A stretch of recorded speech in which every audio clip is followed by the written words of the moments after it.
Yo, what is going on, Papa fam? Welcome back to the channel. It's your boy Sonny, and today we are dropping the Linkify 2.0 SaaS build. This one is going to be an absolute banger. I'm super excited for you guys to witness what we got in store today. Without further ado, if you're watching the replay or you're watching it live, let me know where you're tuning in from right now in the live chat or the comment section. Let's dive into a demo of today's build. Boom! Check it out, guys. We got the Linkify clone. This is one link, infinite possibilities. Yes, Moses, I see you. We are live right now. This is absolutely going to be awesome, but this is a full-fledged build, by the way. Absolutely full-fledged build. Michelle Landon says we are live as well. What's up, guys? So let's go ahead and give you a little quick demo. We have the landing page right here. Beautiful, by the way, like everything clean, perfect. This is a full functional SaaS, okay? This is the public page that you can send people to once we configure it. Let's go ahead and see how we get all of that set up. So I'm going to click on getting started for free. Click continue with Google. So we have Clerk Authentication powering everything in this build. And remember when I tell you guys every single build has something different? Well, this time we've got something which I haven't done on any build before. We have analytics with Tinybird. So let's go ahead and log in right now. I believe, if I'm correct, I believe it was Team at Papa React. Jay helped me out with setting this up as in the accounts. Let's see, did I get the right one? I think we did. Okay, so I'm not on the right account, but I can show you anyway. That's fine. So in this case, look, we have okay, let's do it. No, this is the right one. Yeah. Okay, here we are. So here we have the dashboard, right? This is the admin dashboard. Let me show you this first off. Let's firstly go ahead and introduce you. So this is a full SaaS. I want to give some context before we dive into the demo. If we go into the billing, you can see, guys, we now have Clerk Billing. This is incredible. And it's so simple to implement. It will blow your mind. Clerk Billing is going to allow us to incorporate all of our billing capabilities. So for example, if I was to click on the Pro plan, you guys can see we get this beautiful side checkout banner where we can go ahead and change our subscription. We can do annual payments, monthly payments. We can go ahead and switch and so forth. And you guys can see everything out of the box works. If I want to switch to the Pro plan annually, I simply click on subscribe. And just like that, I'm now on the Pro plan. But as you can see, it will handle everything around that regardless, right? It will handle all of the different sort of settings. If I want to modify my settings, I go to manage account, billing, and as you can see, I have everything, including my statements over here as well. So we have a full billing flow. This is absolutely incredible, right? Then we have our analytics. Now, as you can see, I have access to everything here. So this is actually, this member currently is on the Ultra plan. So they get to access the analytics, the geolocation data, and they get unlimited links. But we feature gated a lot of these features as well. So we're going to go ahead and show you how to do all of that as well. So if I go down here, we can go ahead and see our link preview. If I want to change it, I could call it Papa Fam page, for example. It will go ahead and dynamically check if it's available. I can then update it. And as you can see right now, if I go over here and I go ahead and show you, let's go to that page right now. And as you can see, we have the Papa Fam page live. Now, if I want to change that back to Papa Fam, let's go ahead and do that right now.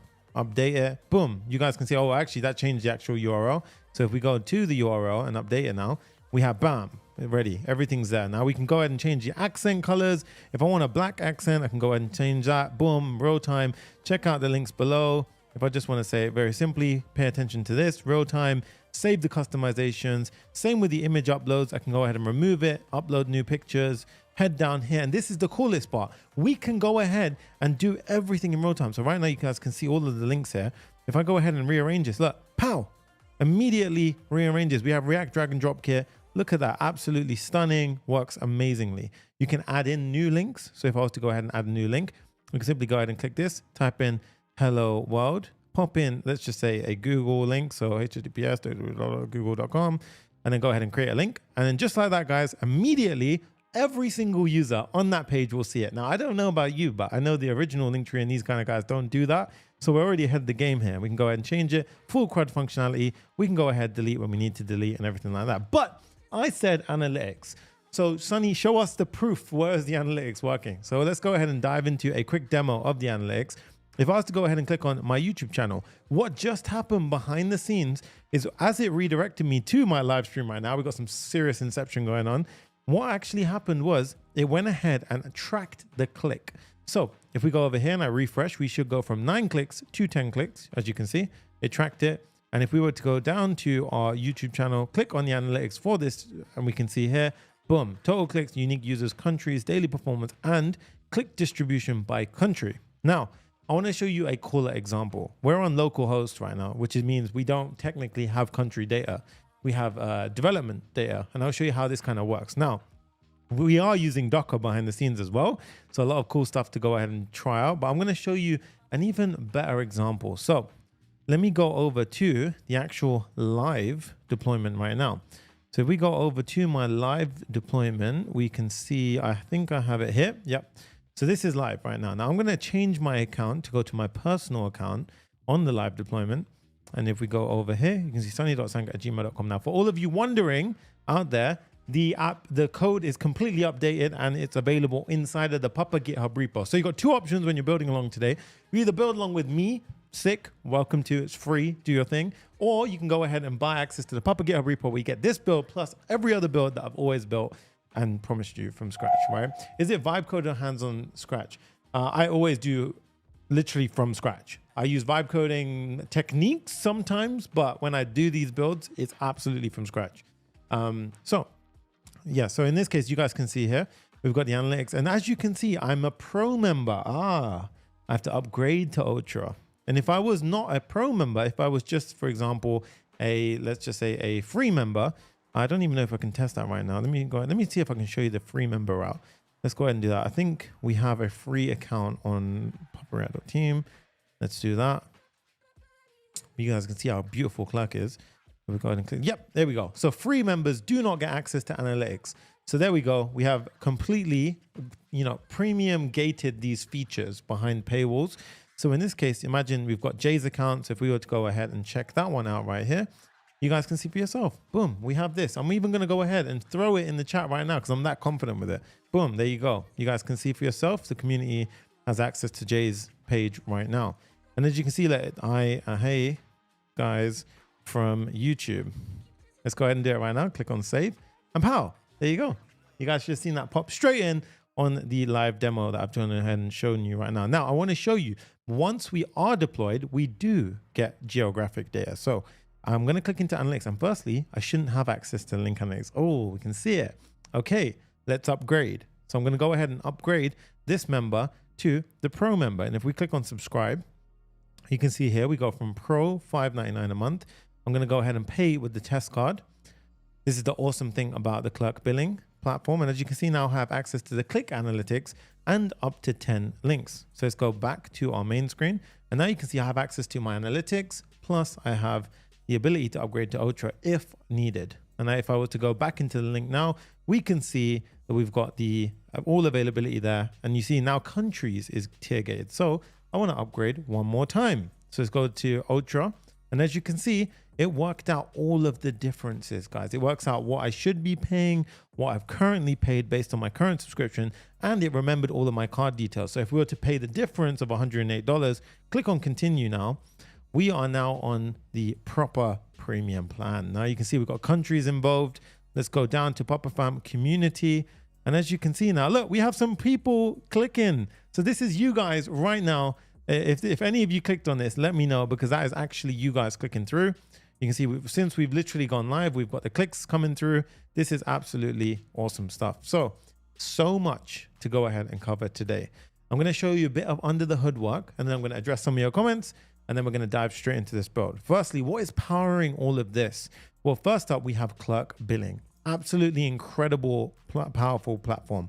Clerk Billing is from the same guys. Obviously, it's Clerk. Clerk made authentication so simple. And now they've gone ahead and started to tackle the billing sector as well. So you guys can see we have these custom checkout components. We can access all of the user subscriptions connected to their data, because obviously, if we're handling authentication via Clerk, it already has all of the context that we're essentially needing for to get everything connected and hooked up nicely. It's just 2-in-1. Very simple. Works with Next.js perfectly. And you even have a bunch of things on the way, such as metering, usage-based billing, per seat billing, and all the goodies like that. So you can build your SaaS exactly as you need to and focus on what's important, the actual app. Okay.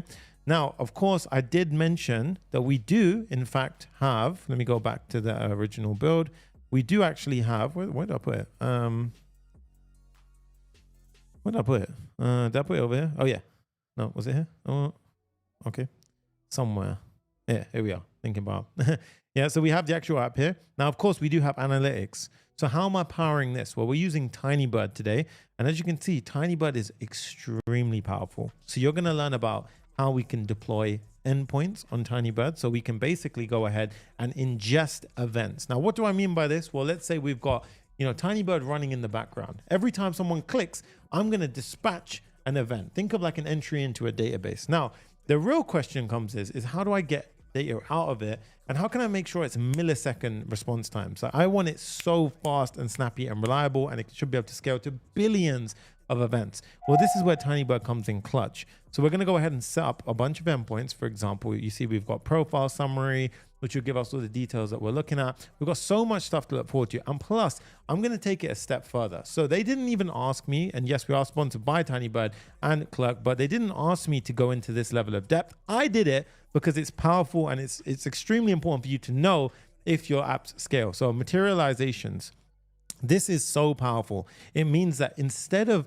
calculating the, let's say the stats on request time, we're doing it at ingestion time. So for example, let's say we have billions of rows being added to a certain, store inside of our, or let's call it our data source inside of Tinybird. At ingestion time, it will recalculate the certain endpoints, or sort of, for example, the profile summary details, and then it will go ahead and cache it. So instead of, let's say, 200 milliseconds, which is considerably fast, it will become sub 5 milliseconds or something along those lines. So it's incredibly efficient and well built out. So I'm going to teach you how to do all of this. And all of this is going to run on Docker. So in order to get this up and running, we are going to introduce Docker to the channel for the first time. So there is a lot to go ahead and learn today. So buckle up. It's going to be a hell of a lot of fun. And yeah, we have Tinybird literally powering out everything on the back end. We have the Clerk powering up all of the payment side of things. And we have Convex as well for the real-time database aspect of things as well.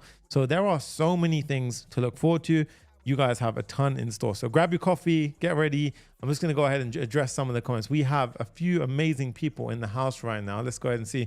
We've got Sierra Leone. We've got Wuhan, China. What's up? Lagos, Nigeria. I think that was actually somebody jumped in right now. Birmingham, what's good? Barcelona, Spain. South Africa, United States, India. What is good, guys? UK in the house. I see you. Matt G, nice. Glad to see Clerk implement billing. Yeah, honestly, this is going to be one hell of a fun build. So let me know before we jump into this one. Firstly, smash the like button because I've got so much to cover through on this build. But before we go ahead, this is part of a new series called the SaaS series. So I'm going to literally dedicate so much time and effort into going ahead and just building out SaaSes. So you have hundreds of templates eventually of just how to do it. And then you can customize it, see fit, learn from different experiences. And just like in this build, we cover new gems every time. For example, the analytics side of things. So I'm going to go ahead and start this series today. So welcome if you're here. We have Sweden in the house, Canada, Malaysia, Switzerland. Oh, he says Swaziland. Okay. And then we have Nepal as well. So absolutely awesome to have all of you here. Let's go ahead and break down this build. Okay. And also I want to mention something that Clerk did absolutely incredible. A lot of you typically had one issue, which, I'll be honest, it pissed a lot of you off, right? I'm going to say as it is. And what that was is when you set up Clerk Billing or any kind of billing platform in the previous past, what would happen is you would need a Stripe account just to test it. Clerk have fixed this. So while you're developing it, Clerk have a provisional Clerk Stripe development account, which you just simply go ahead and connect in like 2 seconds. And I'll show you how to do the entire thing.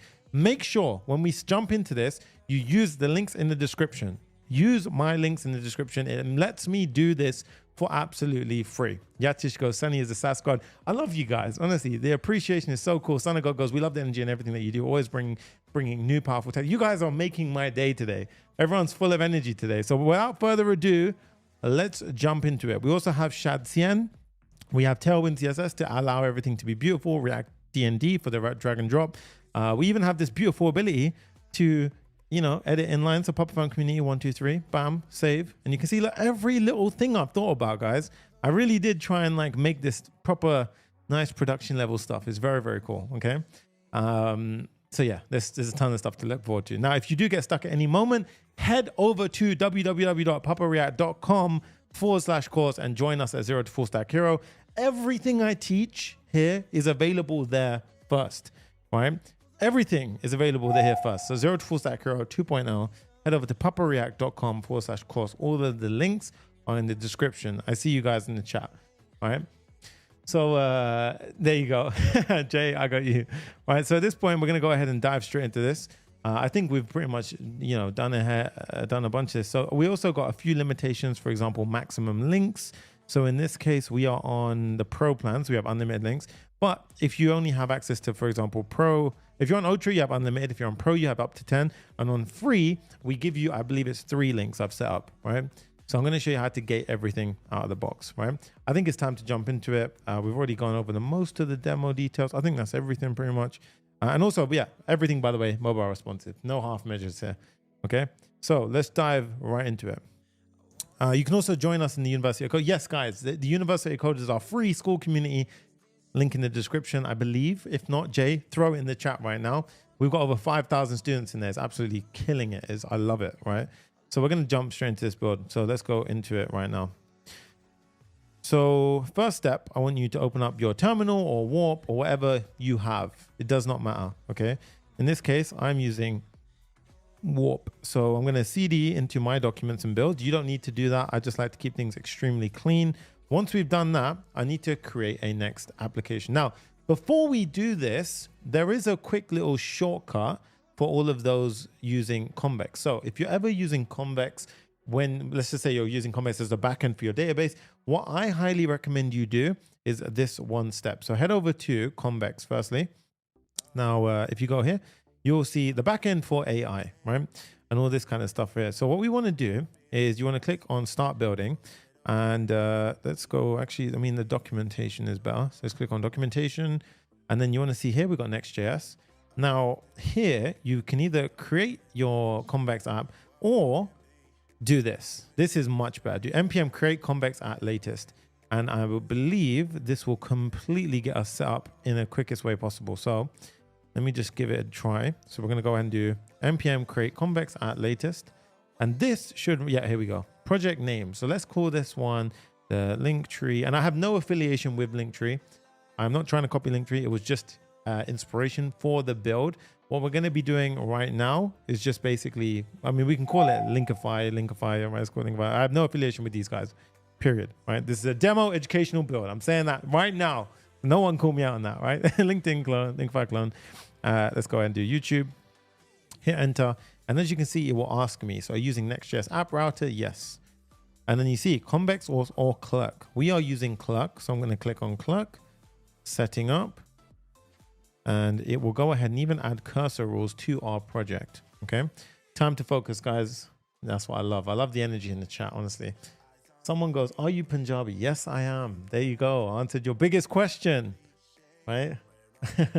All right. So while that's happening, what I want you to do is while that's loading, in the link in the description, you'll have 2 links. One of those links, number 1 is the Clerk link. You'll make sure you go through it.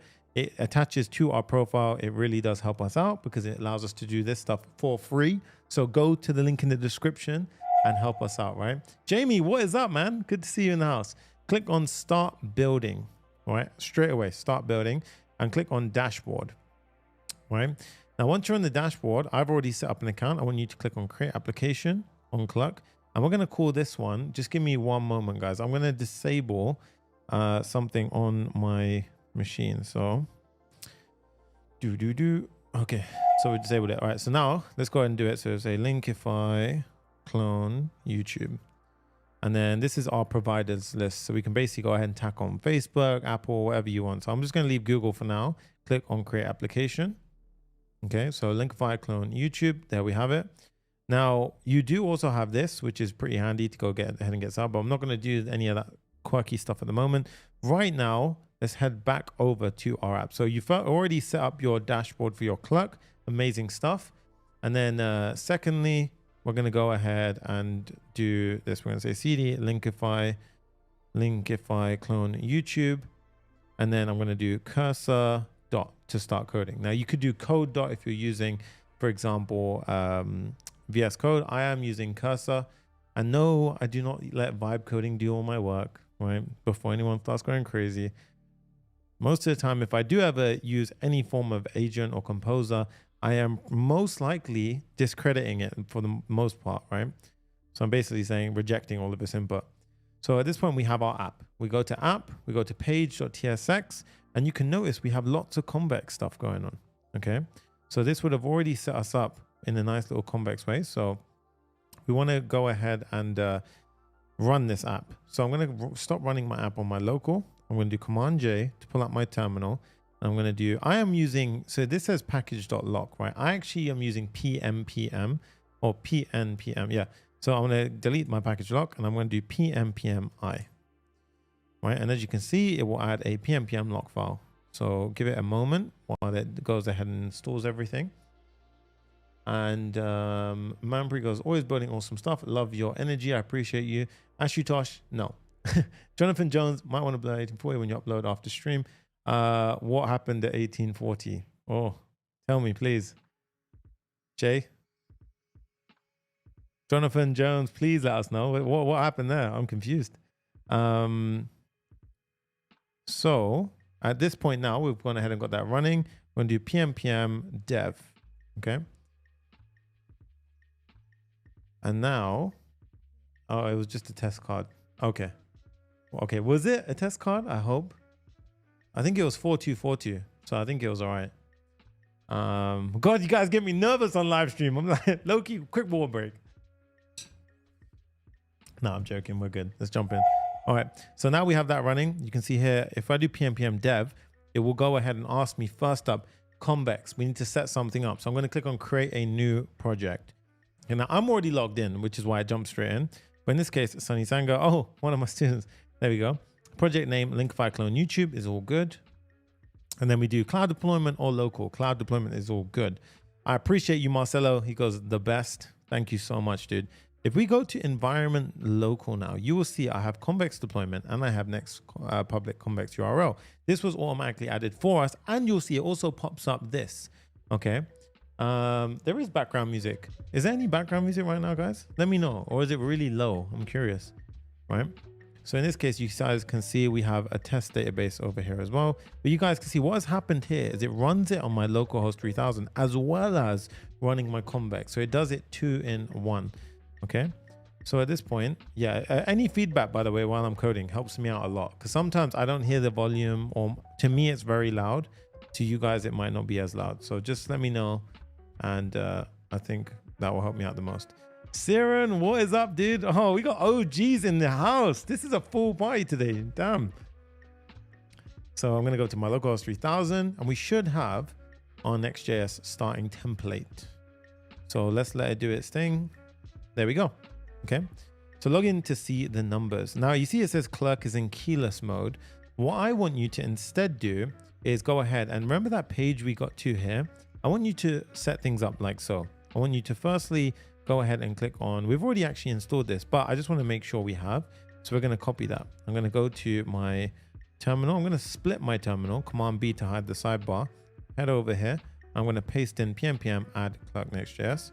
And it was already, I think it was already done, right? And then I'm going to copy my keys. And then what I'm going to do is it says, oh, did my email show or something? I don't know. I mean, I don't know what anyone's. But anyway, it's very low, yeah? So let me try and, is that better? I think that's better, maybe. Let me know if that's better. Because I think now I put the volume. Let me know, yeah, tell me with the volume, I can change it. Okay, but now what I'm going to do is I'm going to paste in my keys here. Now I'm going to try and hide my screen here. I'm probably going to screw this up at some point in the build, but first up I'm going to make these the Convex keys. So these ones are going to be my Convex keys. So let's go ahead and call these Convex, and then over here I'm going to say Clerk, and from this page I'm going to copy, I'm going to paste in here. Right now, when I hit save now, what you should notice is if I go ahead, I'm going to close that, is you see it now removes the keyless warning at the bottom. So it's no longer in keyless mode. It's already connected now. So if we were to click in sign in, you can now see that Linkify clone YouTube.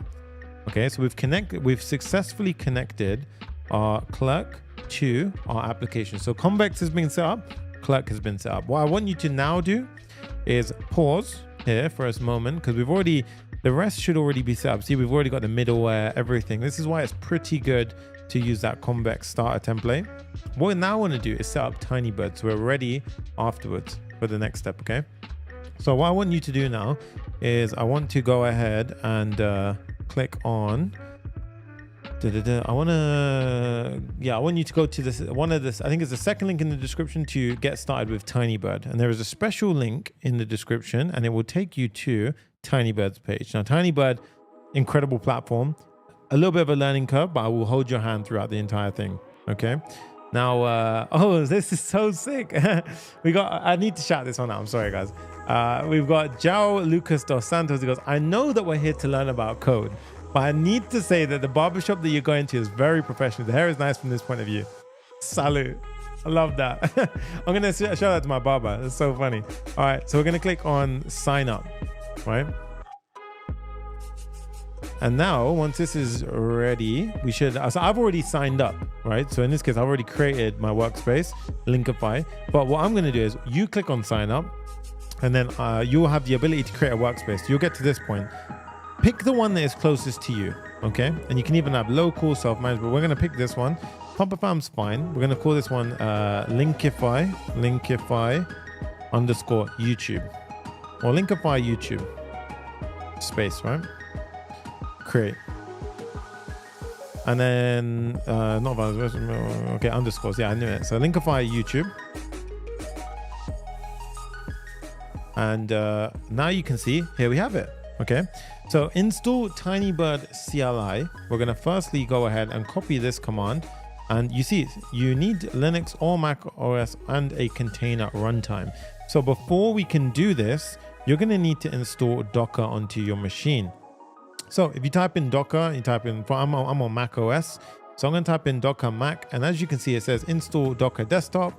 There's many ways you can install Docker. I'm not going to tell you the best way. I am using Docker Desktop. So what I have on my machine is the following. So I have, if I go ahead and open up the, give me one moment. If I open up the dashboard, what we can see is I have Tinybird running in a local container. Okay. So I'm going to show you the UX way of doing it. All right. So I'm going to go ahead and close this right now. And you can see I would have clicked this and I just run through the installation. Yo, Siren, thank you, dude. He goes, your boy is back with a £10 donation. Your boy is back. Right, Papa Fan, get down in. Sonny's dropping more gold. I appreciate you so much, dude. Yo, look at the positivity today. Wells, because you are the GOAT. Guys, you know what? Sometimes I disappear for a while and I come back because I've been working on stuff. And you guys just bring me back with some fire energy. So thank you so much. I appreciate all of you guys. Wow, this is sick. Jay, screenshot that. That's so cool. Thank you so much, Aaron. I appreciate it. So once you've installed Docker, I need you to come back to this command. And then let's go ahead and do this right now. So I've actually already installed this. So I'm going to go ahead and do this. Oops. Oh, I think he meant this. I mean, yeah, it's fine. It's okay. It's fine, right? So in this case, once we have that, I'm going to install this. And you can see it will install the Tinybird CLI. I believe I've already installed it. So we will see if that breaks it. I don't want to break it. But yeah, you just run that command, right? And then you need to do TB login. Okay, so I'm going to do TB login. And as you can see, no region detected. Oh, actually, sorry, you don't do this here. Do this inside of the project. I have an idea. So what I want you to do is create a folder in here called Tinybird. So I want you to create a folder, not in there, and click on the top level. So click on package.json and do Tinybird. And now inside of here, so if you go to your, what I'll do here is I'm actually going to make it very simple for you guys to see. So you guys can see on this free terminal, I'm going to turn down the volume a little bit. We've got Linkify clone YouTube. Now I want you to CD into Tinybird, okay? Because I want you to focus a bit on this bit. CD into Tinybird, and then I want you to do TB login, okay? And now it will see no region detected. Select from the list below. So in this case, I could just do user region 1. That's fine. And you see it will pop up with authentication. Now, in this instance, I already have a login, so I need to make sure. I've got loads of different user profiles, so I just need to make sure I don't mess this up. And as you can see, it will pop up. Do you know what? One second. I want to go ahead and just do that one more time with the correct thing. So I'm going to copy my link. I'm going to go ahead and pull it into my correct profile here. And then bam, there we go. Now what we should have is, yeah, you should get to this page. Now what you want to do is you want to connect your CLI to the right project. So we want to connect it to Linkify YouTube. So let's go ahead and do that right now. And as you can see, it's authenticated as Sonny.Sangha and the active workspace is connected. Okay. So now we can close that and head back over, and you see we have a data source file. So let's do a dummy data source file. So goes, missed all you guys. I've been grinding away myself. I've been away and I've been more involved in the community again. I'd love that, dude. Appreciate you so much. So let's go back over here and let's do TB data source create. And now what you can see is, where do you want to create your data source from? So you have blank, local file, Kafka, Google Cloud Service, S3, bunch of stuff, right? In this case, let's just do a blank data source, okay? And data source name, let's just call it dummy for now, okay? So as you can see, now we have something called a data source inside of our Tinybird folder. Now this is quite important, right? So Tinybird has a certain structure. I'm going to give you a high level overview of what it is. So essentially, Tinybird is responsible for all of our analytics inside of our app. Okay, so whilst we need to store our information somewhere. So let's refer to this as our data sources. Then once we push events, let's call them, into our data source, we have a table essentially. Consider it like a SQL-like table. I think it is actually built on SQL. So we essentially have a SQL table. Then we want to go ahead and pull information from it. Tinybird do this slightly differently. So they create something called pipes. Now pipes allow us to essentially create a pipe, and then we can basically pull data out of the data sources in a really nice way. But we can basically describe to Tinybird what we want, and it will effectively go ahead and do it for us. So I'll explain that a little bit more in just a moment. So if we were to go here, you guys can see, look, Tinybird's create prompt, build me an insights page for my app. So you see, you can go ahead and just write things out and it will go ahead and help us out. So I want to also go ahead and start it on our local. So we need to also run TB local start. Remember, while we're here, so TB local start. And as we can see, it's a starting Tinybird local. And I want to show you in Docker just what that looks like. So if we open up Docker, click on go to dashboard, and I'm going to bring it over here. Now I do have a container running, so I'm not sure if it's going to open up another one or if it's going to go ahead and stop this one. This one was running since 5 days ago. And let's go ahead and see what goes on. So let that do its thing. New version detected, download. Yeah, we can do that. Let's do download. So downloading latest version of Tinybird. Let that do its thing. May change something. Hopefully it doesn't. It seems like a minor update. And then my comment was your Clerk dashboard showed lots of watches, emails. Oh, I see. Okay. Thank you, Jonathan. I appreciate that. That is their fault. To be fair, I'm checking it. We can mute it afterwards. Okay. Waiting for Tinybird local to be ready. It will likely go ahead and spin that up in a moment as well. Okay. So just like that, now we've got Tinybird effectively set up, and you can see inside of dummy data sources, very, very simple kind of schema that they're essentially written. And we're going to pause there until we come back into this. But you guys can see this is used by some serious tech companies. So trust in the process. Okay. It's going to be a process, but trust in it. And I will run you through all of this. We've already done this step now. And that will go ahead and deploy it. So, okay. So unlock workspace viewer. So firstly, it's Tinybird local is ready. So I believe if we were to go ahead and check the containers, yeah, it's okay. So it's already running. Yeah, 47 seconds ago. There you go. So now it's spinned up. If you check it, there you go. You can go ahead and see everything's running. Amazing stuff. So I'm just going to hide that for now. And then let's go back over here. And what I'm going to do is I'm just going to deploy. So notice how we are on local right now, essentially, right? So if we were to go here, switch to Tinybird local. If I go into here now, effectively we are here, right? But we need to build our Tinybird project. So if we type in Tinybird build, okay, so TB build, and now you can see building project, data sources, dummy created. So if we're going to Tinybird, see we've also got these fixtures and dummy data sources. Now, if I was to refresh this, I don't know if that's actually changed that. So we'll get to it in a moment. Think for YouTube, create data source. Let me deploy it and first see how that goes. So Tinybird deploy. No, we do deploy cloud, I believe it is. Okay, which one was it? It was cloud. I'm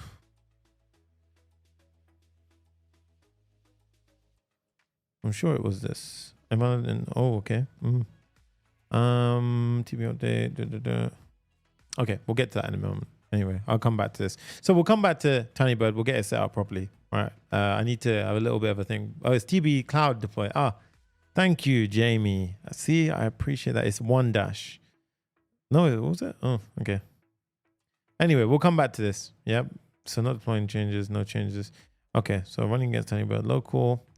So it appears, to be honest, that Tinybird local right now. Oh, sorry, there we are. Tinybird local. There you go. So it did do it. Yeah. So hit a little refresh. Now you can see if we go to endpoints, we should have. So you can see we can create different endpoints. If we click on data sources, we have dummy. There you go. Okay, that's working, right? So this is what we needed to do to get started. Okay. Now we will go ahead and build this out afterwards. It'll make a lot more sense, but let's get into the build, to get into some of the nitty gritty to go ahead and get things effectively looking nice so we can actually build something, right? So what I want you to do, Convex added a lot of bloat initially in that demo template. I need to do a bit of cleanup here. So if we go into our app, we don't want this server folder, get rid of it, okay? And same in the page, let's go inside and we're gonna clear up a lot of this, to be honest. So for now, what I want you to do is just come into here and we're effectively gonna remove most of this. Okay, we're gonna go ahead and get rid of all of this. We're gonna get rid of this. And I want to effectively get rid of the sign-in form, the content down here, get rid of everything. We're on a very simple starting point in our page. And I'm gonna call this one, let's just say a div and say hello world. Okay, I'm gonna try and keep this at a very nice pace, to be honest. We don't want it to be a client component. It needs to be a server component. There you go, we have hello world. Okay, now next step, if we're going to layout, what you'll notice is they've done it really nice. They've already set up the Clerk provider, already set up a Convex client provider, handled all of the Convex client connection work, okay? The only thing that we needed to do is set up a JWT token, which we haven't yet done, but we will get to that, right? We'll handle that very shortly. Now, I do want to make it a bit more simple in the eyes here for you guys to go ahead and follow me. So I'm going to go ahead and simplify this a little bit. So it kind of makes it a bit more simple to see. And remember, all of this code is available in the Papa GitHub repo. The link is in the description. Okay, you see everything is set up the way we need it. Cool. We are using Tailwind CSS today, so feel free to install the Tailwind CSS Intelligence CSS. There you go. This one. Install it. 10 million of you have already. And then once you go ahead and type in, you can go ahead and do things like this. And that makes life a little bit easier when you're styling. Okay, so we have utility classes. So I'm not going to run over things like Tailwind as we build today. I'm going to kind of assume that you have some understanding of it. Or you can simply pause the video, go back, come back, and then basically do what you need to do. Moses goes, the god of SaaS, Sonny Sangha. I appreciate you guys. We are going to pick up the speed very quickly on the dev side of things. Remember, if you do feel like it's going too fast, just feel free to pause the video and watch it at your own speed. And there will be time chapters and everything afterwards as well. Okay, step one, let's add in let's do our homepage. So the homepage is going to be that beautiful page that we saw initially. So if we go over here, firstly, we want to create this beautiful page. Okay, now this is a lot of presentational logic. So here, again, this is going to be very much a case of just popping things in and letting you handle it your way and style it however you want afterwards. Okay. But for now, let's go ahead and firstly start off with a hero section. So we're going to add in a hero section. Okay, I'm going to pump the music up a little bit again. So step one, let's go ahead and start drawing this one out. So we've got the section and we've got a bunch of stuff inside of the section. So section, let's go ahead and pop it in. We have a div with another div inside of the section. Okay, so this div is going to be inside of here. Like so. And then this will have a bit of styling associated with it as well. So it's just going to be some breakpoint styling of being applied here. Now, what does this mean? It means that a padding X of 4 is applied on phones, mobile size. And as we hit the large screen, a padding X of 8, and then padding of Y on mobile phones. And as we hit the large screen, we increase the padding. So every time you see this, it will mean that on the mobile phones, so basically on smaller devices, if I was to put it this way, on them is mobile first. So this gets applied first, and then when it hits large screens, it goes ahead and hits this. You can also use things like medium, Excel, but in this case, we're just doing large, okay? So simple enough. Now the next step is I'm gonna have one more in a container whereby we center everything. So let's go ahead and pop that in. And then we start popping our important stuff in. So the first container, I want the nice header that we have. So this is just gonna be a div spaced out, and we've got a H1 inside of it and a div representing a line, right? So you can even self-close this div and it'll be pretty simple. So in this case, one link, infinite possibilities. And I've given it a nice background gradient effect spanning over the text. So background clipping text is how you do that. If we got rid of the clipping text, you would see it does that. So essentially the clipping of the text shapes it around the text, okay? And now we've got the next section, which is essentially going to be underneath this. It'll be well, it's actually underneath this div. So we have the div for the line. We have one div outside, then it's here. So we're gonna have a p tag saying create a beautiful customizable link. Okay, as you can see, very, very nice. Okay, now underneath this, we're gonna have a div, and this div is gonna be a flex column by default, and then it will turn to a flex row on small screens and above.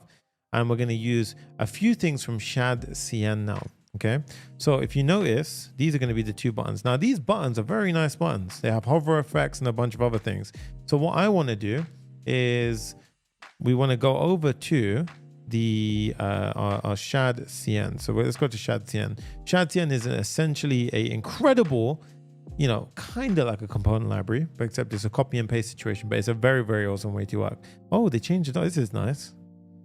Very minimal, but it's nice. Okay, we're going to click on Next.js and we have this.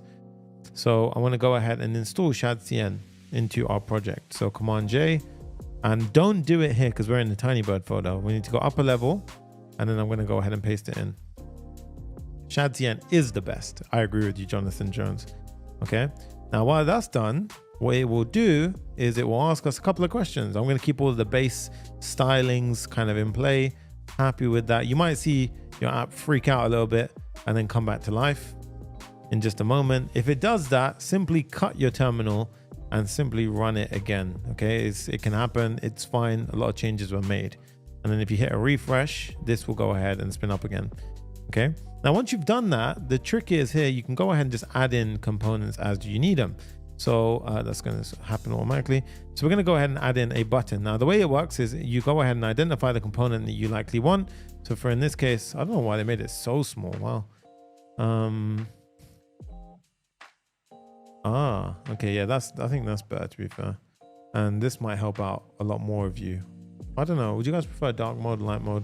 In this case, we have a button, right? So I'm going to go ahead here, copy this, and we can simply add in the button. Now, you'll notice when I run that command, there will be a components folder with a UI folder, now with a button inside, right? Now you can see here, this basically pulled in the entire button.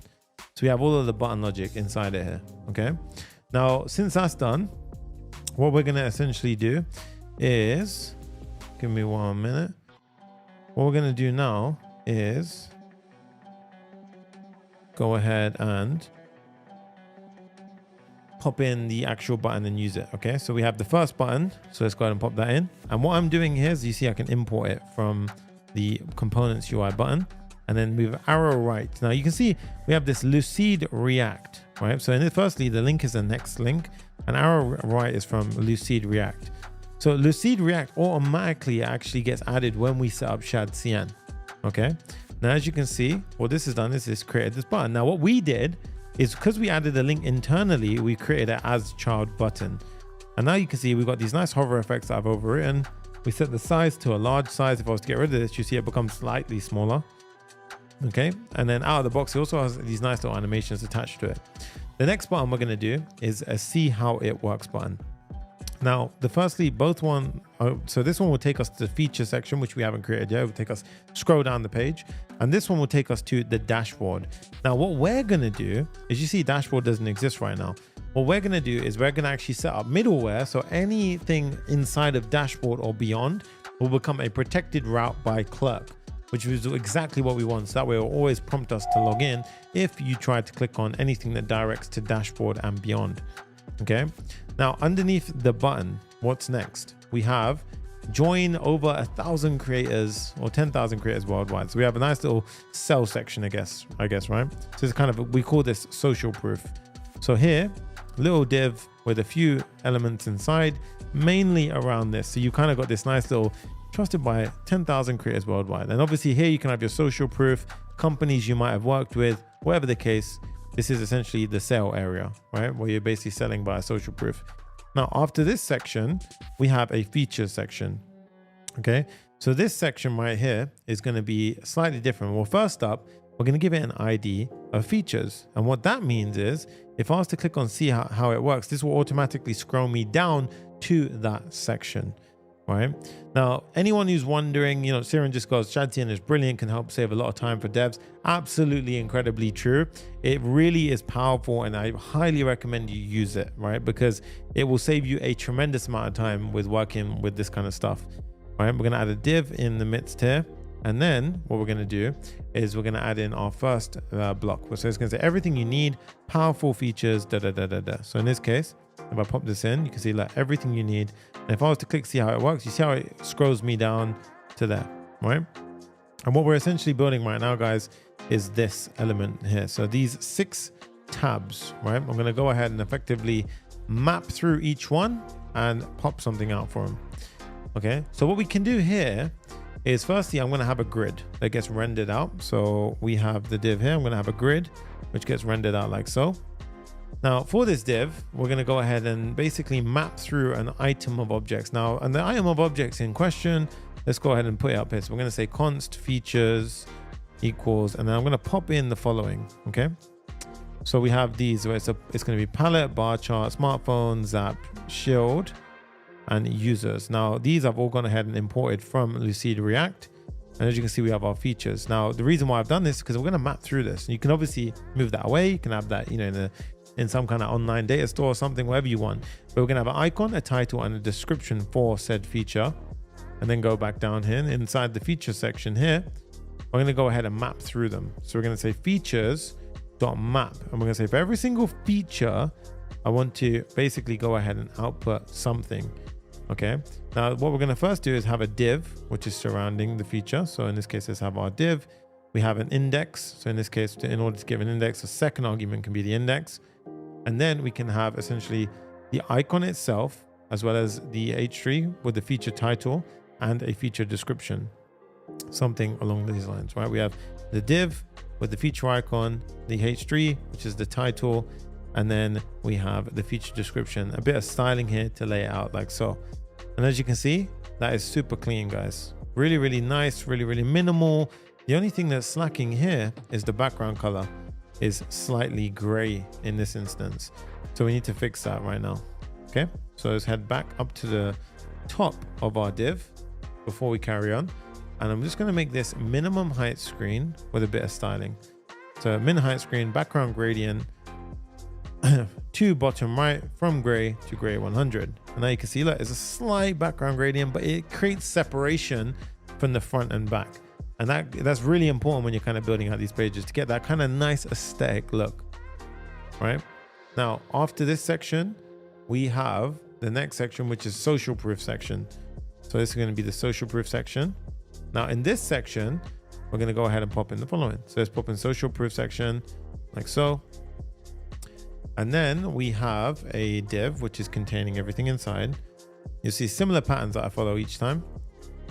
And then of course, the first bit, loved by creators. And then this is essentially the testimonial like section. So if we go down here, you will now see it says loved by creators. Okay. Now, if we go into the main, you'll see this is essentially the testimonial section. Okay. So after we say, see what our users say, we're going to again go through 3 separate testimonials. So I'm going to pop these in up the top over here. So let's go ahead and pop these in like so. We say const testimonials, and then these are going to be like so. It's going to be Mike Chen, Emma Davis, Sarah Johnson, and of course, ideally have these correct. These should be true testimonials. Go back down, and then we should have them being mapped through. So Outside of the top div, we're going to go ahead and have a div that looks something like so. It's going to be a grid. Again, as you can see, as we're a one stack grid, as we hit a medium on mobile, or as we hit a medium screen, 2 stacks, as we go on three columns, right? And then we go ahead and map through it. So we say testimonials.map for every single testimonial. We can say index as well. So testimonial index, there you go. And then here, we're going to close it off. And the styling, we don't want that one. I've done a little bit of styling on my own. Let's go ahead and pop in our own styling like so. And then I just want to go ahead and firstly, I'm just going to put 5 stars. So I've got a little neat trick here to render out 5 stars. So it's just basically an array with testimonial rating. Oh, it's actually going to be dependent on the rating that we've got here. So that 5 stars, 5 stars. Let's just say Mike Chen, for whatever reason, said 4 star. Okay, so that way we can demonstrate that point. And then thank you so much, Zhonghang Xiong. If I pronounced that right, then I'm so proud of myself. In this case, then we have a P tag with the content, and then we have a final testimonial itself. So underneath all of that, testimonial content, name and row. And if we go down here, we can see that content creator, and it's 4 stars. There you go. Yeah. Oh, look at that. I pronounced it right. Hey, thank you so much. Thank you for supporting. All right. Now underneath section, we have a call to action section. So this one is going to be the call to action section. This is like a warm up, really. Think about this. This is kind of a warm up to get our front end skills tingling, get them moving around, right? So this is going to be the ready to get started page. This one right here. So this bit again, a max width box, encapsulating everything.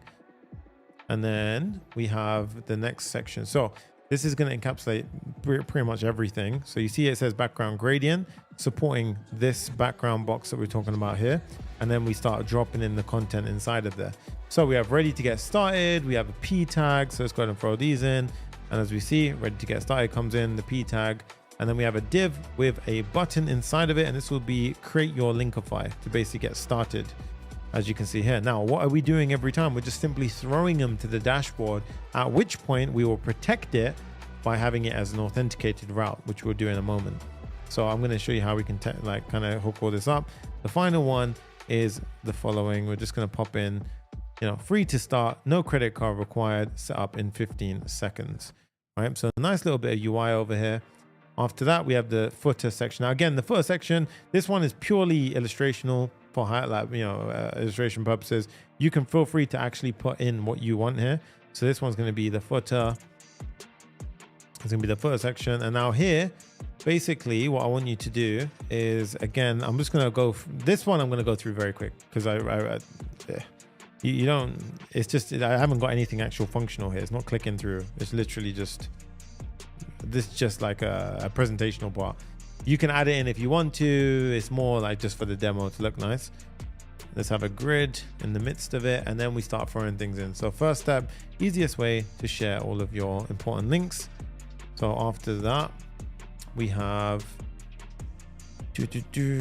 we have the next section, which is product, company, and pricing. So let's go ahead and pop these in. You can see that we've got product, feature, pricing, and links, integration, company, about, blogs and careers, and then so forth. And then after the outside div, we're going to have pretty much a very, very simple div. We're saying 2024 or 2025, Sonny Sangha, all rights reserved, blah, blah. Right. So you guys can feel free to, customize that as you see fit. And as you can see, what that's essentially doing is just rendering it out like so. Okay. Now here you go. That is very, very clean. And as you can see, if we click this now, it takes us to the dashboard page. So 2 things we need to do. 1, we need to create a header. This header is going to be very important. It's going to allow us to log in for the user, a bunch of cool stuff like so. But before I even get onto that, guys, I want to do one thing. I want to protect the any page forward of dashboard. So in this case, what do I mean by that? So if we go to our middleware, remember we set up Clerk. Now Clerk is authentication provider. Clerk is an incredible platform. It essentially allows us to handle all of our authentication with absolute ease. So in this case, you guys can see here, J lol. So in this case, we're going to go ahead and do is protected route. So here you can see they protected it via a server match previously. Here we're going to go ahead and make it dashboard, right? And I'm going to do dashboard, but I'm going to do an asterisk wildcard at the end of it. Okay. Now what this means is it essentially says that, okay, anything after is also caught. So what we do now is we say, if it's a protected route, await auth protect. Now what that will do is it'll force me to log in. So if I was to navigate now, watch how I get sent to a login provider. Ah, look at that.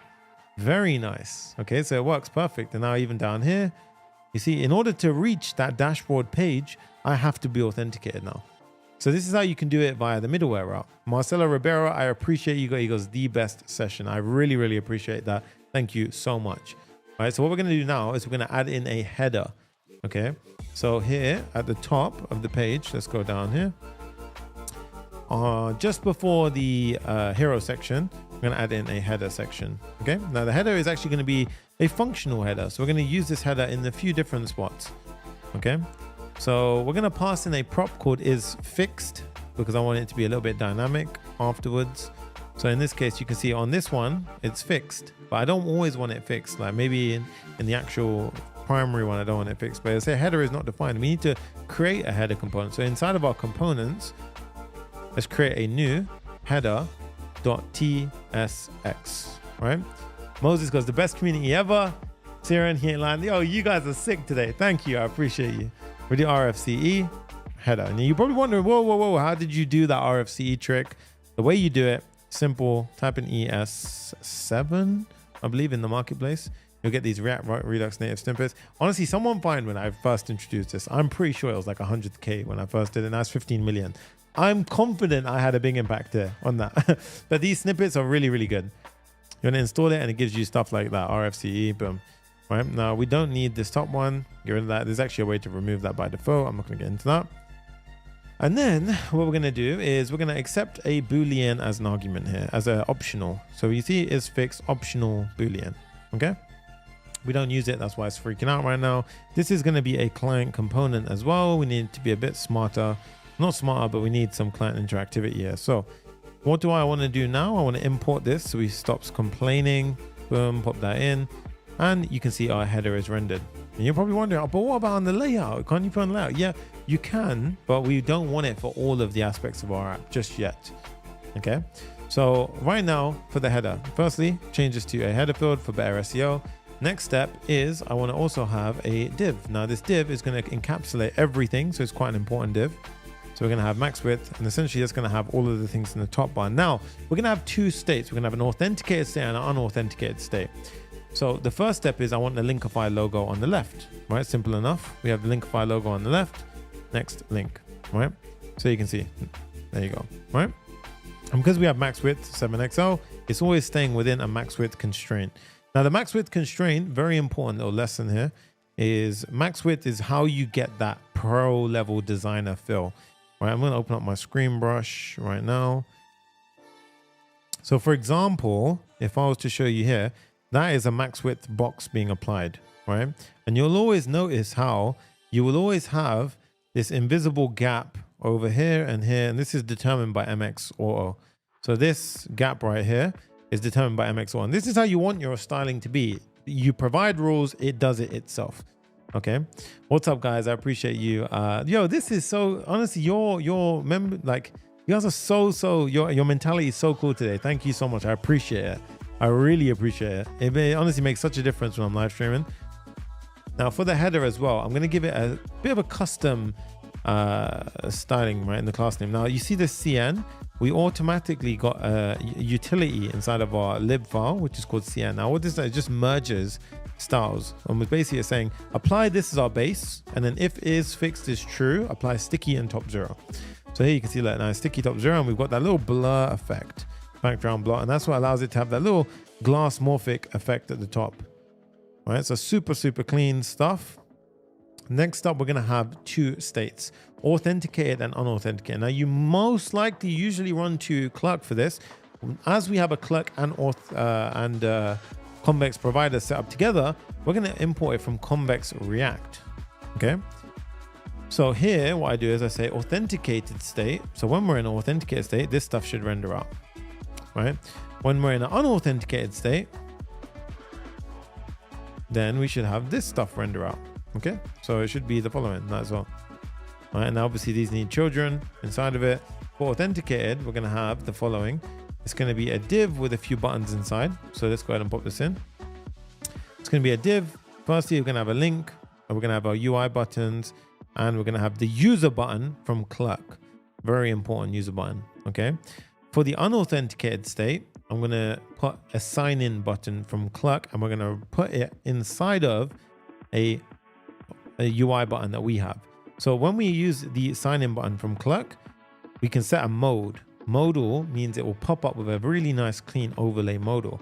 And you can see it says get started for free. That's a Shadcn button. So what does this essentially do? Well, now you can see we have that button at the top. If I click it, a modal will pop up. And now we have this. If I click continue with Google, we can go ahead and log in. So let's go to sonny.sangha@gmail.com. Let's go ahead and quickly log in like so. And what you should notice is now I will be in a authenticated state. So heading back over, let's see where we get redirected to. So now you can see we are here, and a little error, no JWT template exists with name Convex. Very important step. So what we want to do here is we want to pause, go over to our Clerk dashboard. I actually want to go to the one here. So Linkify clone YouTube, click on configure, go down to JWT templates. And I want you to go into our new template, click on Convex, click so, like so. And then what I want you to do is go into, 1 minute, is type in, this one you could just call Convex or whatever the case, right? You can call it Convex or, oh no, sorry, that's not correct. Click on, wait a minute, that's not right. Is it? New template, Convex.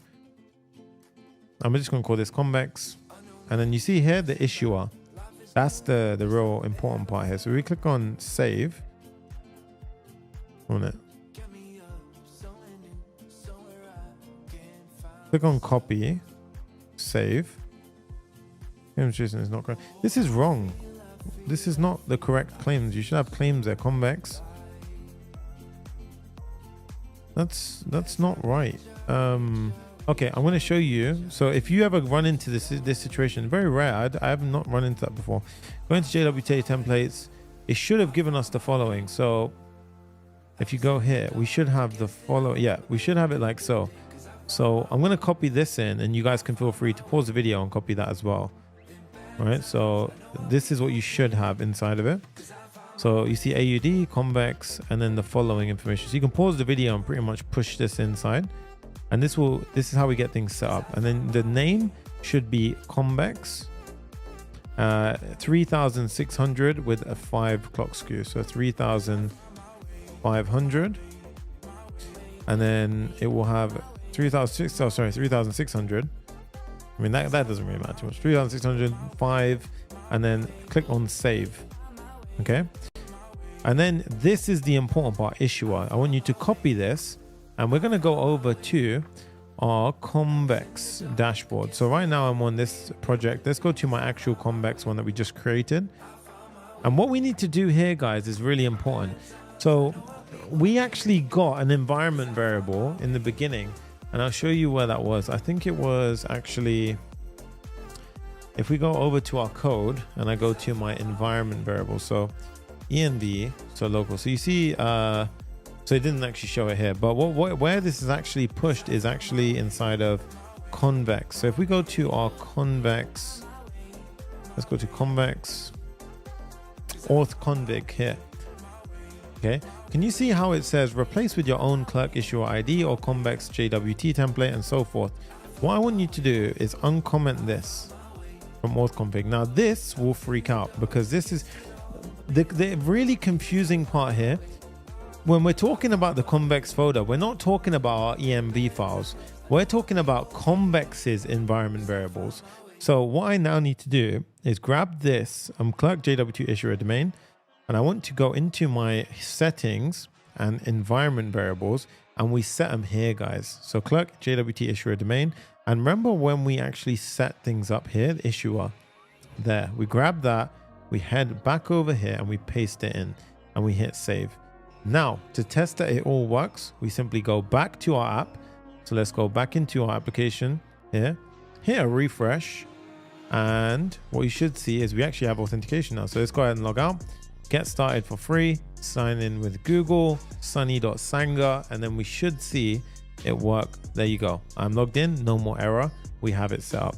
Obviously, these don't link anywhere right now. Okay, we haven't set that up. But if I click into here, manage account, we have profile and we have security. Okay, so we have those two things, which is perfectly working. All right, make sure, guys, if you're enjoying this stream as well, do me a massive favor, destroy the like button. We are an hour in, we've got the first main page set up. Now we're gonna get into the nitty gritty, okay? So quick little water break to get things off. Okay, let's jump in. So now as we're logged in, what I want to do is I actually wanna redirect everyone. So if you are logged in and you try and navigate to the home page, I actually wanna throw you to the dashboard page, okay? So how do I check if a user is logged in? So if we go to our page.tsx, which is our home page, we can use this very handy auth object, right? So you see here, firstly, we also need asynchronous function. So async, and then we can say Clerk Next.js server. Now, if there is a user ID, we are going to redirect to the dashboard. Now this redirect is from Next Navigation, okay? Hit save. And now, as you can see, it will redirect. So if I try to go to localhost 3000, it redirects me automatically to dashboard. And that is correct. Of course, we now need a dashboard. So let's go ahead and create a dashboard. So in this case, let's head over to our app. Now we're going to have two nested folders. When we have parentheses around the folder structure, it counts as an invisible folder, but there's a real use case for this because we can have separate layouts inside of these invisible folders, which are applicable down the tree from that moment on. So what we're going to have is an admin internal folder. So we're going to say admin. I'm also going to have another one called public. Admin is obviously going to be protected, the dashboard, all of that good stuff. And of course, with the other route, we're going to have the public is going to be the public page. And the reason why we have this, guys, is because I'm actually going to make sure that we only apply a header to the admin part of the dashboard, right? So in this case here, what we do is we create a page. So what I want you to do here, firstly, is we need a layout, right? So what we can do it a few ways, actually. Let's do it the easy way. So let's do layout.tsx. And essentially what we're going to do here is we need the following. We need a root layout with children as the argument. And then it's going to be simply rendering out the div with a main element and the children inside of it. So this is going to be the layout whenever we reach this page. Now, inside of here, we're going to have a dashboard, right? So in this case, everything is actually in the dashboard as well. Okay, so what we're going to do inside here now is we're going to have a folder called dashboard. And this one is going to have page.tsx. RFCE, and we're going to call this the dashboard page. Right now, inside of this dashboard page, we're just going to go ahead and say, you see now we have, boom, that's great, right? I want to also highlight that here we did not pass in is fixed, right? Hello, Sonny and Papa Fan. What's up, Charity Smith? Eng Baba, welcome to the Linktree SaaS clone, right?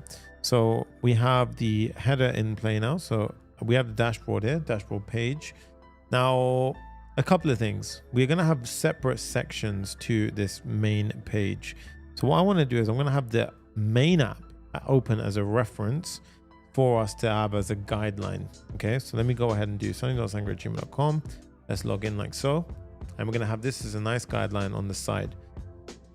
Okay, so the first section is going to be analytics, right? So I like to kind of, if you've ever seen any of my builds, I like to draft things up. So we're going to have the analytics metrics. This is going to be a premium feature. So we're going to have some gating behind it. Okay. Then we're going to have dashboard metrics, right? I guess so. No, we're going to have the actually, so that's going to be analytics metrics, right? Then we're going to have a customize our Linktree section. So we're going to have customized Linktree URL form. Then we're going to have a page customization form, right? So firstly, the customized Linktree URL form is basically going to be how we customize our URL that we essentially share on our Instagram or wherever we want to put it, okay? And by the way, I didn't even explain what Linktree truly is. Linktree essentially is basically, imagine you pay for the platform and you can basically have as many links as you want on your Linktree. And why is this beneficial? Because sometimes you might want to go ahead and share. So let me go ahead and give you a demonstration. So for example, if you went to this Linktree page right here, I could simply provide this one link on my Instagram, and then whoever visits this will see all of my links on the page. So they can go ahead, come here and just see, okay, I want to join Sonny's course. I want to watch his most viewed YouTube video. Let's join the University of Code. Let's join his Instagram and so forth. I'm even going to chuck that in the live chat right now so you guys can see for yourself how that will look and feel. Okay. So that's essentially why you might want something like this. So we're going to have the customize your link section, customize your page section as well. So in this case, I just want to highlight something. So if I was to go ahead and customize that element, so let's go ahead and pop that in like so. You can see if I was to literally customize it, and I just want to flex the real-time capabilities of this app right now. So change it to the nicer blue, bam. You see if I hit save, everything is real-time, super, super nice. Right? Yeah, guys, Moses is 100% right. Click the subscribe button to let people know about this channel and this kind of content. The YouTube algorithm has changed a lot. It's very harsh on us lately, but I trust in the Papa fam. You guys will come through. Share this video as much as you want and help me reach as many people as we possibly can. Then we have the manage links section where you can go ahead and add, remove links, or you can simply reorder it. Say I want people to really know about the course. I can drag the course up to the top. And pow, we have 0 to Full Stack Hero now at the top. Okay, so we're going to go ahead and build all of these different sections out, and let's go ahead and actually just kind of map it out. So we have the analytics to customize, the page customization section, and then we also have the manage links section as well. Right, manage links section. Cool. So while that's once that's done, we now need to figure out essentially which bit to do first. So firstly, I need access to the user on this page. So we're going to use something called the current user function. We can do async call. We can import that. And now we have the user.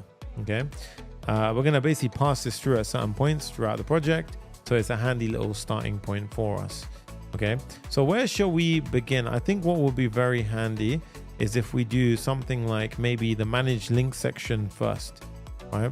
Or the page customization. Let's do, for example, let's do the customize your link section first. There's a reason why, because we want to essentially have that page ready for someone to come to so we can go ahead and get things set up. So customize your link is going to be the first section that we work on. So let's do that first. Okay.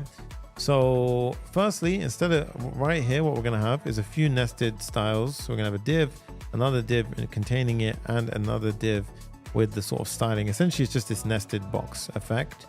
And then we have the username form. The reason is this is going to be essentially the customized username. So we're going to call this the username form. I need to create a username form component. So inside of our components, we're going to create a username form.tsx rfce. Boom, we have a username form. Go back over to our page and let's go ahead and import it like so. And now inside a username form, we should have this being popped out on the screen. Okay. So this username form is going to be essentially using the form from Shadcn. Okay. So I want you to go down in Shadcn to form, and we're going to go ahead and install it. So where is F? ABCDEF, where's form?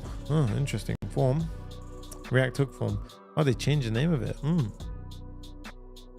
Installation, PNPM, DLX, Shadcn, add latest, add form. Okay, so let's do Command J. Let's install it like so. Quick little water break as well.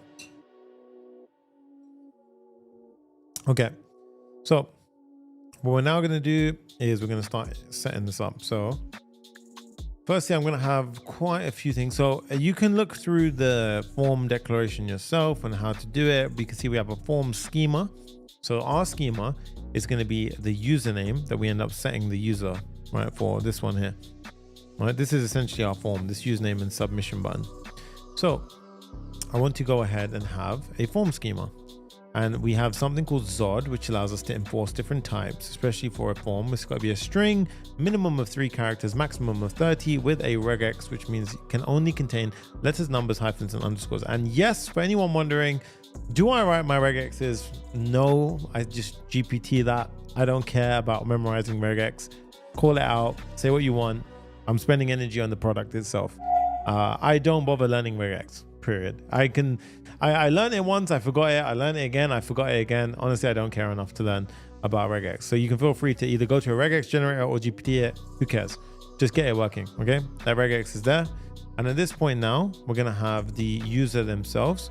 So let's go ahead and do this. I'd rather be honest with you guys. It is what it is, right? So there you go, honesty first, right? Now this has to be a use client. This is a client component. So let's go ahead and do that. So this component, the username form, is a client component, right? Now we are going to have something called a debounced username. You'll notice that in my version, when I go ahead and type in, for example, a name, so ABC, it takes a second and then it calculates it. So ABC, DEF. The reason being is debouncing essentially means that every character that I typed in, if I went ahead and basically calculated the value, it will be making so many requests to the back end. But really, we only want it to make the request once I've typed in the full username. So what we do is we set something called a debounce, and a debounce will effectively only run after a certain time after the value stops changing. So in this case, I can type in that Sonny and then bam. Yeah. And if I typed in Sonny Sangha, it will say, this is your current username, right? If I type in J Rathod, I believe that one was taken, or J Rathod with a capital. Yep, you see, there you go, J Rathod, right? Probably should check for capitals there, okay? So endpoint will get flooded without debounce, exactly, right? The endpoint will get absolutely like wrecked without it. We can also watch certain fields with React hook form. So we can do form.watch, right? Where is our form? We basically firstly have to connect the form. So where we have our schema, we do const form equals use form. We pull that in from React hook form. We have a Zod resolver as well. So Zod resolver is being pulled in from hook form. So here, like so. And what we do is we resolve our form to our form schema. Our default value is an empty string. And then we can do form.watch username. And we can basically tack into this to see what's going on at any point, okay? Now, how do I set up the debounce? Well, you can do debounce in many ways. There are many helper functions. If you want a raw debounce with a use effect, then we can do the following. We can say debounce to username for availability checking. We set a timer of 500 milliseconds, set a debounce username to watched username. As we type in, this value will change. And for example, it will only set the username after 500 milliseconds have gone by, okay? So you can say 500 millisecond delay. And then what we do is every time watch username changes, so this will run every time. It will run on the initial mount as well as when watch username changes. It will clear the old timer with this cleanup function. This is known as a cleanup function. Okay, so hopefully that makes a lot of sense. Now, for example, if I was to type into the form, it will, after 500 milliseconds, it will only then update the debounced username. Okay, cool. So at that point, now we can have our onSubmit function in a moment. But let's go ahead and actually start rendering this form out. So what we want to do first up is we want to have a div where it says customize your link. So let's go ahead and do that. So let's do, it's gonna be a space Y of 6. Yo, what's up, Aiden? We got some OGs in the house. He goes, it's been so long since I've been in a proper building coding, been busy with basketball tournaments for school exams. I hope it's all going well, dude. Aiden is a youngster killing it in the coding space, right? Customize your link, choose a custom link for your link in bio page. So this is essentially what we're building now. The cleanup function is very important to prevent memory leaks. Very true, Jonathan. This is why I love doing live streams, because we have input from everyone. I'm going to actually go ahead and change the brightness on the camera, because I always blow out on the camera here. There you go. That's better. Look at that. Nice. And we're back. Okay. So I was watching it back the other day and I was like, I should have changed it. So I thought I'd do it, right? So current username status will go here. Okay. And effectively, that's going to be the current username. So that will go essentially here. So current username at the moment is Sonny Sangha. And then we have a link preview, and then we have username. Okay. So current username status is going to be, we'll handle that one afterwards. Let's do the form initially, and then we can build out the rest. right? Then we have the URL preview. So this will be URL preview. And then we have the form itself. Okay.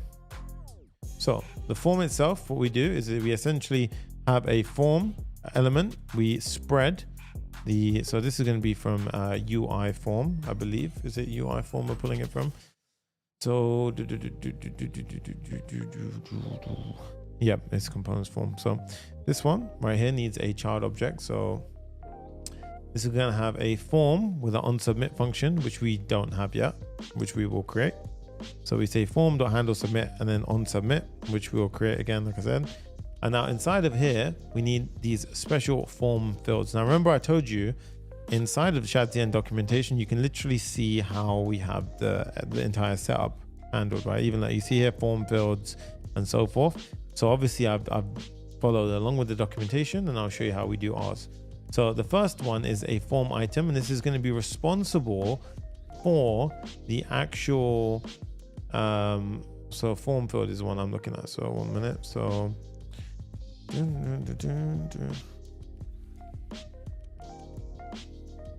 So this is form field. I'm going to pop it in and then we can have a look together at what's going on. So firstly, ton of imports are required. I will pop these in right now. So form, we're going to pull these in like so, all from UI form. And then let's go down here on submit, we'll write later. Form label is username, form control. This is the important part. The name username has to correlate to our value here. So this has to be the same as the schema. Then we have the input fields. Now input, we need to install from Shadcn. So input is an actual Shadcn install. So what we can do is pm/dlx Shadcn at latest add input like so. Okay, so just like that, it will be very, very nice. And then what we're going to do is we're going to import the input field. So there we go. And you see this spreader field that connects the Zod form or the Shadcn form to what we're doing. Then we need to import all of our check circles, alert circles, and so forth. Chuck that in and load it to as well. Okay. Now, obviously, status here, we don't have the status yet. So right now, there's basically no check that's essentially going to be happening. So status is not really, it says deprecated because we don't have a status yet. And I'll show you, we'll be creating a status ourselves afterwards. Okay. Now, after that, we have form description, and then we have availability check. Now I'll show you exactly what all of this means afterwards. And then we have the form message. Form message is responsible for showing us if any error messages are in present. And after that, we go to the outside and we add a button for the updating and submission. Okay, so in this case, we're going to have a button. We're going to import that like so. Disabled is submit disabled. We'll check in a moment how we do this, but we're going to have a bit of styling. We're going to have it if the form state is submitting, we show a loader saying updating. Otherwise, it will say update username. Okay, so we can tack into different states of the form by doing stuff like this. Now, let's go ahead and fill in the gaps. Availability check is submit disabled. What is the onSubmit function and so forth, okay? So firstly, onSubmit function. Right, onSubmit function is going to be a function which will look something like this. It will have values which infer from the form schema, and then we basically have something kick off of it, right? So obviously this is freaking out at the moment because we're not returning anything from it. So right now I can just say if there is no user ID, return, and then we can have a try catch block inside here, just to do a try catch statement. And as you can see, even afterwards, if there was an error, we can just say failed to update form.set error username, failed to update username, please try again. And here we don't even, you know what's cool, we don't even actually need to pass in error there. We can just say catch all. You probably may have not known that, but you can do that. And then here, if something went wrong, we can go ahead and eventually we're going to have the following, by the way, just so you're aware. We're going to have a const result equals set username. We pass in the username, and this will be a Convex backend call. If the result was a success, we reset the form. Otherwise, we set the error for username to be message result error. So similar to this, right? So this obviously we need to go ahead and declare in a moment. So we're just going to put for now console log submission. So submitted form, and we'll put the values through. Okay, so those two things are connected so far. Is submit. Let's go ahead and check on that. So is submit disabled. So firstly, we have a status call. Okay. Why do NZ infer twice? Where do we do it twice, guys? Use forms at infer type of form schema. Oh, well, I guess you could pop that somewhere else if you wanted. You could just type it as a separate one. Yep, you could do that. It's completely up to you. I don't see much value in doing that, but you can do that if you wanted to. That's kind of an inline. It makes sense to kind of inline that. But more so preference. Yeah. So at this point, you don't always want to have it inline and so forth. Like, you know, for example, the on submit down here, you don't want to have an on inline function. You want to kind of separate things so it's a bit easier to understand sometimes. Okay. Now under this, what we're going to do is we're going to have a get status function. Now this get status function is going to be checking a couple of things. Okay. And I trucked in a few comments here to help you out. So we're going to have a function here called get status, and we've got 4 checks. And then basically it's going to determine what current state are we in. Okay.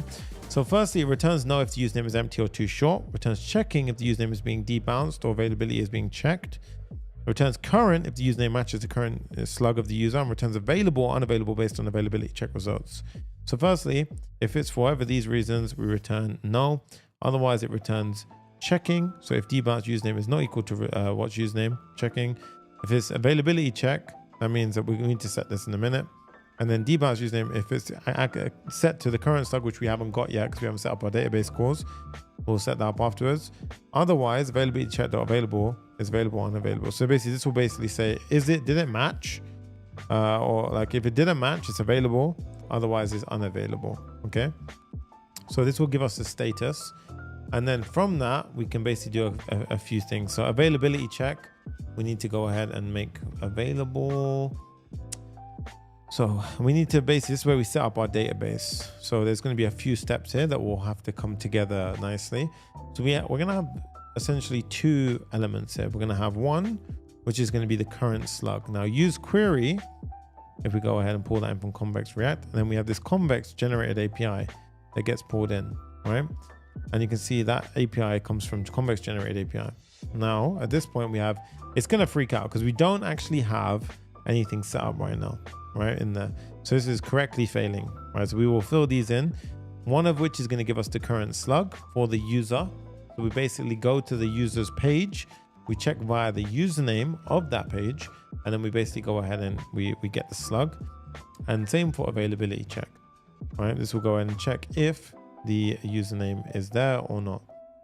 Now the last one is submit disabled.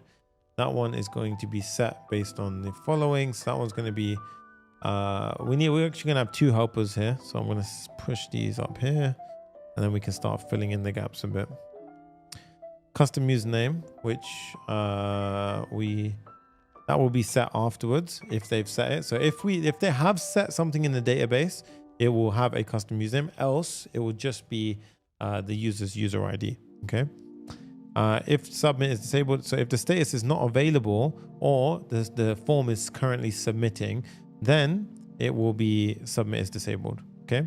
So now we need to set up our backend, these 2 queries essentially. So let's go ahead and go over to Convex now. So Convex, and inside of Convex right now we have my functions, right? And this is where we've got a few things in there. You can use this as reference to get started and learn about Convex. I don't need it because I've used it a billion times. So now what we're going to do is we're going to get rid of this. I'm going to instead create inside of Convex a lib folder. This lib folder is going to have basically different files inside of it. But first, let's set up our schema. Now, what is our schema? It's how we define our tables essentially. So how we define the tables. So first up, we're going to have a usernames table. Okay. Usernames table is going to look like so. It's going to have a usernames. So let's go ahead and get rid of this. It's going to be a username table. It's going to have a user ID and a username. User ID represents the Clerk user ID. Username is a custom username. Okay. And you can see by index is going to allow us to have some searching capabilities as well, which just makes the lookup a lot faster. We're also going to eventually have something called user customizations. And user customizations is going to be a store for whereby we can have a user ID, the profile picture storage IDs, because we're going to have Convex storage uploads as well in this build. Description and accent color. And this is going to be for the public page customization. Now, the way we're doing this is not everyone has to have an entry in usernames table.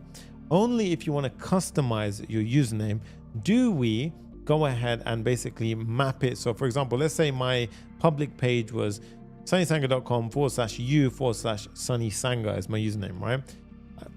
At that point, if I hadn't set that, it would be my Convex ID afterwards. So initially it'll be like a big kind of ID, and then only if I set it will there be an entry here, and then we can map it accordingly. So here we need to go ahead and create a usernames. So what I like to do is every time I have interaction with the table, I create a, essentially a folder for it, so a file for it. So usernames.ts, and in here I will have all of my queries and my mutation functions for interacting with that table. Okay, so over here we have get user slug and check username availability. So get user slug is going to be our first query and mutation. So I'm going to go ahead and pop this in now. So this comes from the documentation. This is how we do our first query. So get username and slug for a user, returns custom username or falls back to the clerk ID. Now, what I want you to pay attention to is here we can have a query or a mutation. A query gets information, a mutation is to change the data. By the way, Convex by default is real time out of the box. It's very, very powerful. Now, arguments, we're going to pass in the user ID into this. You'll notice here we do that, right? When we do get user slug, we pass in the user ID. Okay. And then what we're going to do is we have a handler which takes that function and does something with it. So what we're doing here is we're essentially, it returns this string ID. So in this case, we're going to go ahead and I'm just going to turn the music down a little bit so we can focus. So we've got the username record. We basically go into the database, we check the usernames table by index, by user ID, and we query against our user ID. We're checking if the query is equivalent to user ID by the value that we pass in. If so, then it means that the user has set a custom slug. If they've not set a custom slug, then what we do is we fall back to the user ID that was passed through. Okay, so that's essentially how we're going to do this. So that's the first one, right? So now you will see that get user slug is no longer complaining, because what is happening is every time I save, our API docs are getting automatically regenerated. This is why I love Convex. It's very powerful in this regard. The next one is availability checking, right? So here we need check username availability. So this one, guys, is a little bit bigger, and what I'll do is I'll pop it inside and we can break it down. We have our query. So check if username is available. So it's export const check username availability equals query, and you'll notice here, if I go ahead and hit save, look, it will actually prepare Convex functions and it will deploy. See how it deployed the actual functions? These are technically each cloud functions. Okay, so it takes a username, it returns an object with available or an error. Okay, we have a handler function.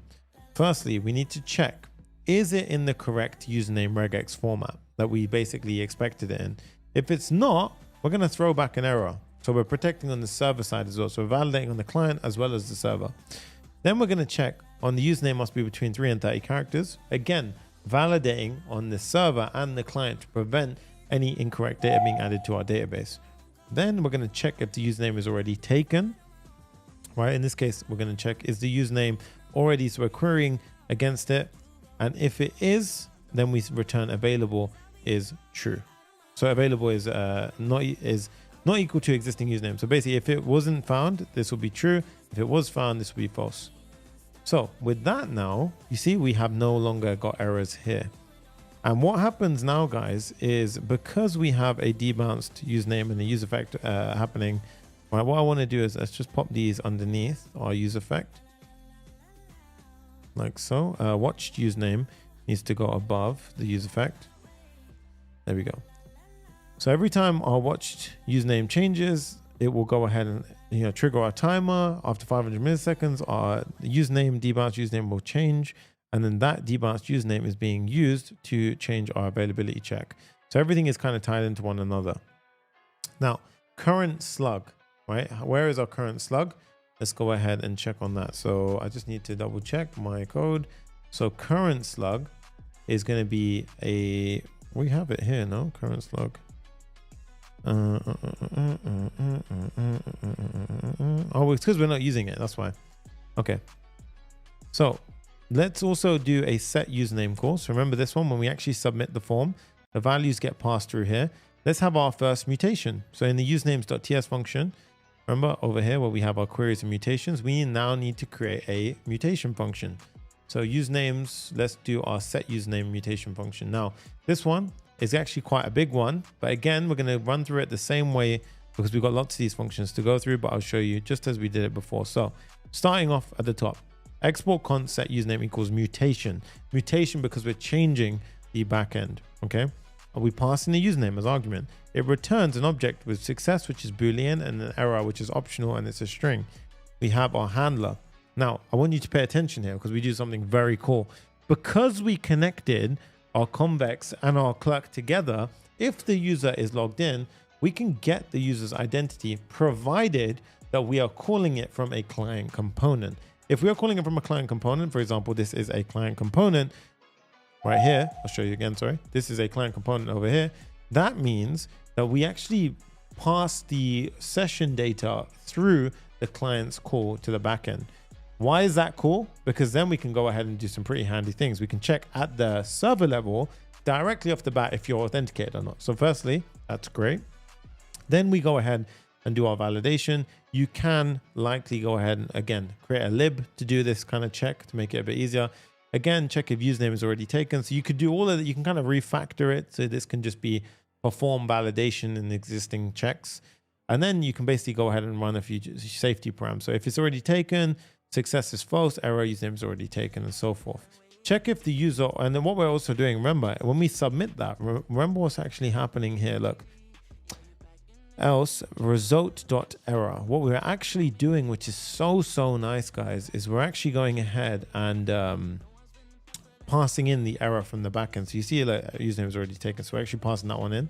Otherwise, we check if the user already has the username record. If it currently exists, we patch it, we update it. Otherwise, we create a new record by saying db.insert into usernames the user ID, which is the user's subject, which is actually the JWT claim. And this correlates to their user ID, which is the Clerk user ID, which will look something like this. It will be user underscore blah, blah, blah, like that. It will be something along those lines with numbers in it. Yeah, it'll be something like that. That's like how it would look. That'll be the user's ID. And then the username could be, for example, Sonny Sangha. So now you've created a mapping in the database between this person, or between this user ID and this username. Okay. And then we return success true if it all went well. Now, with that in mind, we now need to basically go ahead and use our mutation. Now, you cannot just do this and import it. When you use mutations, you need to go ahead and go through the use mutation hook. So underneath the use query, I'm going to create a set username. You see how we import it from Convex React. And then what we do is we pass in the declaration to our set username. Now, I want to show you something. If we do API dot, you see .lib, .usernames, and then we have access to them. So this is really nice little feature about Convex, is because it perfectly will go ahead and type check. This means you can code really quickly, really safely, and so forth. Okay. So with that done, we should be able to get this actually working now. So if I type in Sonny, for example, you see how it done the little debounce as well? Amazing stuff, right? So the debounce was happening now because what we actually did is we set, remember we set here, status is checking available, current, or unavailable. And what we had is our get status, and our get status changes based on the watched username value and availability check and so forth. So this is re-rendering each time our debounced username changes, right? Which is happening on our timer. Whenever it changes and it re-renders, it will check through those checks, which will re-render. So you see it was on checking and then it says available. Nice. So now what I want to do is I want to show you in real time what happens in the backend and what happens when we go ahead and save. Okay. So Linkify, if we go to our data now, you can see numbers, we can delete this table. That's actually old, so we can get rid of that. We have our usernames and this. So now if I was to click on, see how nothing is there at the moment. And if nothing is there, the user's public page is actually just going to be, for example, here, localhost 3000 /u/ my user ID by default. But if I set something and I click update username, now you can see it will update the username and There you go. We have a user ID and username of Sonny. And you see how that worked? And if I type in Sonny now, you see how it says this is your current username. If I do ABC, username is available, right? And then obviously if it's a dirty field, it will go ahead and do the following. That is awesome, okay? So just like that now, we have a user ID associated with the username, okay? Now that we know this, we can now do our previous thing, and I can even test it afterwards in a very cool way. So let's go now over to the current username status, okay? So current username status, we currently have the current slug, so we can actually build this one out. So if the user has a current, let's go ahead and put this in. If the user has current custom surname, a custom username, which is current slug, and the current slug is not equal to the user ID, then we can go ahead and say div is class name. Remember, the current slug will always either become the username or it will default to the clerk ID. Okay. So in this case, if they have the custom username set, it will go ahead and have the div, the following, and then it will say current username. We've got the user, which is just an avatar. This is not going to be from Lucid React. This is going to be from next link, and it takes us to u/the current slug, which is the user's page, and then import from Lucid React. Now you can see that current username Sonny, and if I was to click on that, it will take me to /u/Sonny, which is perfect. Now what I want to do is I want to show you as well afterwards, once we have our link preview. So if I was to type in, for example, ABC, and I click on change, you see how my username is now ABC. And in the database, it's also ABC. So I watch it in real time. And if we were to update, see how it says Sonny? Boom. Lovely real-time database working in Convex. Now, URL preview. Let's go. And I think, guys, this deserves demolishing the like button right now, because this is some powerful, powerful stuff. I just don't see it being talked about a lot. I don't know why, but it's like, for me, it just makes sense. When I'm building this kind of stuff, I would be using this day in and day out, especially with my teams and my software agency. We use this stuff all the time. So URL preview, next bit, I'm going to go in and pop it in. So we have the URL preview, your link preview, and this is essentially going to be this part here that we're building. And what I'm doing here is going to be a link. Get base URL will be a little library function I'm going to create in a moment. It's going to be a button with an on click, and this just copies to clipboard. We will set up toast notifications in a moment as well. Let's import this, copy URL. The toast we will set up in a second, and we need get base URL, which is actually a helper function that you need to create. Now, I'm going to basically go ahead and pop in a lib function. So we have our lib folder at the top level. Let's call this get base url.ts. And I've gone ahead and written this nicely for us. You guys can feel free to go ahead and copy this as you see fit. But this function will basically check if we're in a browser environment, check if we're in a production environment. If we're in a production environment, it will go through a priority order for production URLs. If we set our environment variable, it will use that one. Otherwise, it will default to the Vercel URL. Otherwise, it will default to the production URL, and it will fall back error if not. If we're in development, it will go ahead and give us localhost 3000. Okay, you can write your base URL logic however you wish. This is one way. Now, with that in mind, we simply pull that in, and we have this. So if I was to comment out the toast, now you can see, look, it will pop this. If I copy that, it takes me to there. And if I was to click on this button, I've now got it in my clipboard like so. Okay, so this is really, really nice. If I type in ABC, because it's all real time, and I update it, look, boom, real time ABC, Sonny, just like that. Debounce, magic, everything is real time, modifying our database, beautiful stuff. Let's add in Sangha for these beautiful notifications. So Sangha is responsible from Shadcn of adding these nice little notifications to our life. So we're going to go ahead and add this in right now. So we're going to pop this in like so, Command J, pull these in, add Sangha. And now, once that's done, we're going to go into our layout.tsx, which is our top level layout. So if we go into our app layout, top level. Okay, so we want the Sangha everywhere. App layout. Now what I'm going to do is inside of here, outside the clerk body, I'm going to add the toaster. And you can see this is from Sangha. And it's very easy. Once you've added the toaster at the top level, you can simply go into where you want to use it. So in this case, we were in the username form. I can pop this like so. And now I just import the toast notification function, from here. And what this will do, guys, is it means that now if I press this, Boom, copy to clipboard. Lovely. Copy, copy, copy, copy, copy. Look at that. All about working smarter, right? So this is really, really nice stuff. We've got the customization working. The next step is we have the public page. So I'm going to create the beginning of the public page because we can start doing that logic. Once we've done that, I will set up the manage links, and then we will continue to proceed through with the billing, with all that kind of good stuff. Okay. And then we have tracking. So this is going to be quite a big build. We're an hour and 45 minutes in. I am going to speed up now because we are on, we've kind of had up our warm up phase. Otherwise it's going to be like a 6-hour build. All right. So at this point, I always tell myself, I'm like, Sonny, the builds, they're going to get smaller. They're going to get smaller. I thought Linktree is going to be a smaller build, but yeah, it's crazy. They get bigger and bigger. Raj Precinct, what's up? I see you, dude. Okay. So next step, we're going to build this page, the public page. So let's go ahead and do that now. So I'm going to switch the music to Jay's playlist as well. So Jay's playlist has got a way of waking me up, and I need that a little bit right now. So Jay's picks. If the music sucks, you can blame him. But we're going to get into a flow state together. So in this case, we're going to admin, public, and now I'm going to do a username. So it's going to be /u/wildcard. Open the thing, open the wildcard username.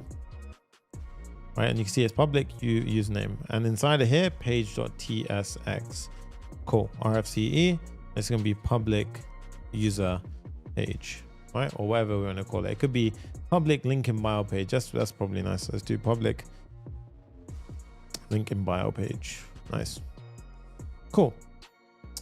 So for the layout, we can do a couple of things here. We can either have a custom layout being applied here. So really, if you want to have your layout.tsx logic, you do the same thing here. You can call it the public link in bio page, whatever you want to say, just to make it easier. And this will basically pop up in the sidebar, renders out the children. So you can apply logic there if you want.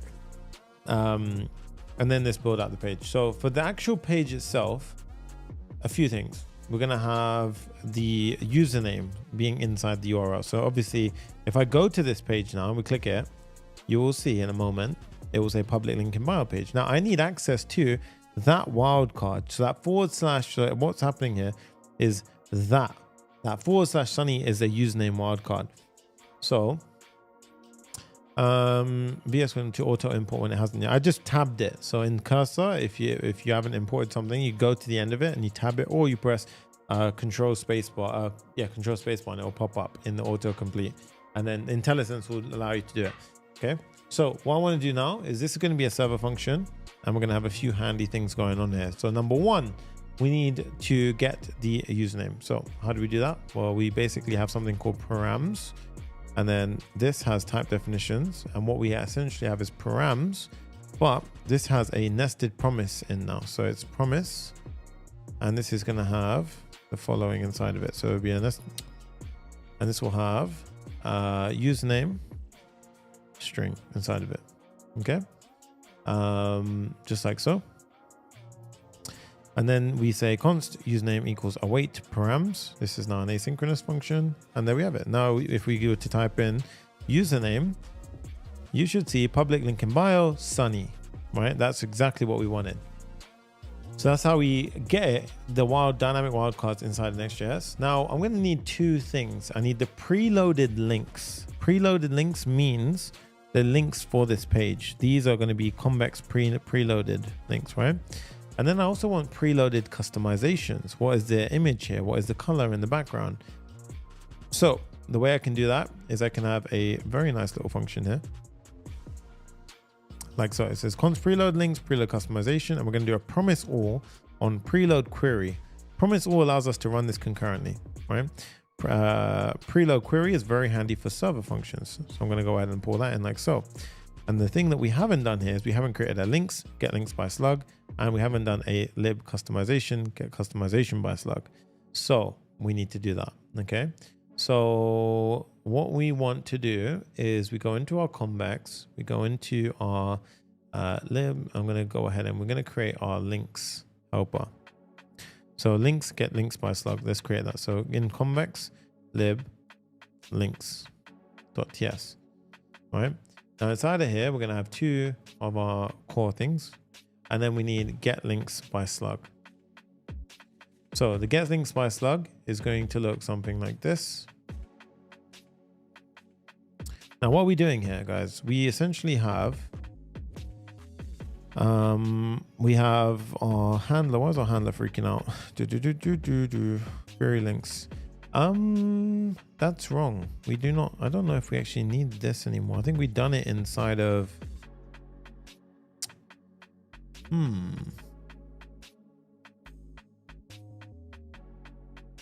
I made a mistake. How did I forget that? Wow. Okay, guys, we have usernames, we have user customizations, and then we completely somehow jumped over the links table.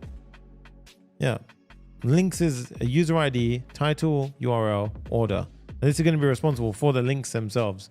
I don't know. I don't understand how I completely missed that. Wow, that is crazy. I completely didn't see that. That's wild. Right, so links. This is going to be for the actual links themselves. I don't know why I didn't think of that, right? So this is going to be a links table, user ID with title, URL, and order. Order is very important. It allows us to order the links together, right? In the correct order. So with this in mind now, we need to go to we need to create a lib links folder. Links.ts happens to the best of us. I appreciate that, dude. So let's go to our, I know you guys are concentrating when I get comments like that, right?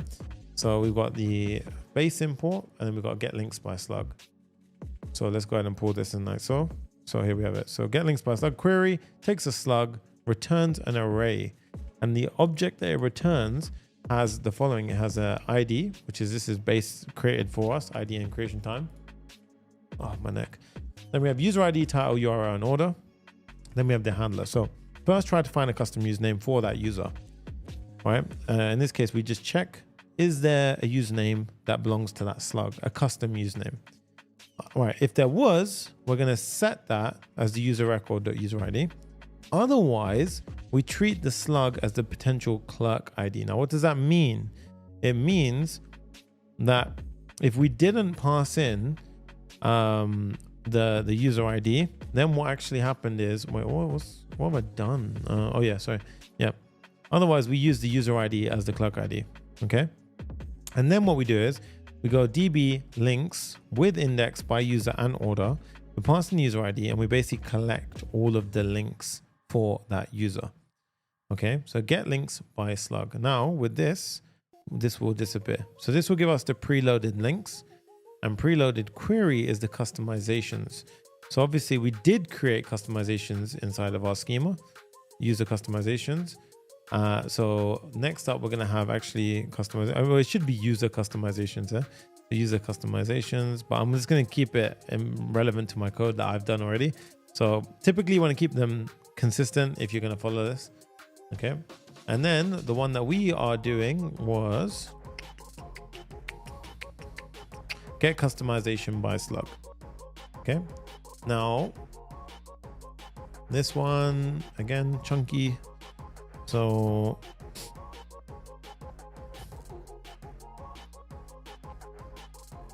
let's do our little import.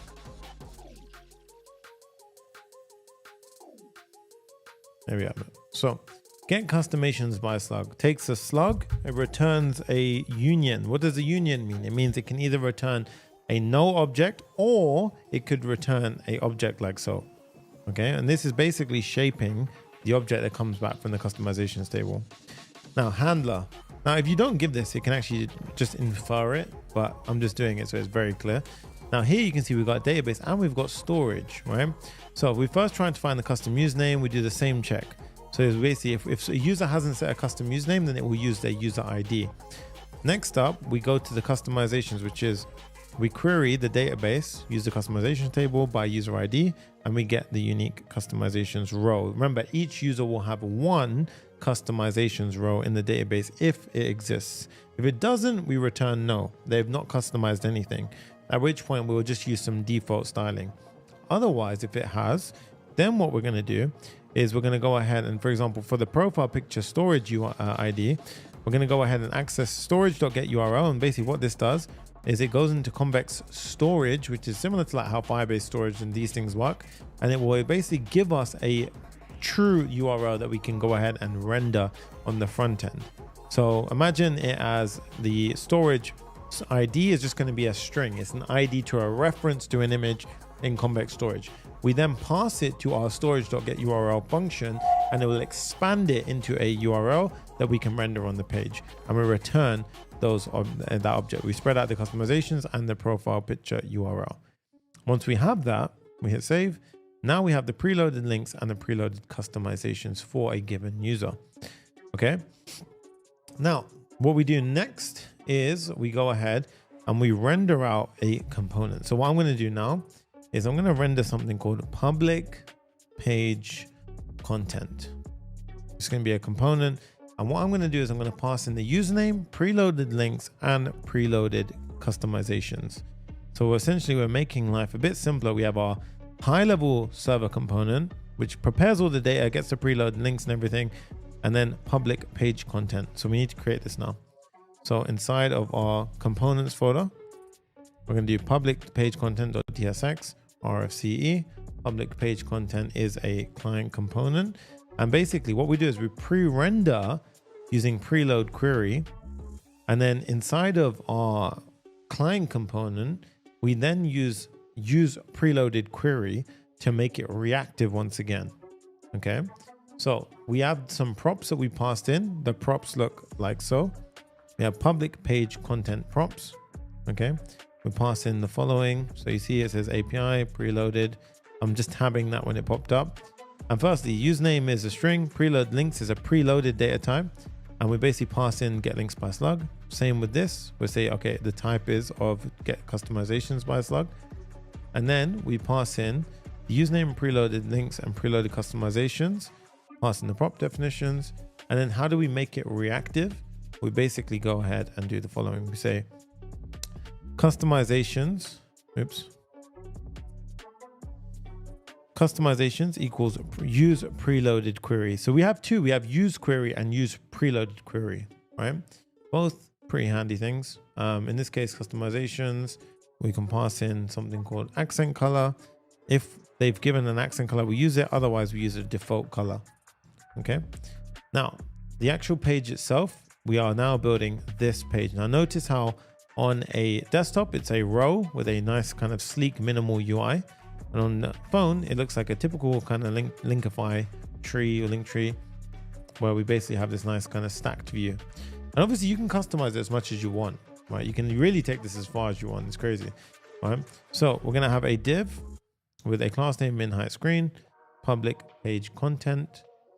And now, firstly, let's go back over here. Let's import our components. We should now have, public page content. There we go. And then first up, we have colored header section. So let's go ahead and pop that in. So colored header section, you can see that's the beginning of the top, right? You can see here, look, colored header section. Okay. Now, again, I'm not going to go into too much about how we do all of this. You can feel free to pause the video and look into that yourself. Next up, we have the main content, which is overlapping the header. Okay. So this overlapping section is the rest of the, basically the entire section. Okay. So you're probably wondering, but Sonny, don't we use preloaded links as well? We pass that into a separate component afterwards, right? So next up, we have the a container. So let's go ahead and pop in our container. And then we have two areas. We have the left column first. So the left column is going to consist of the following. So I'll pop this in and we can pause the video and have a look. So left column. Firstly, we have a Next.js image component. We have a user profile picture. So in this case, the left column is, again, you can pause to look at how I've styled things with the flex column. It just goes into a flex row like I showed you. But here is the main thing. We have our, if there is a profile picture present, we are going to go ahead and show the image. Otherwise, it will render out a user kind of a placeholder image. And then we have the profile info, which is the username itself and a description if it exists. Okay. As you can see, we have that. right? Now this will fail once there is an image set, because we have to use something called next config. We have to white label or whitelist the actual image source, which we'll do eventually. Okay. Now, after the left column, what we're going to do is outside of it. So the way we can do this is we go to the bottom of this. We're going to have the right column, which is going to be the links. Okay. Now the links essentially are going to be very, very simply put in. It's going to be a flex1 container because we want that to take up the majority of the room. And then this is going to be another component where we pass through the preloaded links. Okay. Underneath all of that, we have a footer. Now the footer is going to go outside of this container like so, right? And this is going to basically go ahead and we can use our helpful lib function there. And basically what will happen here now is this is going to fail because we haven't got links. So in this case, that powered by Linkify, you can see that's kind of how it's going to look once we have it roughly set up. Okay. Now the links is what we need to go ahead and build. So this part here. So links needs to be created now. So we're going to do links.tsx RFCE. And this is going to be a use client component. And this is going to take preloaded links as an argument. So here we have preloaded links. And then this is going to be type of, and we need to pop in our API. And now we use the same principle that we did previously. We have a few things that we can do here. So one, we can use preloaded query. We can use params to go ahead and get the username from the params again, instead of prop drilling it through. And let's go ahead and just pop in our links component like so. So hitting save now, we should see links. There we go. Okay. And you see now it's working a lot nicer. Okay. This is frailing because of, yeah, that's fine. Just hit a hard refresh and you're good to go. And now what we do is we're going to map through each of the links. So we're going to do a class name space or y of 4. And for each of the links, we're going to map through. Okay. Now at this point, this is going to be a next link tag. So right now there's nothing there. Okay. So what we can do at this point is we can force the data inside. So we can actually, in the links table, what I can do is I have the username here. I can copy the username of the user, go to our links table, and I can add a document to sort of test it. We can do user ID is this, URL is https://www.google.com. Title is hello world, and we can save. And you can see, look, boom, we have a link. Okay. Do one more demo link. We can have a user ID. We can have URL, https://www.youtube.com, YouTube channel. And then we can say /Sonny Sangha because I'm being all like that. There we go. And we click save. And now you can see that we have 2 thrown in the midst. Okay. Now that obviously doesn't look right. That looks horrible, right? So what we now need to do is go ahead and style these correctly. So firstly, the link itself, let's go ahead and style this. So it's going to be a group block width of 4. Okay. And then we're going to have a little bit of styling in the mix as well. So we're going to have an animation delay as well.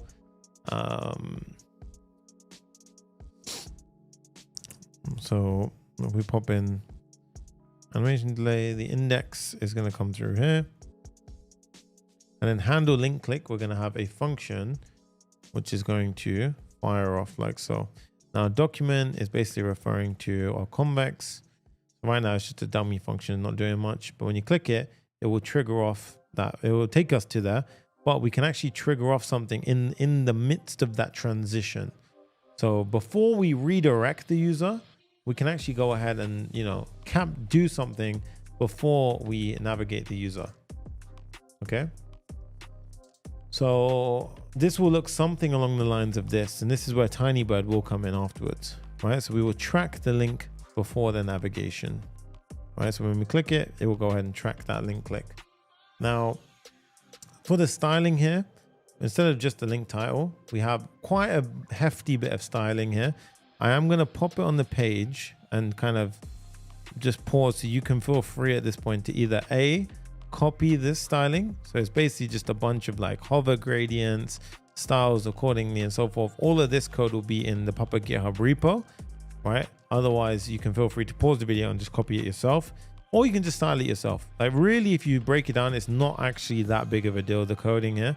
It's literally just a case of a bit of padding, bit of effects, like, you know, as you hover over it, and you see the animation delay. It just gives us that nice little subtle delay.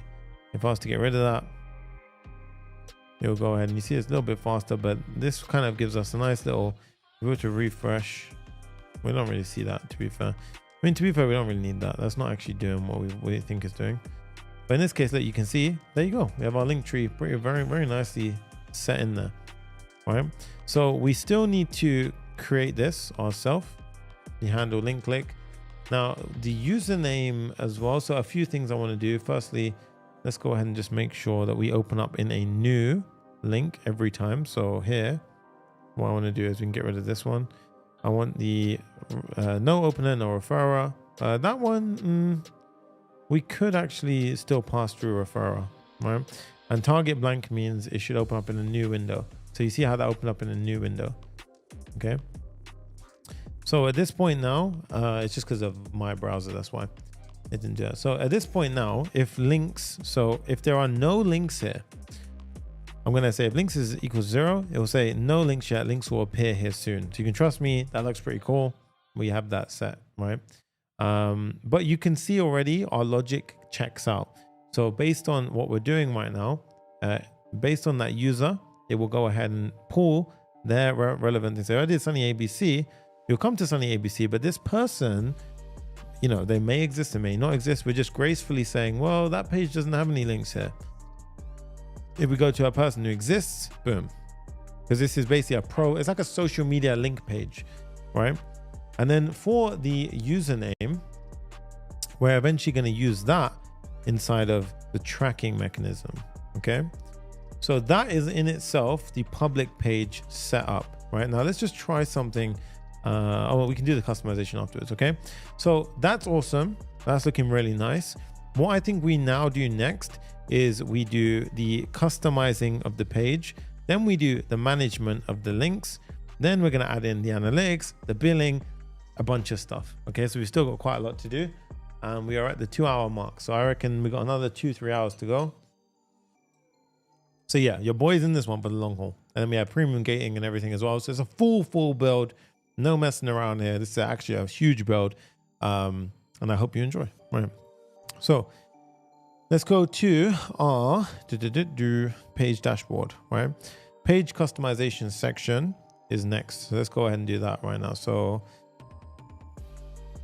let's do it.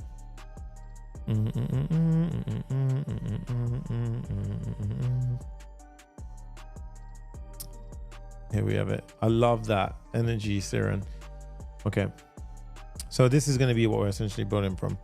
Okay. So page customization section. What we want to do here is we want to go ahead and, you know what, maybe it'll be cool at this point before we carry on to split the build up. Maybe we jump into a bit of billing and we come back so we can kind of add in certain bits of functionality. I think that might be fun as well. So let's mix it up a bit. I want to kind of get you guys a bit kind of around so it's not too stagnant in one place. We're going to pause here for a second. Let's do billing. So when we click into billing, it's dashboard/billing. Right, I want to go into that a bit more. Right.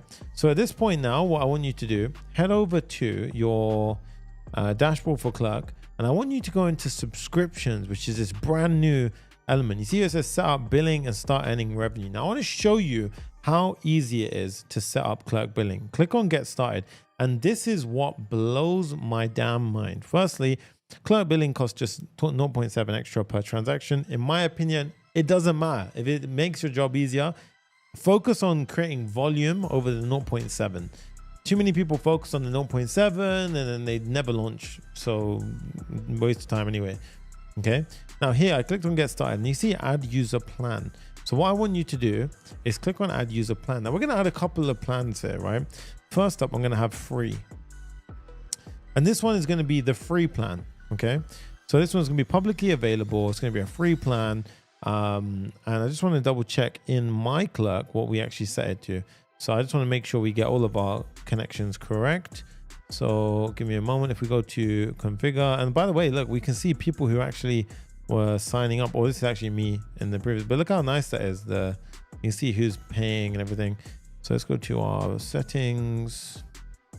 subscription plan. I want to show you something in a moment. So free, and you can see you can set a description, add whatever you want, and it has no features. Yep, so that's what we wanted. So the first plan, this is the free plan for all. Okay, monthly base fee 0, annual discount, nope, nothing there, no features for free users. Just let's just put in 0 for now, 0. Okay. Must be at least $1. We can't set this to free. Oh, I think they were already on the base plan, right? So if we go to so we've already got free, my bad, right? The next one we wanted was the paid plan. So we want to have pro. Okay, this is the pro plan, right? Now monthly base fee, let's say we want to charge $4.99 a month for the user to be on the pro plan. And then we want a discount. So if they do a annual upfront payment, we can deduct it to $3.99 a month. So that means that it's $3.99 a month, billed as $47 a year. Okay. And that can be publicly available. Now, here's the interesting part, add features. Publicly available means it appears on the pricing table and user profile component. Okay. So let's go ahead and have a new feature. So when you are a pro member, you will get analytics.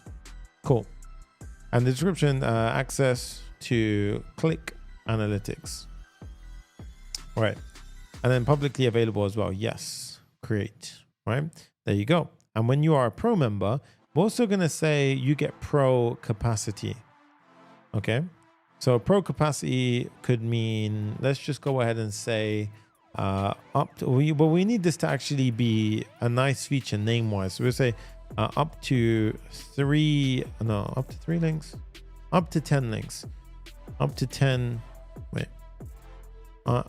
add up to 10 links. And then for the slug, we can just say pro capacity and say add up to 10 links for your page. Public. Yep. And the reason why we're doing this is because I want that to actually come up in a very nice way. So here even we can say access to analytics, update features, boom. We have access to analytics, add up to 10 links. We hit save. And now let's go back into our plans. And you can see we have pro, build monthly or avenue. Right, there you go.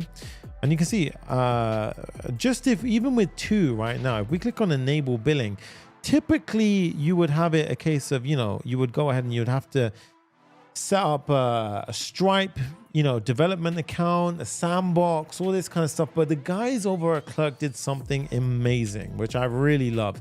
If we go into Clerk settings, guys, look at this, our 0 config payment gateway, ready to process test payments immediately. So until you can use this to test it out. So everyone who complained before that Stripe didn't work in their country, this is amazing for you. It's actually a game changer for you.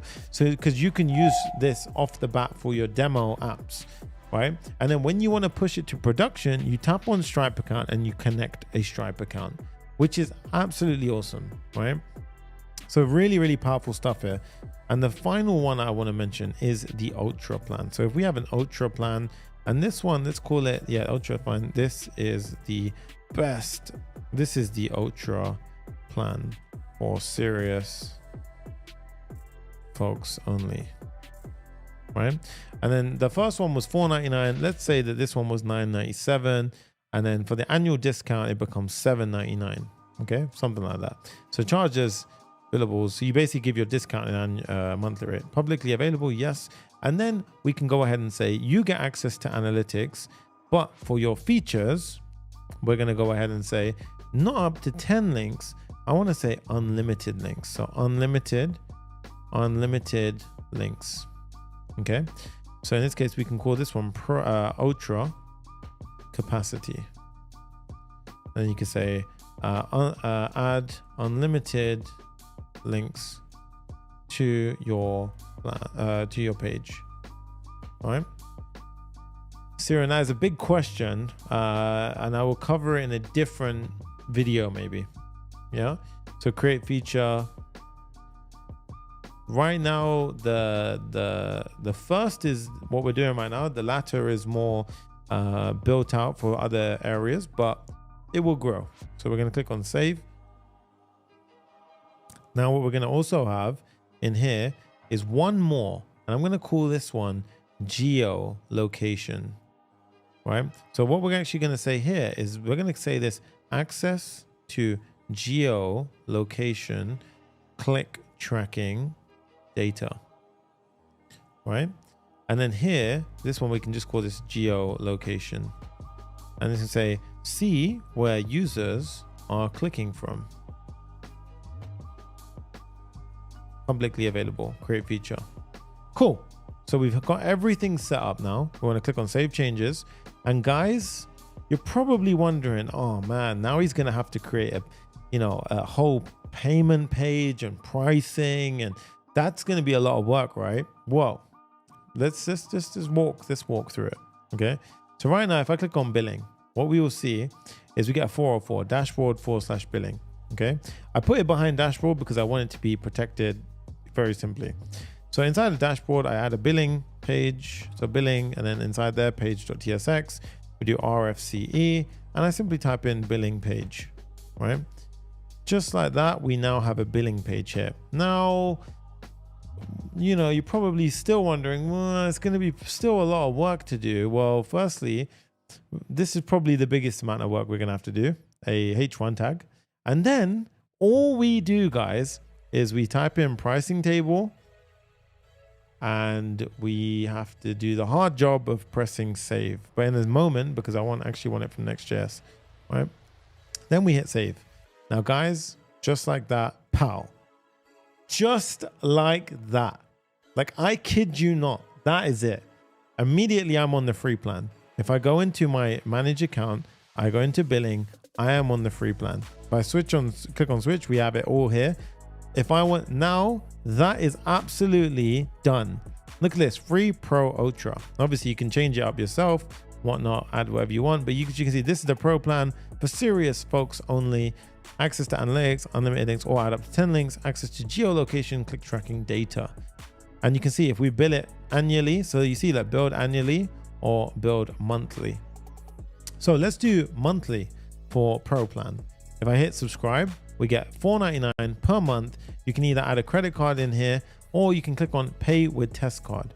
And I love this because it's so simple for devs.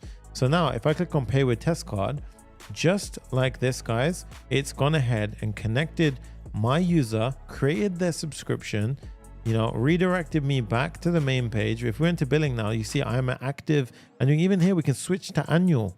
And if I switch to annual, you can see it saved all my card details, has everything here. If I go and manage account, it's already here. I can go into my statements. I can download my statements. I can see every single thing in a matter of seconds. That is absolutely crazy. That is so fast, it's nuts, right? Now, if I go into subscriptions, if we go ahead and hit a refresh, we can see, boom, Sonny just spent $4.99 on this. We can click into this user. We can cancel their subscription. We can see their payment IDs. We can see their lifetime LTV values, right? Basically, how much have they paid over their course. Right now, if we were to go ahead and let's do an annual plan. So I'm going to switch to annual here. Pay $42. I'd rather do annual plan. Now I'm on the annual plan. Now you can see, if I go to billing, I'm on the active annual plan. And as you can see here, if I hit a refresh, Sonny has ended the previous subscription on $4.99, and he has created a new pro subscription on an active plan. And you can see everything was handled for us. Now, why is this so important? Because typically, guys, well, firstly, you can see the revenue will now state it will actually, well, what's very clever here is, oh yeah, there you go. I was gonna say it took a second to update, but you can see like it tells us it pulled in this much from the overall situation. And then the amazing part is any failed payment or anything along those lines will now automatically cover and handle that. Plus something very, very nice I want to mention, and I want to see if it does this. I don't want to show one of my other emails by accident. I'm going to see if it pops up for you guys because I want to show you. But what you can see here is, I'm just going to go ahead and actually do this one. So if I show you on my screen right now, I am using, look, what you actually get here is an email that pops in. You can see like a development receipt. And you see I got one for $4.99 and I got one for this one as well, $42.99. And as you can see, that got emailed to me as well. So not only did we get access to everything that we needed, but we even got a beautiful little receipt to inbox straight to us as well. So super easy, convenient setup. Now you're probably wondering, well, how do we feature gate it? Well, they have so many cool ways of handling the feature gating that we can go ahead and jump into in just a moment. But it's really, really simple to go ahead and do after that. Like once you've got it set up, it's so easy to go ahead and get up and running with it. All right. Once a subscription is running, by the way, you can't change this price or fee because obviously it has subscriptions attached to that plan and so forth, right? But I guess the next step is we carry on running through because we're essentially done with the billing. So it's that simple. It's actually incredible, guys, how easy that is, right? So now we have the subscriptions powered up behind it. So firstly, smash the like button if you thought that was cool and let me know in the comments. Because I thought that was bloody cool when I used that, right? The next step is let's go ahead and do right, let's go ahead and do the customization. So dashboard. So we're going to go ahead and do customization next. So inside of our page, we've done our username form. Dashboard, yeah. Page customization. So the page customization section is going to look something like this. We have background gradient here, and then we have customization form. Let's go ahead and pop it on the side over here. We do not have a customization form component. So inside of our components folder, create customization form.tsx rfce. Customization form is now there. Now this is going to be a client component with quite a lot going on, to be honest. Client component, and then we need to import it into our app like so. So we should now have a customization form. So let's get working on this. So what we're going to do is firstly, we need access to the user. This is going to have a lot of functionality inside of it. So we're going to try and hop through this one quite quickly. We have the user themselves. We have a file input reference, which is going to be responsible for the user selecting a new field. So I'm going to show you this as reference here. So this is essentially what we are creating now. So you see, if I was to go ahead and remove the image, you see how it removed? Really nice, right? If I was to go ahead and upload a new picture, let me go ahead and change, to be honest, you can't see anything here. So if I was to upload a new picture, for example, I put back the Sonny Sangha picture. Look at this, it's uploading the picture. And then in a moment, you will see that this will now fly in real time. And like literally it's incredible, right? Look at this, look. In real time, that will go ahead and update on the person's page. Absolutely awesome, right? So we're gonna do all of that. And we're also gonna do this, the Papa Fam 1, 2, 3, save customizations, boom. You see how it immediately updates? So imagine you really wanted someone to make sure that they always had the right thing in front of them. You can go ahead and do it. And same for the accent color. I want a bit of a darker blue, save customization, boom. There you go. Really, really beautiful stuff. We're gonna build that right now. Okay, so we're gonna need a couple of customizations here. So we're gonna need a couple of mutations and one query.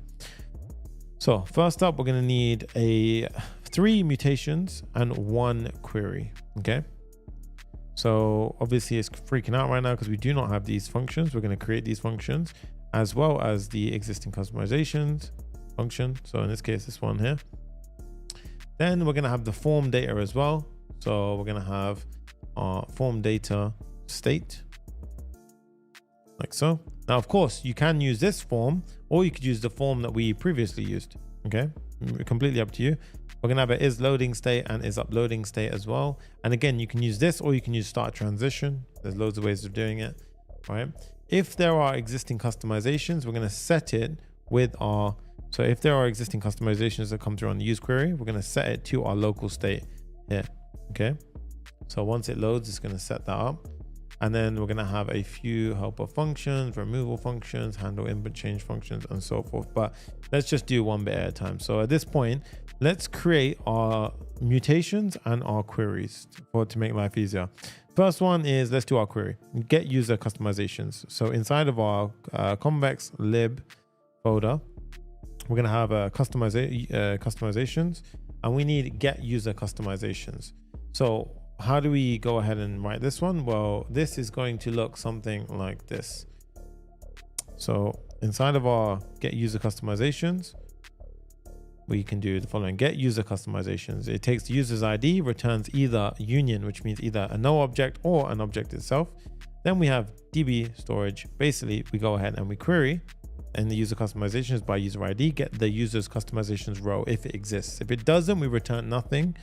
If otherwise, we go ahead and we retrieve the URL for the user by the profile picture URL. So it's very similar to what we previously done, but that was slug, and this one is by user ID.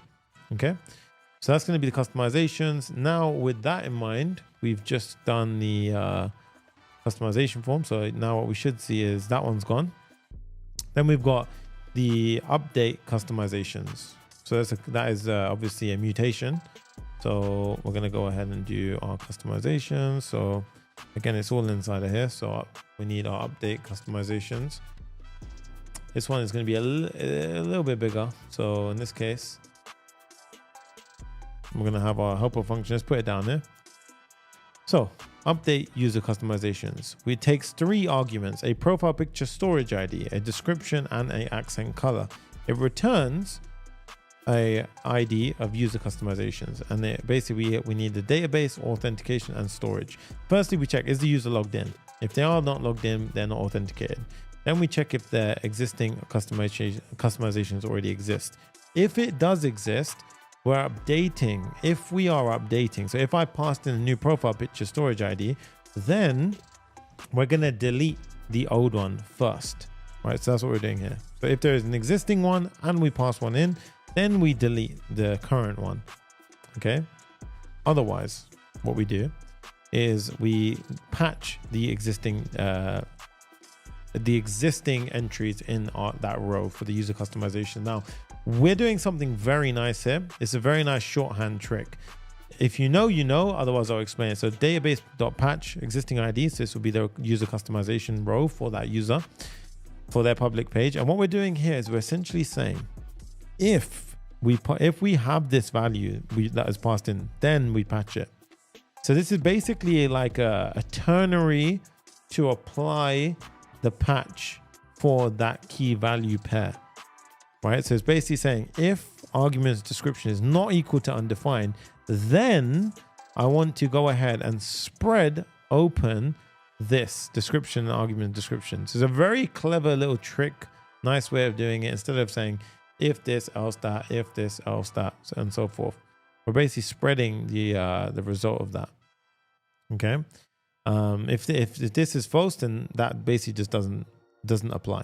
If it's true, and this is not undefined, then this will get spread out into this, in which case essentially this becomes this, right? So that's basically what's happening.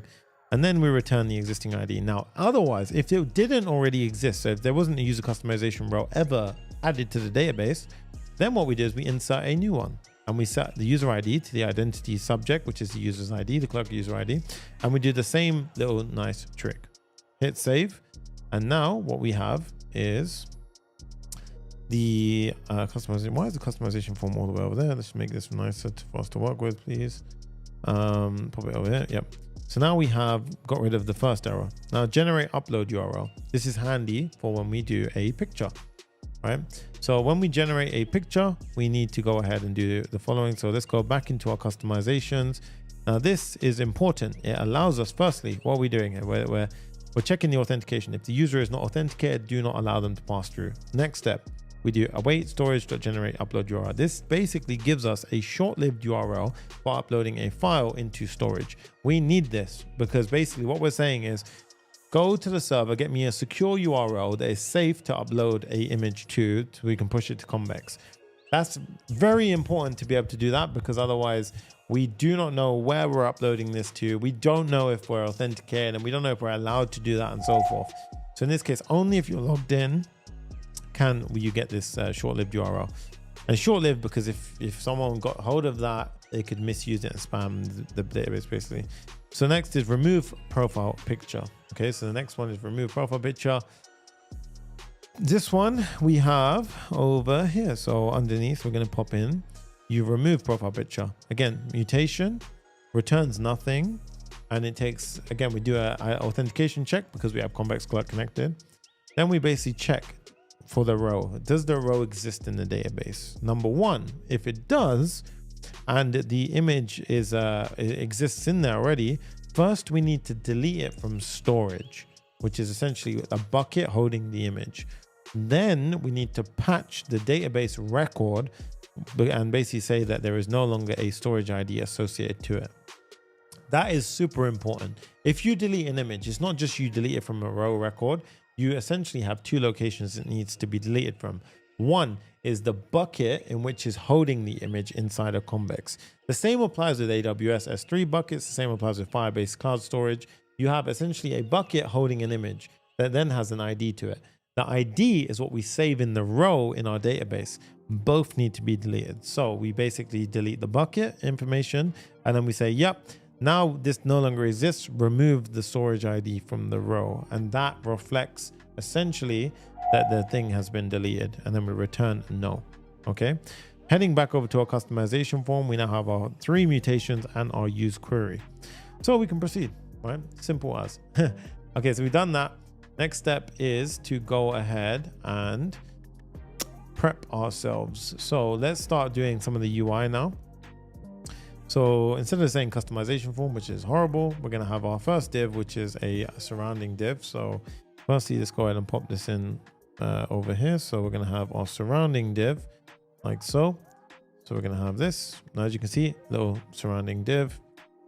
Then we're going to have a div with the essentially just the first, customize your page section in there. So let's go ahead and pop that in. So this is on a palette. It's like a little nice little effect. See, customize your page, right? There you go. That's essentially what we did here. Now, after this, we can go ahead and we have the form.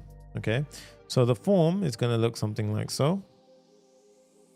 Handle submit, we don't have yet. So handle submit, I'm just going to write the signature for the function, and we're not going to actually do the work for it yet. We're just going to pop it there for now. Okay. And then let's just do a e.prevent default. And then, yeah, for now it does nothing. Okay. So we have our form. And then the reason why I do that is because then I can see as I add things into the form itself, what's going on. All right. So the first step is going to be for the,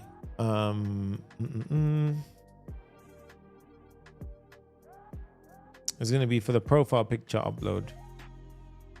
Okay, so the profile picture upload is going to be quite a big chunk. Let's pop it in and we're going to run through it together. So yeah, okay.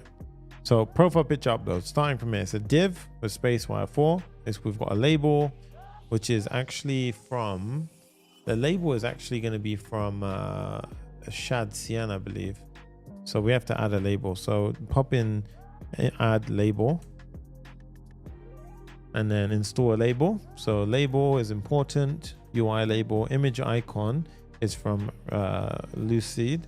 And then we have current image display. So this is going to be a next image. And we basically are saying if there is an existing profile picture, we're going to show that image. Current profile. We're going to have a button.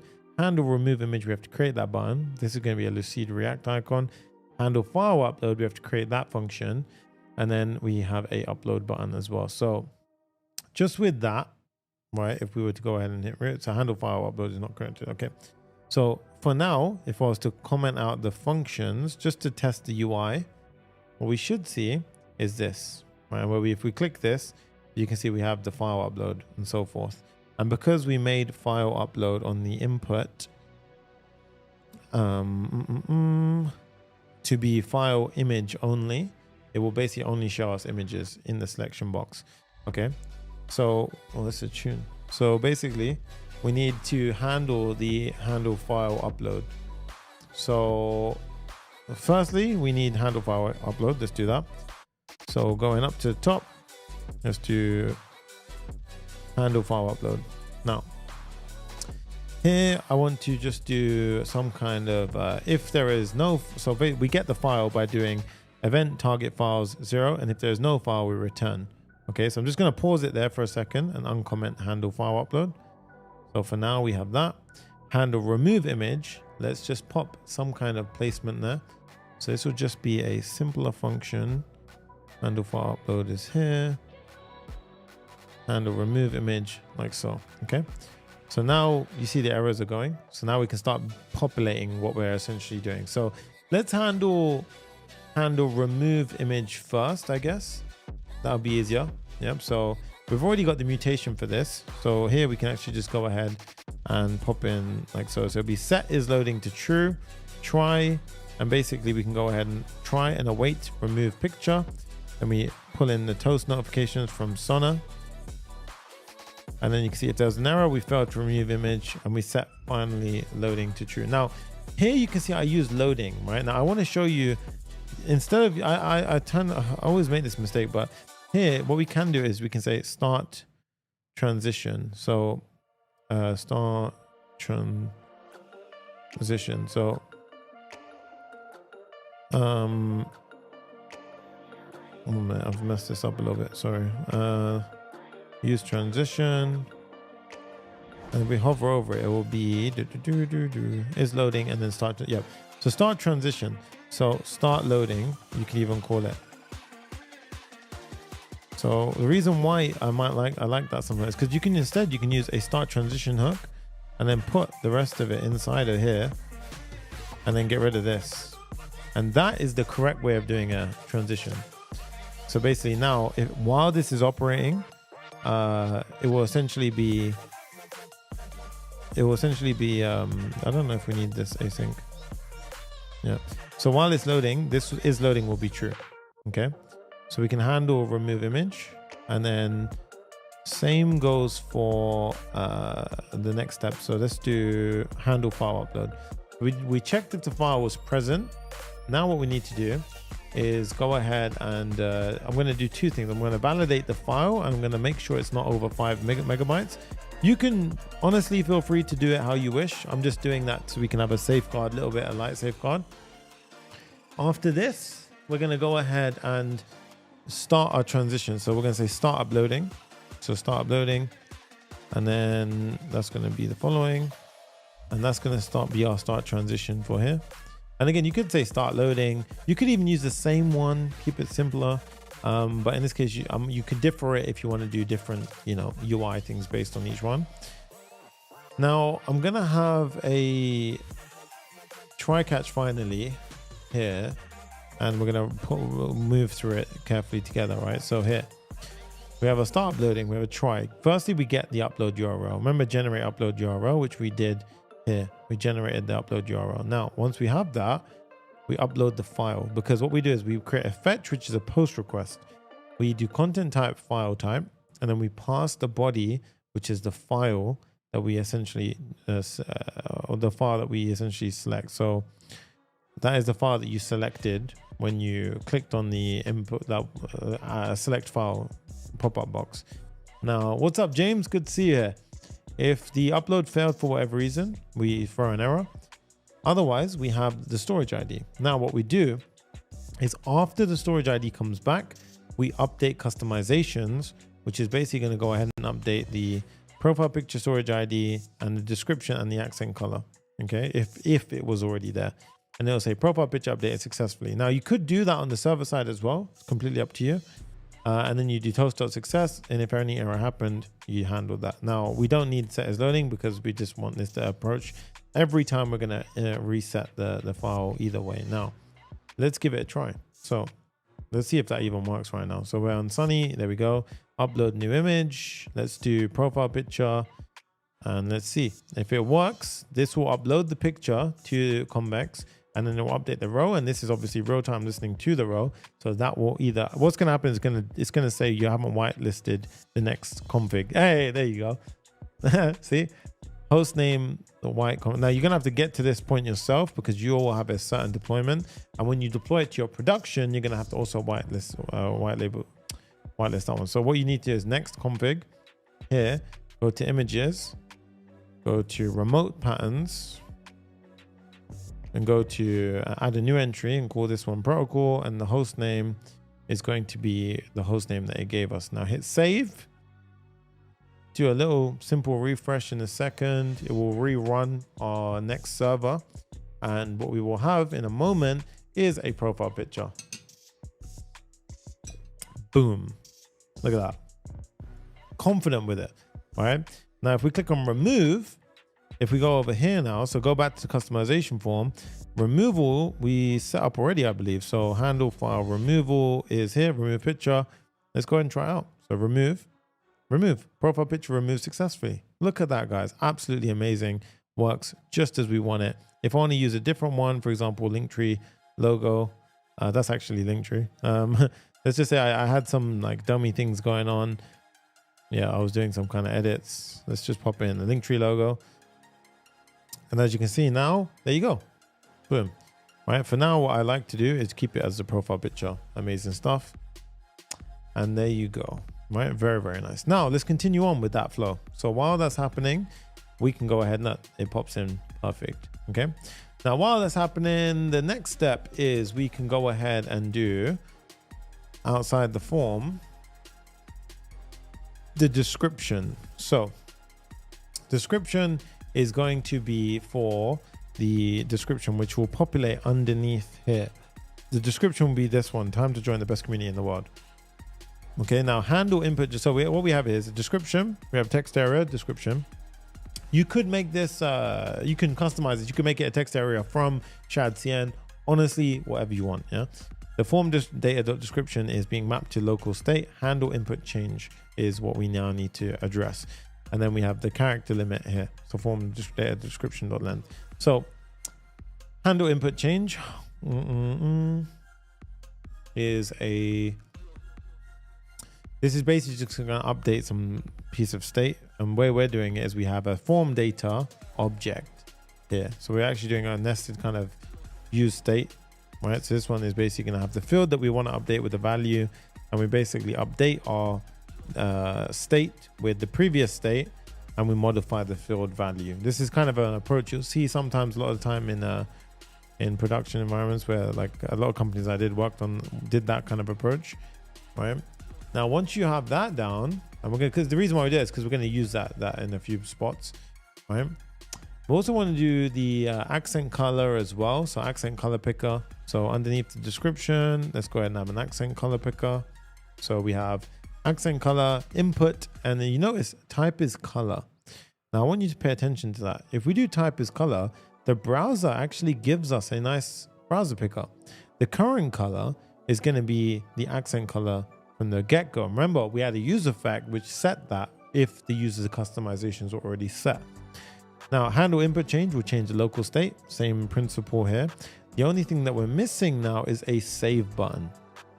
Okay, so a save button. So the save button is going to be type submit, and essentially it's just going to be a simple button that will render out here. So if it's loading or is uploading, it will be disabled, and we have essentially save customizations. Now let's give it a try. Right, so when we submit, we'll have handle form submission, which is at the top of our form submission, handle submit. And right now we don't do anything. Okay, so we actually have to handle our submit. So handle submit is going to, instead of doing nothing, it's going to say if there is no user, do nothing. So a little bit of defensive programming. And then what we're going to have is a start transition call. So start transition, again, makes loading, those kind of things easier. And then we're going to just simply have a try catch, right? And the try catch is going to be along the lines of something like this. So we have try catch any error that happened with the toast. And then we say update the customizations with the description or the accent color if it's there, right? And then we say customization saved successfully. Now, how can we test all of this? Well, it should just work. So what do I mean by that? If I type in hi YouTube, boom, and I change the accent color to green, and I hit on save, boom. Hey, look at that. Love it, right? That is so cool. You see, this is why I like things which work instantly. So in this case, let's make it like a nice blue. Go over here. Hi, YouTube. Welcome to the stream. Bap, bap, bap. And then bow. Look at that. Amazing stuff. All real time, all working super smooth. Okay. So we have the customize your link. We have the customize your page. We have file upload, everything done already. Next step is we are going to do the manage your links section, which allows us to have draggable links, which are real time, everything working as it should. This will use reactd. And then after that, we have analytics. So quite a bit to do, right? So we have the manage your links with the add link screen. Then we have the analytics, Tinybird ingestion, all of that stuff. And then we have all of the analytics tracking, the gating, for example, 0 to full stack hero. If you click on that link, all of this kind of metrics. And then we have gating, and then we have deployment. Okay. We're currently 2 hours 45. I'm estimating 4 hours and a half, maybe 4.5. So let's keep going. This is where stamina kicks in, guys. Okay, so what we do now is we do the manage your link section. So just slowly break it down. And I love showing you guys this stuff because honestly, it's like if you're ever sitting there coding and you think, oh man, like it's a long process. I like to see, like, there is no way I can fake what I'm doing right now, like on screen. I am sitting here for this time with you during this period to show you that, yeah, you can do it. Like, this is literally is doable, right? So you can see in this bottom section here, I want it to have a nice effect where it kind of scrolls down for the rest of the page. So manage link section is here. Now we're going to have our container, which is going to prevent the maximum width. Nice little design pattern, let's say. So now that will keep things in the constraint. And then what we want to do is have another surrounding container, which is going to have all of the flex rules. Now, why is that? That essentially means in a small view, managed links will appear on top of each other. Otherwise, it will be flex row. So that's how we do that. And then we have essentially a left side and a right side. So the left side, I'm going to pop in right now. Left side will look something like this. And I'll show you what's going on. So left side is basically, we have large appliers and it's going to stick to the top of the screen and so forth. But in this case, we just have manage your links, organize and customize your link in bio page. And then we have a drag and drop and reorder. This is kind of like a neat little feature spot, I guess. So in this case, let you see drag and drop, real-time analytics, click tracking, analytics. And then after that, we have outside of here, we have the right side. Okay. So this will be the links themselves, the link management. And this one is going to be for managing the links. So we have it like so. Now, if I hide the links for a second, you can just see, look at that. Firstly, super clean, right? And I want to show you, like, front end doesn't have to be crazy, tedious and boring. Once you know about Flexbox, how to do it correctly, grid views, this kind of stuff, good design principles, you can really do some cool things, like simply. Like, and then you don't have to worry about, is it responsive? Yeah, it is so simple to do once you know what you're doing. And like I said before, guys, 0 to full stack hero, the place where I teach it all, papareact.com/course, right? So make sure you guys go ahead and check it out. Right, so next up, we're going to have manage links is this function here. So manage links is essentially going to be here. So we have the links down below. So right now I want to go ahead and do manage links.tsx. All right, so RFCE, this is going to be the manage links component. And this one is going to be a client component. So we're going to say use client. And then we're going to have preload links. And then here, we're going to help ourselves. Oh, no, we're not going to do that. We're going to say, remember, we're going to use type preload, which we have from Convex. And then we import our API. And then get links by user ID, we need to create. So if I go into our links here, we actually need to create that. So need this for a project. Nice. Hey, I think you could. Yeah, obviously you can, but there will just be a bit more, like, there'll be a different structure, right? Get links by user ID. So I need to create that. So what we're going to do now, I did not yawn. That's what I have to tell myself. All right. So in this case, I'm going to copy this. I'm going to pop this in, get links by user ID. So it's a query, takes the user ID, returns an array of objects, and these all represent the links. And all we're doing is we're returning a simple database call, which is linking to the queries database with the index by user and order.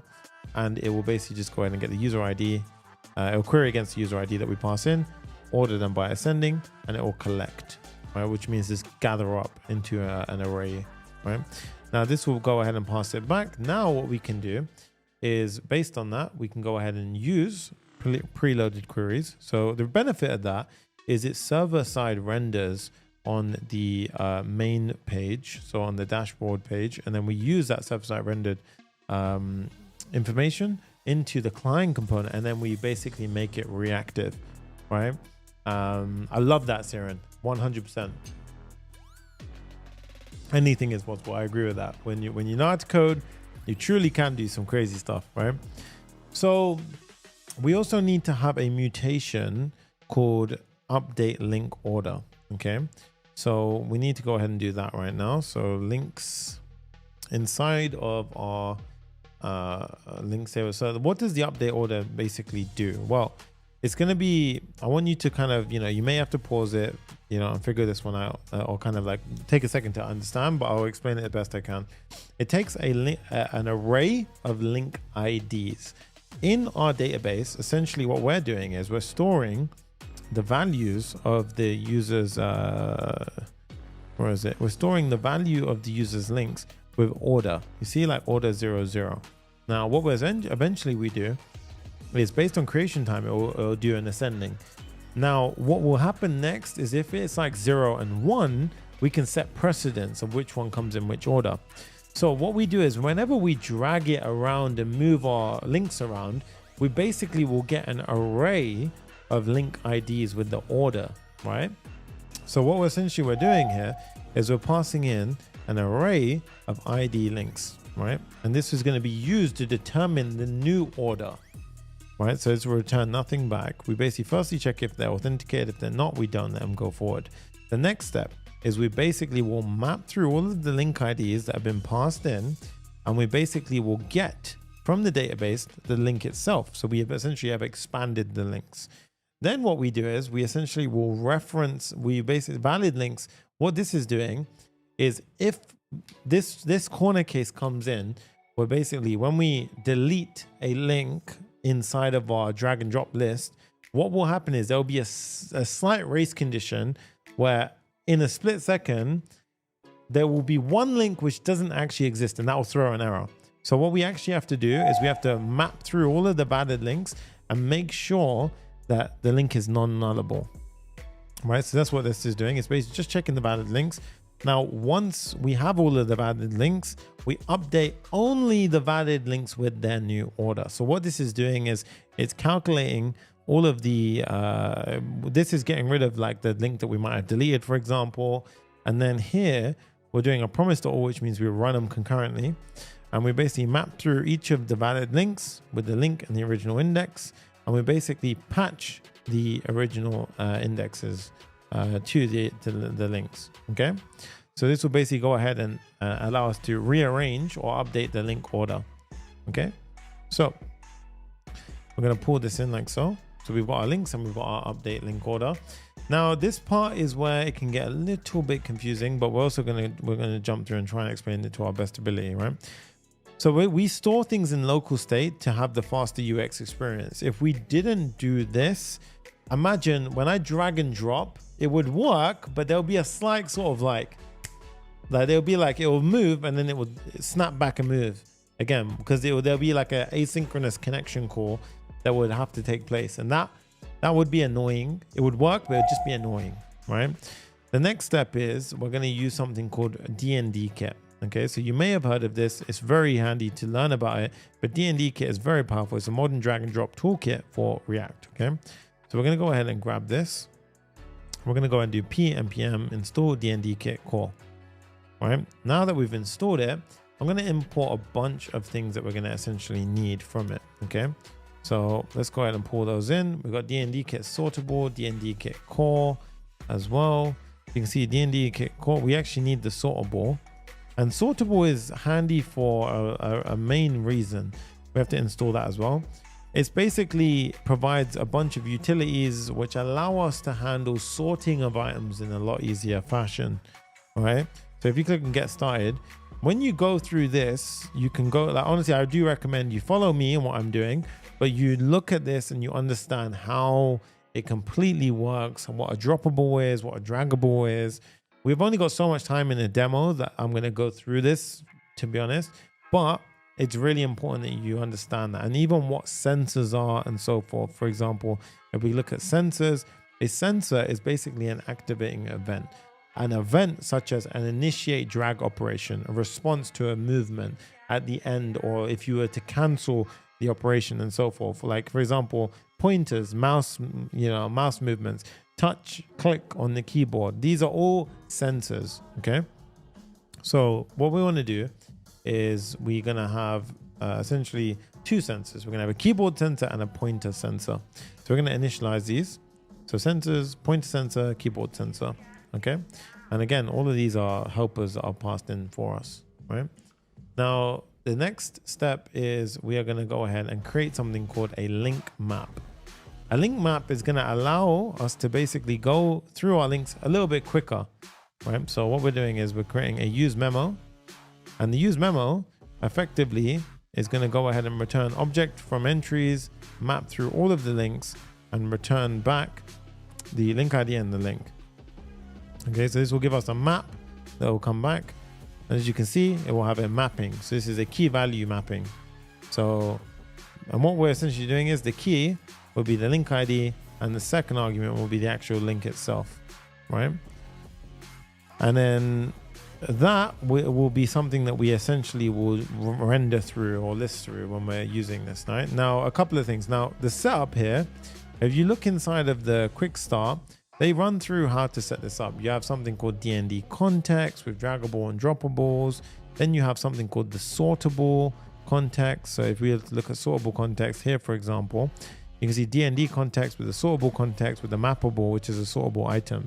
So this is effectively where I'm getting my information from. In case you're wondering, and in case you want to do your homework yourself, that is how we do it, okay? So let's go ahead and start building. So first up, we remove this.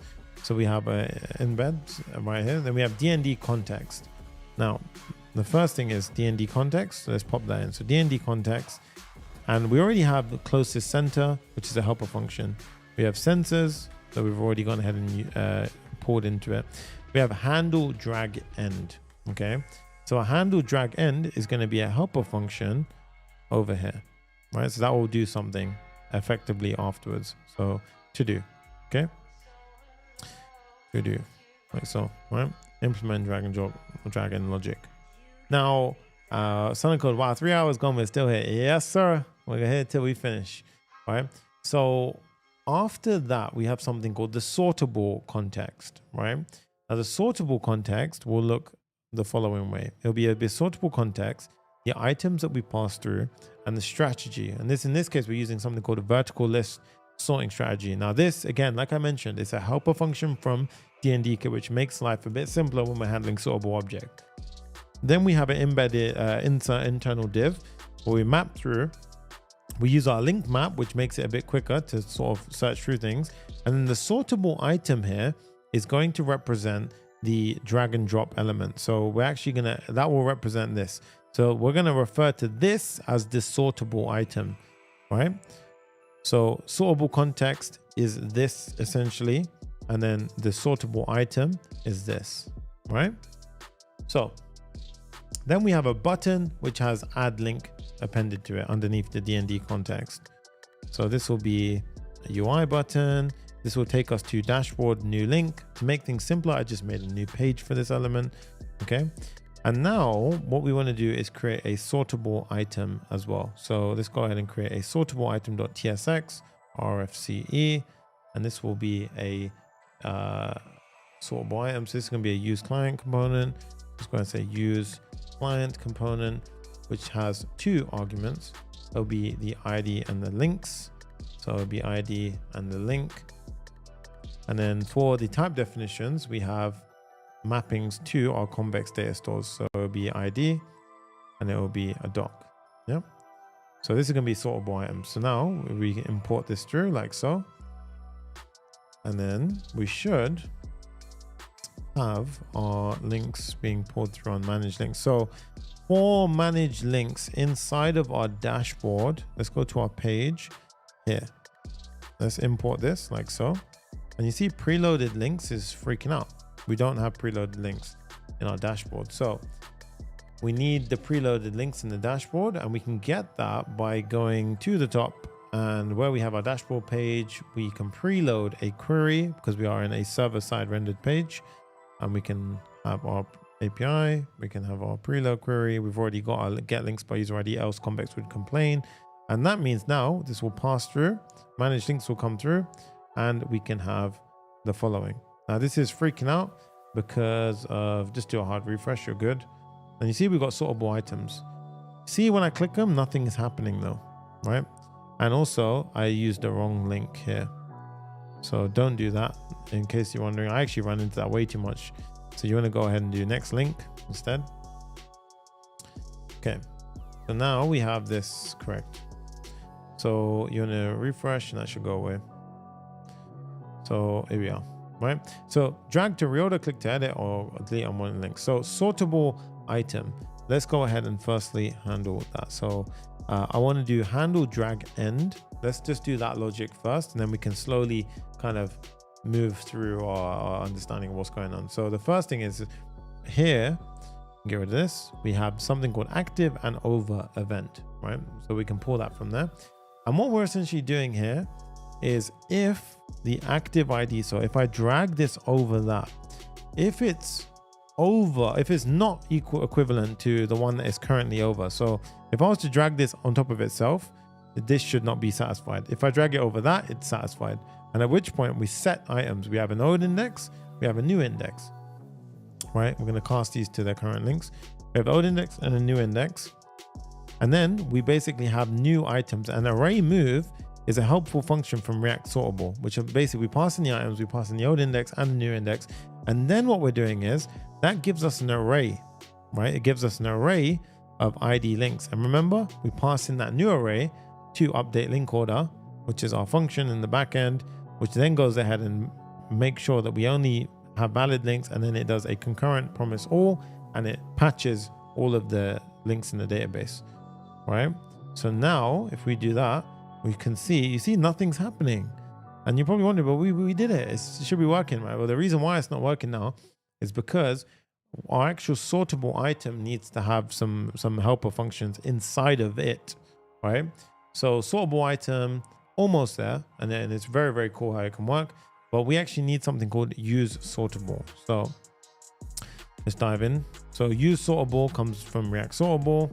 And you see how we've got attributes, listeners, set no reference, transform, transition. This is all responsible for how the hell the drag and drop logic works. So firstly, we're going to have something called css.transform. That one is freaking out. Why exactly? Let me see. Oh yeah, we need D&D kit utilities. So we need to install this. So command J, P, npm, oops, utilities. Install that as well, and then that will go away the error. And then now what we're going to do is eventually we're going to set up all of the functionality of it, but we need to just do some of the basic things first. Number one, we need to set a node reference to the outer parent. Okay. Number two, we have to pass the style in. So we pass style into style like so. Now at this point, do we have drag and drop? No. Okay. So what we then need is to have drag handles. Now, what is a drag handle? Well, in this case, let's just say we have a div inside saying sortable item. Let's have over here, we have essentially, let's call it the drag handle. And what this will do is where we had something called attributes and listeners. So what I'm going to do is I'm actually going to pop this like so. Let's use a grip vertical, and attributes and listeners were from here. We spread out those attributes and listeners. We have something called area described by link. And you just give that a unique value according to this link. And you can see here, guys, look, we have a drag handle now. And that is how, look, oh, nice. We have something being passed in, right? And I wanted that because I don't want it so you can click on anything. You should be able to click on the drag handle, then it moves around. I think it's a nicer experience, right? So what we're going to have is we're going to have a div. Let's put the drag handle there. Let's put this around the entire drag handle. And then let's have a class name for this, which is going to be a bit nicer than what we have here. So there we go. So it makes it kind of constrained to itself. Now, after the drag handle, we have the content of the actual thing, which is going to be like so. See? Ah, look at that. And let's say if I did it now. Ah, you see that, guys? It's working. Now, I want to show you this. I want to prove to you that it's working. If we go to our database, and you guys can see like 1 and 0. Okay. If I drag this over, notice how the order is changing. Look at that. And just like that, we have the amazing, and because I'm using state, you see there's no glitchiness. It just works super smooth, right? Super, super nice, right? So we've got the content down. Next up, we have action buttons. Guys, destroy that like button because this video, I'm sorry, but is goated compared to some of the videos I've done. Like, so to get that like count higher, if you're watching this video, hit the like button, period. Hit the like button, right? It needs to go way higher. This is why, yeah, so many of you are watching right now and aren't liking. Let me just change the brightness a bit on the camera. Whoa, that's a bit too bright. Oh, what's that? Oh, that's better. Yeah. So at this point now, what we're gonna do is we have the content. We need to pop in action buttons. So I'm gonna pop in a few action buttons here. I made a mistake. No, I did not make a mistake. Right. Let's go in and we need to import them. So we have UI buttons. We have a next link. We have bar chart, which will take us to the link analytics page. Set is editing true. We'll do that afterwards. Pencil icon, delete link we'll do afterwards. Trash icon. Okay, so there you go. We have our sort of links being put in. These will all be action buttons based on each one. Is confirmed, so that should have a pop-up already. There you go. So essentially all this is we have buttons that with a link inside, which will take us to a links page. That is not made, so we have a 404. We also have the edit button. We need to create an edit flow. So the edit flow being this one right here. Okay. Then we have the pencil. Then we have the delete button icon, which is if you confirmed on the confirmation prompt. I'm just using the basic one. It will then, you know, submit the delete action. Otherwise it doesn't. Now, prior to all of that, we will have the edit functionality in a moment. But that is pretty good so far, to be fair. So we need to add a bit of styling to the surrounding. Yeah, so you can see that that's already much better. So in that case, boom, very, very nice. And then we have it is editing state, right? So firstly, if there is no link as well, we're going to return no, bit of defensive programming. Is editing. So I want it is editing state. If I want to edit this, I need to be able to do that. So we have a is editing state. And now based on if it's editing or not, we're going to go ahead and toggle, right? So let's go ahead and have is editing. So set editing will change here. If we click it. So if I click this now, we essentially became true.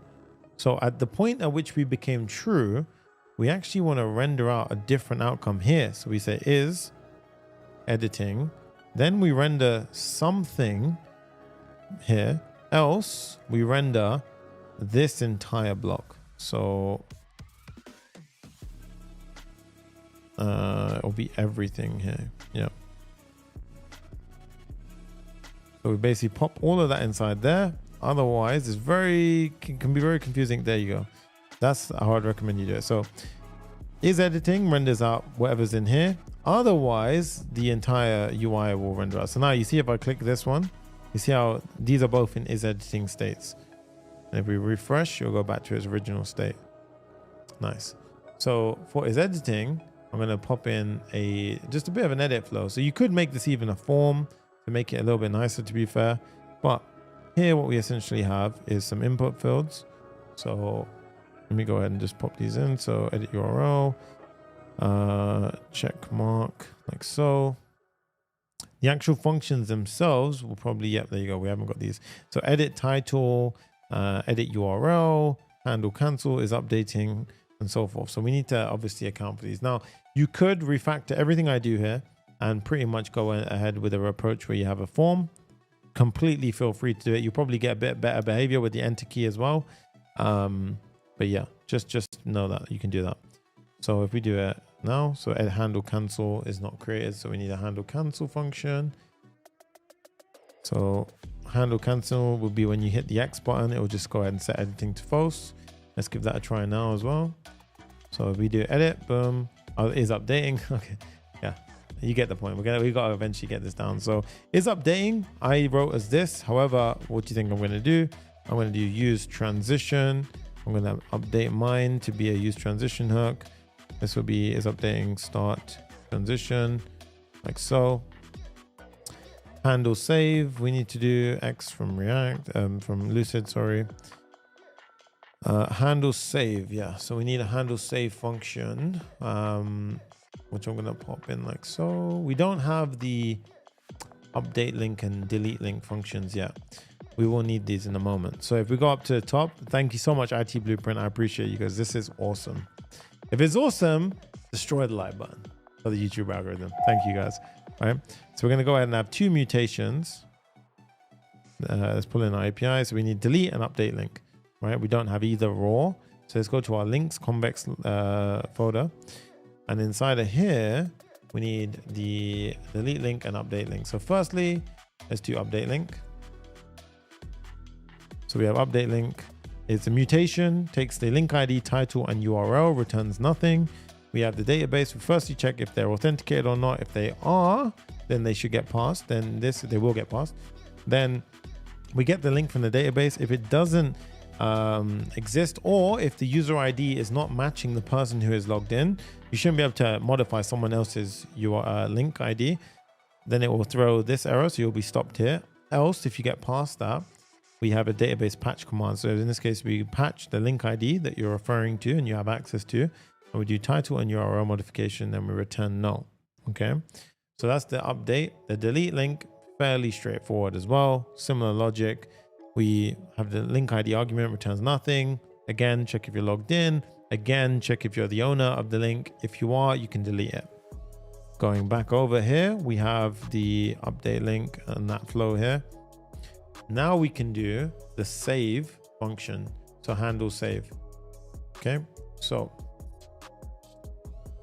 let's have the handle delete. We actually did down here. Where is it? So handle delete. So if you go through the confirmation dialog and you were to delete this, so for example here, if I click OK, that will delete the link. We can do that afterwards. And then handle save is the only one that I haven't done. So handle save is the following. So handle save. So handle save, asynchronous function. We trim the value. So basically, if you just put spacebar, it will basically return, because this is basically saying a nully value once trimmed. So if you were to just try and do spacebar and then enter, it would return, because this is a defensive statement. Set is updating is true, but this one we're not going to do. We're going to say start transition. You could do start updating as well instead. But in this case, we're going to have our start transition. We have our try catch block. We don't need the finally anymore. So a little refactoring job. Pop it over here. And now we basically, if we did not add HTTPS, then we're going to add it ourselves, right? So process URL equals edit URL. So we're basically copying the original URL. If it didn't start with HTTPS or HTTP, we append HTTPS. Okay. Again, you can do, it's up to you. You can modify this as you see fit. I'm just showing you how you can do it yourself. So say if I did like www.google.com, it will append it. Okay.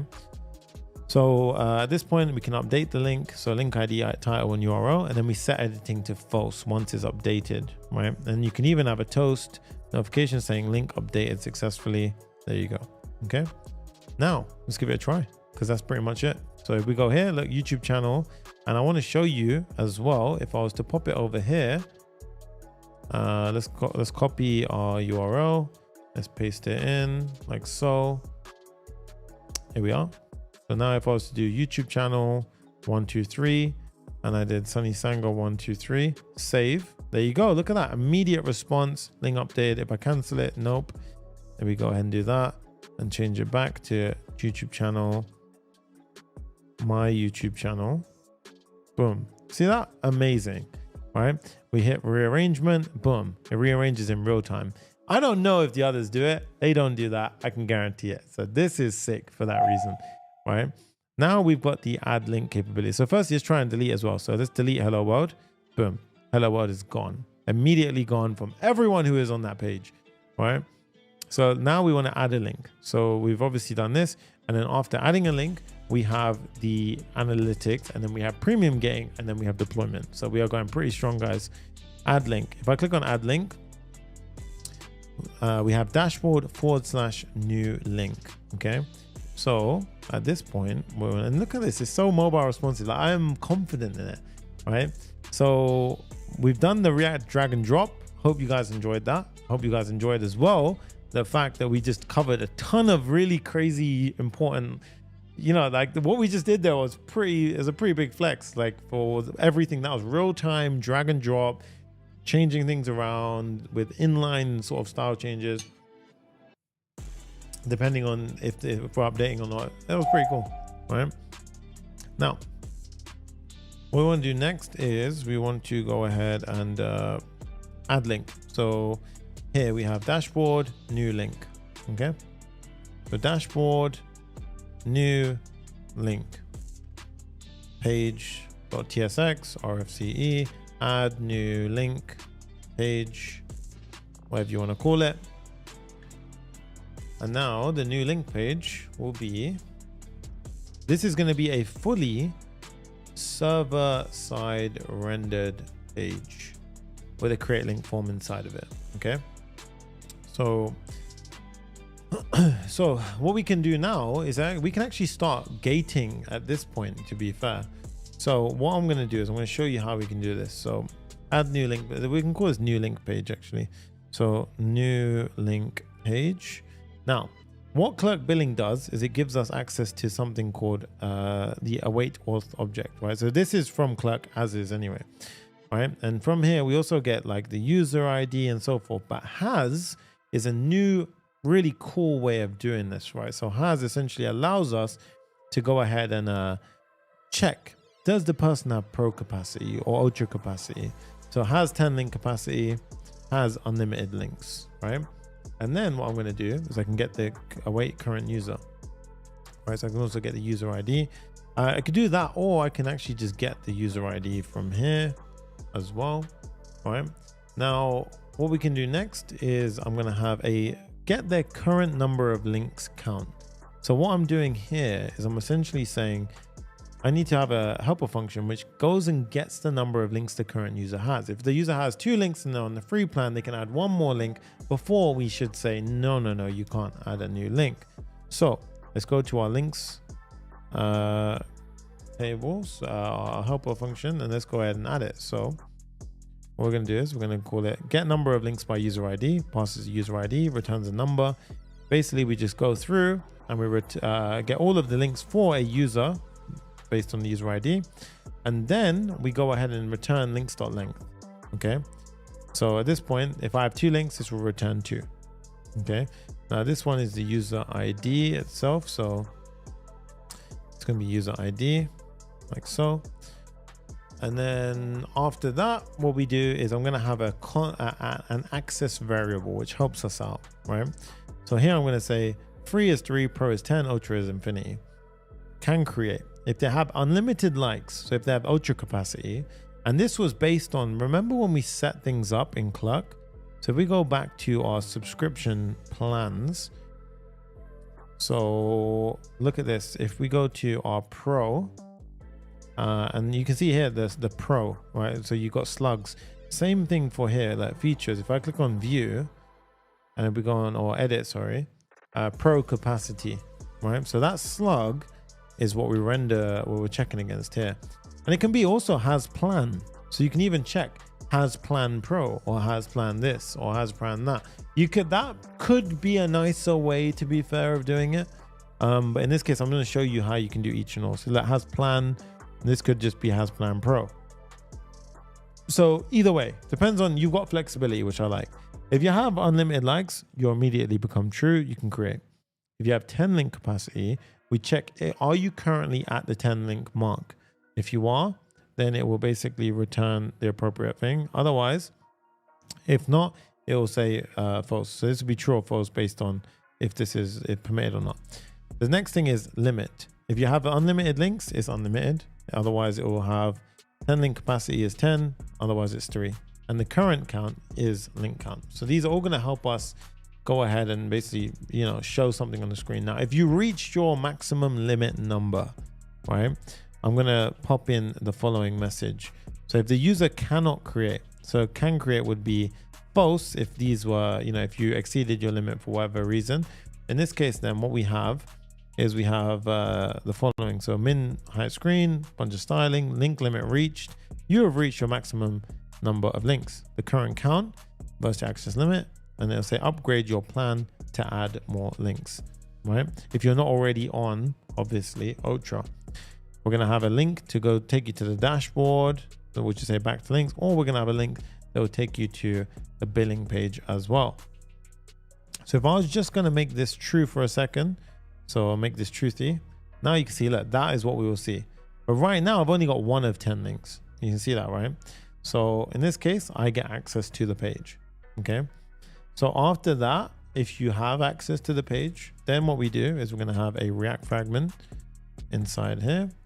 We're going to have a div, and the first div is going to just have a link back to links, like just for UI purposes. Quite nice back to UI link approach. If I was to show you the final production look, it'll be this, back to my links. So that's what we're essentially doing. Okay. The next one is going to be this min height screen container we have essentially here. And to be honest, that's going to be what I'm going to do is, more importantly, I'm going to pop this entire chunk in and showcase to you what it is. So disable the form for a second, but mainly this is what I want you to see. So min height screen, this container is the gray area you're seeing. Then we have the max width container in wrapping it. Then we have the first container, which is essentially this. And you can see it's flex column and it becomes flex row. So flex row on larger screens, flex column on smaller screens. Left side, which is essentially top side on mobile view, or left side on larger screens, is essentially this. You basically have the create new link, add a new link, and it's basically just these elements, all presentational. Mofi Banks, the code will be in the public GitHub repo. Yeah. And then the right side is the form. So right now we have link details, fill in the form. Everything here up until this point is server rendered. And then we're just going to client render this part, the actual form entry. Okay, so create link form. So this one, we copy this. And now what we do is we create a, inside our components, we create a create link form.tsx RFCE. Boom, we have the create link form. This is going to be a client component like so. And we go over here and we import it like so. And now only that element of it is a client component. And this is why people don't tend to like some people don't like Next.js. It's because you don't understand Next.js. That's the honest, absolute facts. You don't like it, I'm sorry, you don't understand it. That's the problem. It's a damn good thing to use. The server components and the client components are damn powerful. If you don't like it, you don't understand it. I stand behind that so strong, because I just don't understand how no one can like it. Like, as in, no one can like it, but I think it's a big, yeah, it's, I think it can be amazingly powerful. Okay. So now we're going to use, Next.js form, the form for the Shadcn forms. Okay. So in this case, we've got the, let's go ahead and pop in. So we've got form. I see you, Jay. So in this case, we've got the form. Right. So obviously right now we don't have a form here. So what do we need to do? Everything that we previously did. So how do we define a form? We have a form schema. Step 1. We need to use Zod for the objects. We have the title, which is a minimum of 1, maximum of 100, URL, Z string. Please enter a valid URL. And also, look, we can just immediately do .url. It's a lot nicer than having to mess around so much. Pretty cool. Okay, then we have the actual form itself. So we need to define the form. This direct will be available. Yes, so the entire video will be available after this I finished on the live stream. All my videos are always, so you don't have to worry, right? We have the title URL being empty. There we go. And then we need the onSubmit function, which is essentially going to be a submit handler. So step 2 is we have our submit handler. Right now, let's just go ahead and put our console log. And then we have our form on submit space y of 6. Okay, now we can start filling things out. So first up, form field number 1. So this is going to be the title field. It's going to have some form items, a few elements inside of it. I'm going to pull these in from Shadcn. So I've imported a bunch of stuff there. Okay, and the first one is this link title. Okay, and then after this form field, we have the second one, which is the URL. Okay, so the URL, we go ahead and pop it in like so. So it's form control, which is this URL. 1 minute. So, and then we have the form control, which is the URL right here. So we have the form item, the form label, and the form control. Okay, so in this case, now you can see this. That's perfect. All we need now is if there is an error for whatever reason, I'm going to go ahead and pop it out like so. Now this error is actually from, we're going to have our own little error state which we can go ahead and, set ourselves like so. So if there is an error, we're just going to pop it as red text underneath. And then we're going to have a submission button. Okay. So we're going to have underneath this a submit button. Okay. Then we have is submitting. Now again, right now, yeah, I actually did use start transition here, I realized. So there we go. We have our transition hook. Again, if you've learned about the transition hook today, please let me know, because I think it's damn powerful and pretty cool. But not everyone knows about it. And I think it can benefit a lot of people because it just simplifies your code massively, in my opinion. So yeah, I definitely think that everyone should kind of know about it.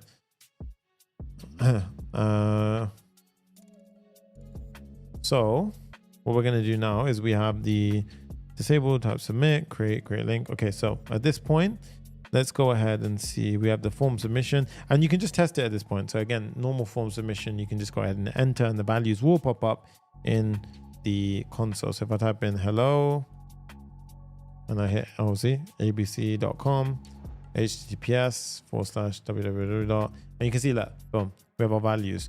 So that's how you test these forms whenever you're doing your dev. The next step is to go ahead, and we've set the error. So when you submit, we want to reset our error. So you want to set the error to null. And then we want to, again, append HTTPRS if it hasn't already been added. I think our validation would already do it for us, but either way, you can feel free to do that. Now, what I would say here is, again, we're going to have our start transition. So let's go ahead and pop in our start transition. So, and then we have the try catch inside. So try catch. And then we don't always need to catch an error, by the way. I don't know if you know this or not, but you don't actually always need to catch an error. I did it earlier on. But in this case, if we want an error, in this case, just go and say error. It'll go ahead and pop that in. But if you've entered in everything correctly, we need to call something called create link. Now router is easy. It's from, so const router equals use router, and this needs to be from Next Navigation. And then our create link is going to be a mutation. So obviously we're modifying the database here. So you want to go ahead and do the following, use mutation. So let's pop that in. Pop in our API, and we don't have a create link function. So create link function up next. Let's go into our links.convex lib, this folder over here.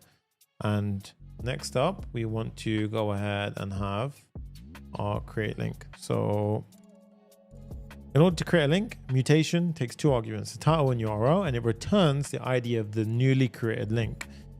firstly, we have our authentication check. We check, are you logged in or not? If you are logged in, we're going to insert into the links table the user ID, which is the user who is logged in, the title, which we've added in, the URL, and the date now. Now, this is used by someone for the so you can. So the reason why we're doing this is the order by default becomes date now. To be honest, I think I got rid of this afterwards, but I'm going to keep it in for now for the demo's sake. But heads up, you don't necessarily need that. I believe it will use the created at to do a default sort. Okay, so now we get rid of that, hit save, and I think we're good. So I believe we're good on that front. So now, yeah, we're good. So that should be in there. So if we do it all successfully, if I type in like hello Sonny and I type in something like www.youtube.com, oh yes, I see HTTPS. So either way, it's gonna force us to append that. So you don't actually need this right there. So there we go, HTTPS, and then it will say hello Sonny. Boom, hello Sonny. Put that at the top, add another link. Let's do it again. Let's do this is cool, and then let's do something like HTTPS www. Instagram.com/Sangha. So go and follow me if you're not already following me. And as you can see now, boom. Okay. So there you go. So now you've got all of your different links. If we hit a refresh, the links are all there. We can modify them. Say, for example, this is cool, and then we get rid of that. Boom, saves. And we just want to say hello world instead. Boom, saves, and so forth. Amazing stuff, right? And if you want to delete as well, deletion works as well. Boom, right? Now, of course, we are on a paid, the user right now who is logged in is on the pro plan. Oh, I shouldn't have done that. I should have not. Oh, we can test it anyway. So if I sign out, let's see for us. So if we sign out, you see I'm back at the home screen. Let's sign into a new account and check, because a new account will be on a free tier. So we should only have 3 additions that we can make. Now, once we've done that, we have analytics to do, and then we have premium gating for the analytics features. We've already gated the link entries, which will be what we're testing now. Then we have the analytics, the ingestion from Tinybird, and then we're good. Okay, and you see that firstly user, there we go. So add links, let's do it right now. Let's do it this is cool. And then let's do HTTPS www.google.com. I'm just going to quickly copy that and just do 3 links, and we should have a limit pop up after 3. So right now, one more time, let's say test, paste, and let's do one more. And that should be our 3 limit because we're on the free plan. Hey, look at that upgrade plan. There you go. Premium getting clean as hell, and it's super easy to go ahead and upsell them. So when you have a user in that situation, you want them to naturally run into the restriction rather than scream at them in every single way. And then of course, if I was to upgrade this person to the pro plan and we pay with test card, so now they get an upgrade. They're on your monthly plan, and that was billed annually as well. Just FYI. Now they've got up to 10 links. So if I go add link, boom, they can carry on adding links. But we shouldn't say like 4 of 10 left and da-da-da. Instead, it should just be a nice kind of natural, seamless run into. Also, I forgot to mention the one in the header automatically takes us to that as well. So we've done it, right? We've done that pretty sick. Everything works nice out of the box. In fact, for a free member, this is finished, right? So now we need to do analytics for paid members. So if we go back over here now, let's go ahead and do the analytics side of things. So what I want to do now is, I was wondering, I got a random email there. All right, so we need to build this out, so the analytics platform. So this is where it can get a little bit more tricky. So I need you to dial in. So first up, Tinybird. Okay. So Tinybird, we need to set up a few things. So Tinybird handles things I want to basically see if I can get the documentation up for Tinybird, because I think getting the understanding correctly to you guys is going to help you way more in understanding how we move forward. So we've already done this. We've already ran it locally. We've already created things and blah, blah, blah, all this kind of stuff. Now, you have fixtures, which are basically sample data that you can test locally. Now, one thing I do recommend is when you use Tinybird, they actually add in a cursor file automatically when you go ahead and set things up. So why is this good? Because if you are using cursor, I highly recommend the new way of learning is you basically can chat with the agent or like, Composer or like your cursor agent, whatever you're using, GPT, Claude, I don't care. Yeah, the point is that when you're using it, you can say like, how would I approach this? And for example, when they provide their own cursor rules, it means that it has the understanding of context of how Tinybird works, and it will help you learn it so much faster and get things working. I promise you, right? So how does Tinybird essentially work? We have our data source, which essentially is like, you see, it's a schema. It's essentially a SQL-like database, okay? Then we have our pipes. Now, what is a pipe? A pipe is essentially a way where we have a description. See, for example, returns the ranking of most common electric vehicle models. Yeah. Then what it does essentially is think of it like a SQL statement, right? And type endpoint means it will be exposed as a endpoint at the end of it. So at the end of it, you will have essentially an endpoint that looks something like this. So you will have a, say for example, we created a pipe for a profile summary. Okay.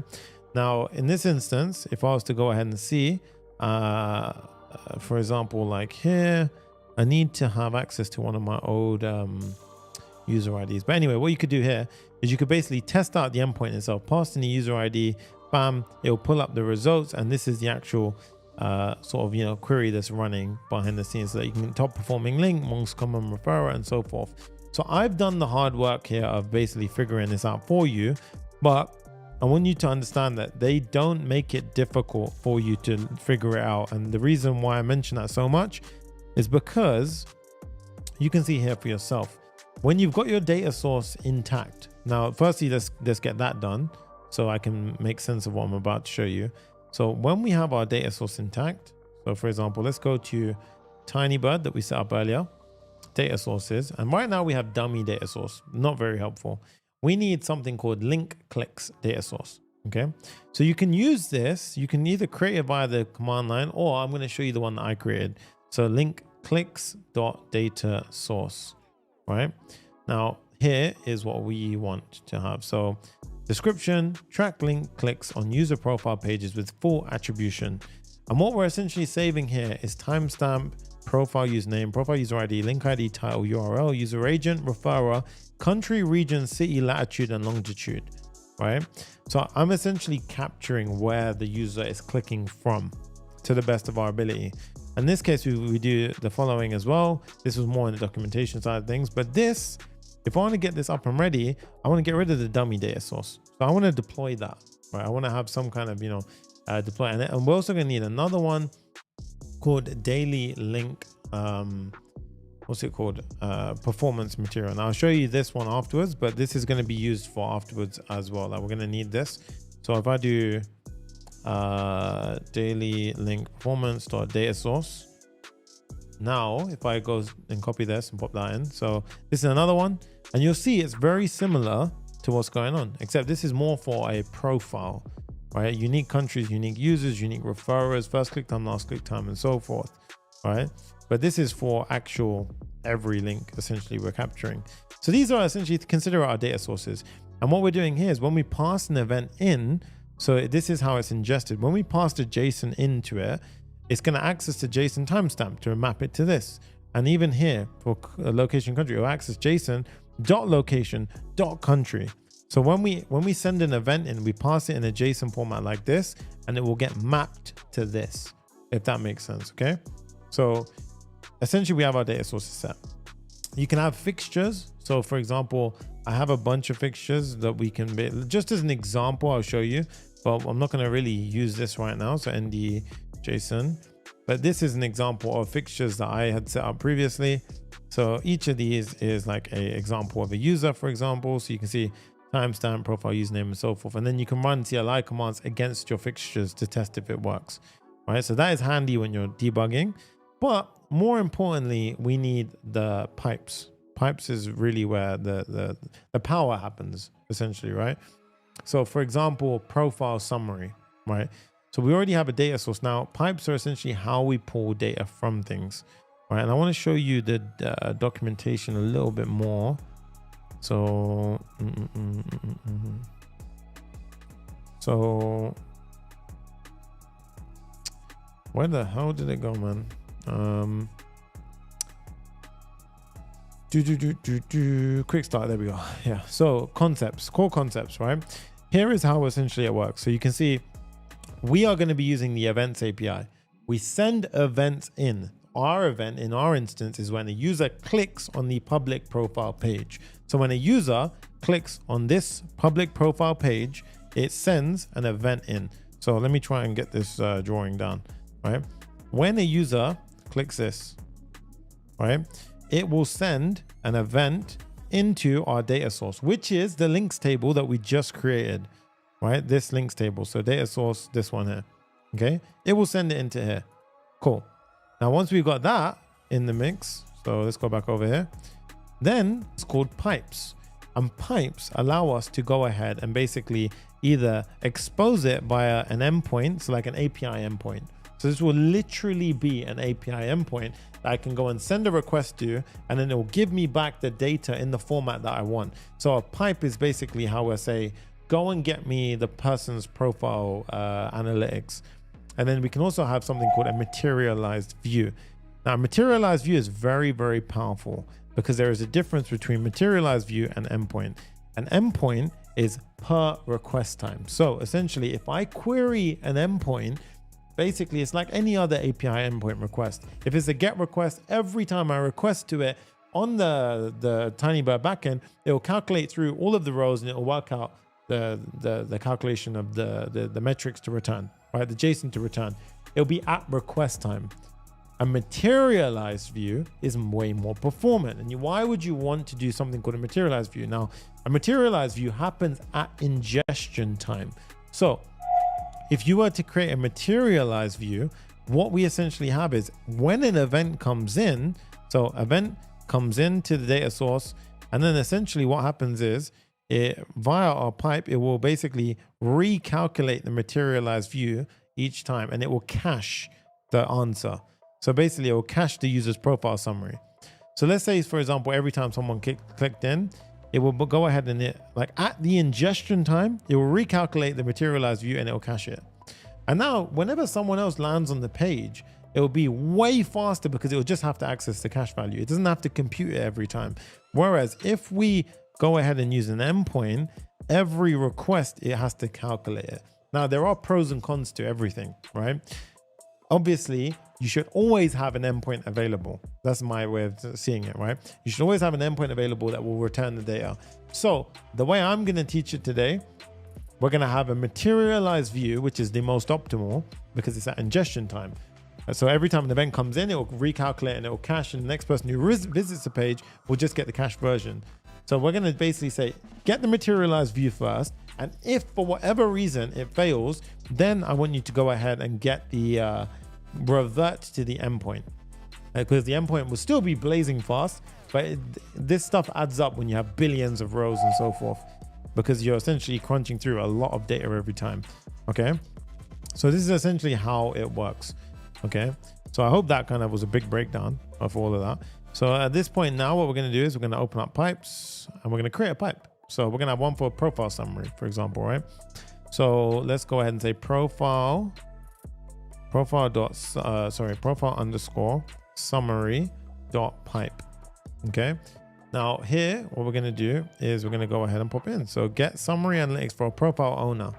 And you'll notice how it's got a description. Well, really, there's a command line where when we actually did this, you can create your pipe by explaining. Like you can actually literally do a CLI command where you basically go ahead and say, you know, where is it? There's a very good command here. Data sources.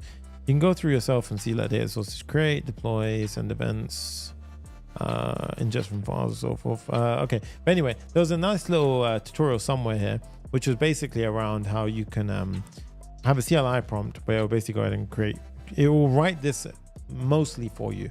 Right, then you can use either yourself, like via SQL understanding, or you can use the cursor helper to go ahead and do it for you, right?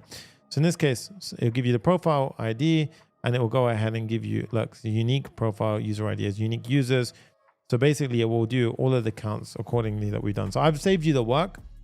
This will be the top performing link, top performing referrer, and so forth, as we see, right?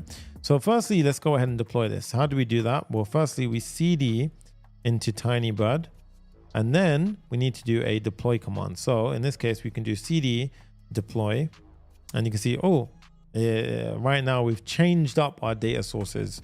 So this is going to be destructive because we've basically deleted dummy. So what I'm going to do is I'm going to say deploy, but allow destructive operations. And now it will say waiting for deployment to be ready, right? So what this is doing now is it's deploying to, and it's waiting for the production deployment to be promoted. So now you can see deployment 2 is live. So if we go over to Tinybird, you can see we have profile summary. Hey, right? And we also have data sources. So we should no longer have dummy. We have links, daily link performance materialized. So link clicks right now, we can see if we were to jump into it, we can ingest data, we can view docs. If we click ingest data, look, you can see data, you can either do it via a local file, you can do it via JavaScript. So for example, if you had like, you see, they've even given us, this is amazing, by the way.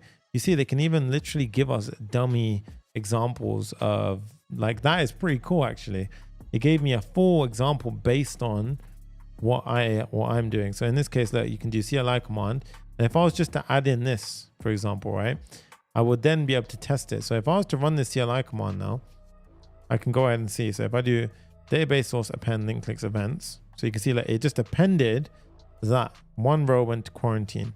Oh, okay. So no value not allowed to comment. So when it ingests data in the wrong way, it doesn't get added. It gets added to quarantine. So the one that they came up with was almost perfect, but it didn't work, right? But in this case, it's just worth knowing, right? So if you ever see went to quarantine, that's why. Okay. And then endpoints, if we go here, profile summary, you can now see, look, we can make a simple request to it. So in this case, look, it has a big token appended to it. But the main thing is that is an actual, token. And obviously this is local host because we're doing it locally. Once we're ready to deploy to cloud, we can do a separate deploy to cloud statement. We click on this button down here. And then if you see like deploy your Tinybird project to the cloud. So what I can now do is a cloud deployment. So in this case, if I do Tinybird cloud deploy, invalid authentication code. So I think I need to log in again, to be honest. So let's do Tinybird login. And we are in Europe West 2. So Europe West 2. And then here, what I needed to do was log into the correct. Let's log into the correct thing. So Linkify YouTube was the one. And as you can see, we are now connected. So here we do cloud deploy. And there you can see, now we are deploying to, to number one. So in this case, if we go to our, so we are in Linkify, we want to be in Linkify YouTube. Let's go to Linkify YouTube and let's go to, we are on cloud. So as you can see, if we go to endpoints, we have a live deployment here now, profile summary. Cool. So we have our endpoint up. We have our data source up as well, right? What I'm going to do now is I'm going to basically go ahead and firstly do the profile summary, and then we're going to do the click-through analytics. And we're going to just go through each one. Now, the first step is I need to send events into it so we can feed it data, because obviously it's important, right? So let's just go back to our local, and you can see that we've already started getting requests come through where we've messed around with it. So at this point, how do I feed data into it? Well, we want to do it at the user page. So when a user clicks a link, right? So public page content on the links themselves. When a user does this, so you see here, await track the link before navigation. So this is where we actually did it, right? So how do we get this to work? Well, what we're going to do now is basically we need a lib analytics helper. So we're going to have a lib, and this one we're going to call it analytics. So let's just call it analytics.ts. And inside of here, we're going to have a helper function like so. So we're going to have a client tracking data helper as well. So I'm going to have types inside of here. It looks something like this. So we're going to have a client side tracking data, which is basically going to be the profile username, link ID, title, URL, user agent, referrer. And then we're going to have server tracking data. So we're going to have some information we collect on the client, some information we collect on the server. On the server, what we're doing is we're basically appending the information. So we're basically going to go ahead and append the user ID, the location, and the timestamp based on where the request was made. We also need this Vercel functions. So we need to install that. So we go upper level, so to tiny Linkify clone again, pm install Vercel functions. I will go ahead and install Vercel functions. It will get rid of this error. We go back now over here to track link event. And this is where we do it. We say, in production, you'd send this to your Tinybird ingestion point. For now, we'll log it and see if we can set up a webhook layer. This is my own notes that we did. Right now, we did do this correctly, by the way. So API track link. So I need to basically deploy, I need to create an API track link function. But this is what we're passing in from the client, right? So link click tracked, and then send to our API endpoint, which forwards to Tinybird, right? So we want it to go through our own API endpoint. So this is basically going to help us out. So now inside of our app, I'm going to create an API folder, and we need to have a track link, right? So in this case, what I'm doing is I have a track link route. So track link route, and then we have a route.ts file, which is how we do, our own sort of post requests inside Next.js. So I'm going to need a bunch of stuff here. So let's go ahead and import it like so. So I need a Convex client, which we will create in a moment. API from Convex. Yep. So this is all correct so far. So we have a post function. So we're making a post request to track link. So I need a couple of things here. So I need the try catch block. Firstly, if something happens, we need to know about what went wrong. If anything went wrong at any moment, I'm going to say failed to send the tracking event, failed to track click. And then what we're going to do is we're going to start jumping through it. So first step, I need to get the client's tracking data from the request that we basically sent through. Okay, so here we sent the post request and the tracking data. We access the tracking data like this, right? We get the data like so. Then we get geolocation by passing in the request. So this is a handy function from Vercel functions. If you're in the dev environment, it will come back as unknown, but once you deploy it, it uses Vercel Edge to determine where the user is. Okay. Next up, we need a Convex client. So we went through Jay's entire playlist. Can you believe that? That's crazy. I'm going to put my stuff back on now. I might actually use the B-roll. Let's try that. This is a B-roll playlist, right? So Convex get client. So in this case, I need to have a helper client function. So inside of my Convex, let's have a client.ts. And this is going to be what we're going to essentially be using. So we have get HTTP client, a subscription client as well. And of course, we need to set these values before we can use this. Now, this is coming from, this is when we want to access Convex via, we want to access Convex via server side. So we have this, and now let's get the client. So we do like so, get client, and then we have access to Convex. There we go. Now, the first thing, we need to get the user ID from the user name. Now, because when we sent the tracking information, it was sent from the, the tracking page, and all we have here is a user name. We need the user ID to correctly track a user. So what we need to do is firstly, do a call to usernames, get user ID by slug. Slug meaning the username, right? So in this case, what we do is I need to create a helper function inside of our usernames. So usernames in Convex. And every time we do this, by the way, we're creating a cloud function without realizing, right? So get user by slug takes a slug, which is the username, and returns either a string or no. And then here we basically firstly try to find the custom username. If it is found, we return the user record, user ID. If no custom username is found, we simply will return we actually need to verify this user exists. So what we do is we basically check the database for any, this is a very clever way of doing it. We check the user database for any links matching the user ID.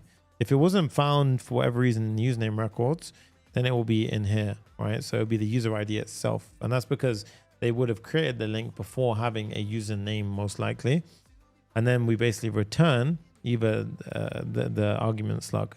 Okay, so that's basically how we do it. And then that will give us user ID. And now if there is no user ID, we say the profile was not found, right? Otherwise, we add the server side data. Remember I said from the client, we send a bunch of information, but from the server, we essentially go ahead and add. So this is the client side data. So this is from client, yeah. And then this is all server. So this is all server data here, right? That's the client data, and this is all the server data coming afterwards.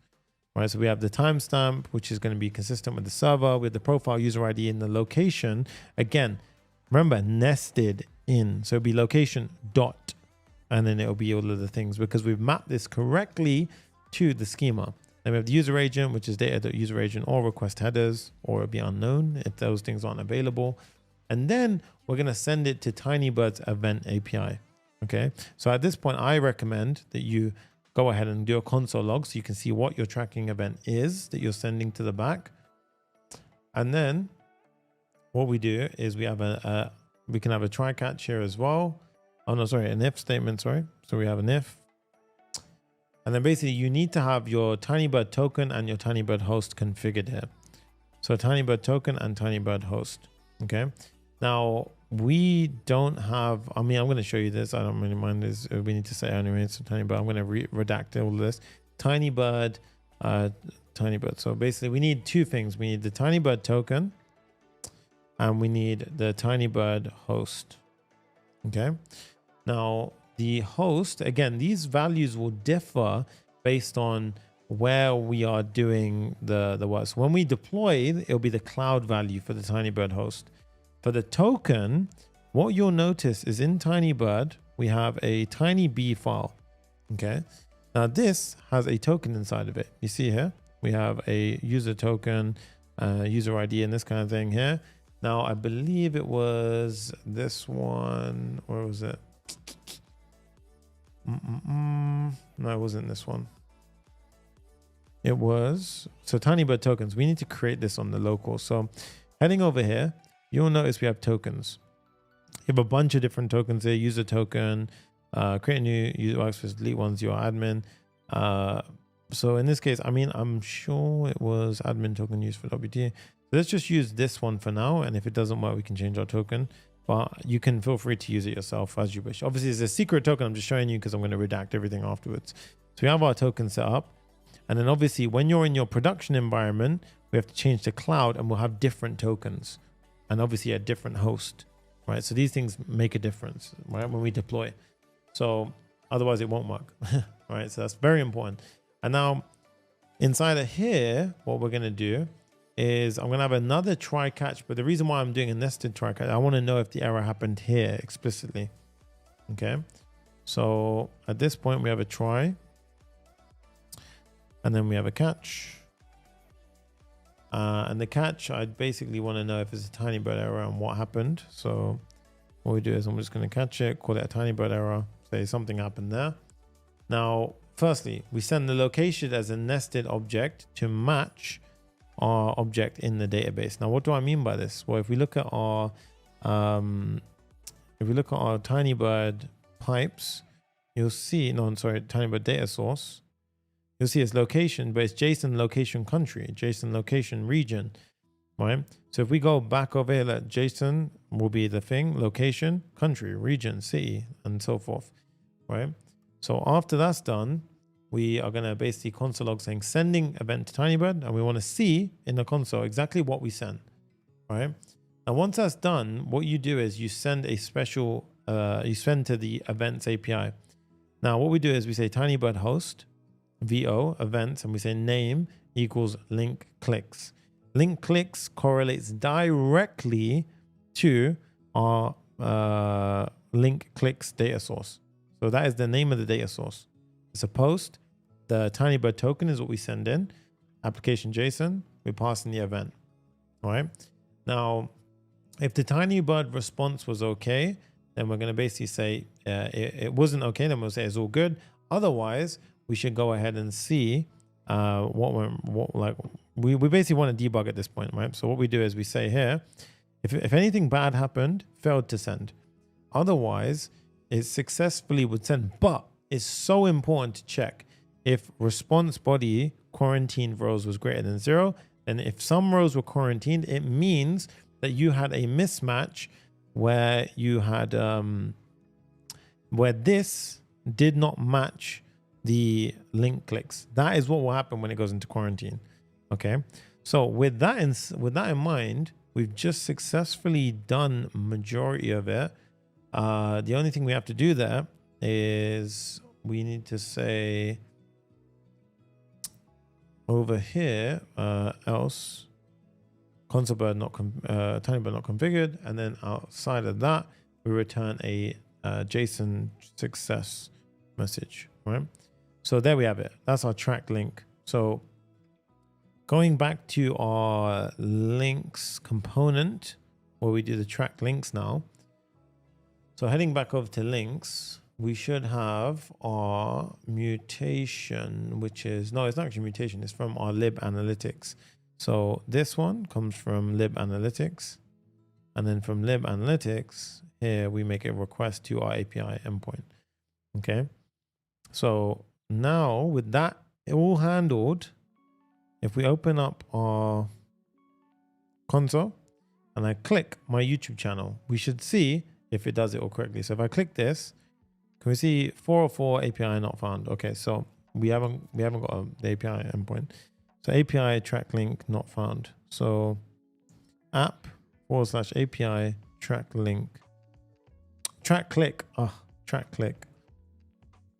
There we go. Right. So let's do it now. So we're gonna go ahead and do click, and look, compiled. There we go. Invalid token.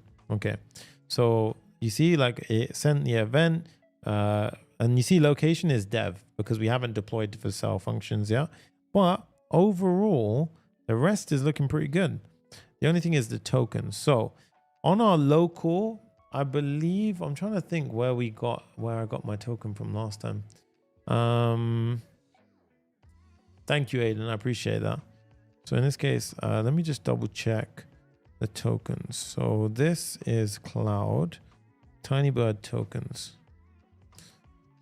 This is different. Let me just double check. I think there was a very nice way of getting a token. Let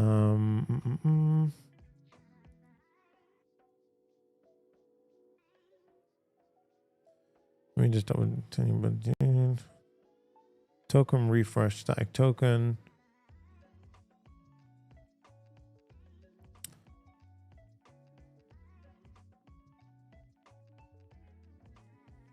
I'm trying to remember where I got my token from. Wow. CAM.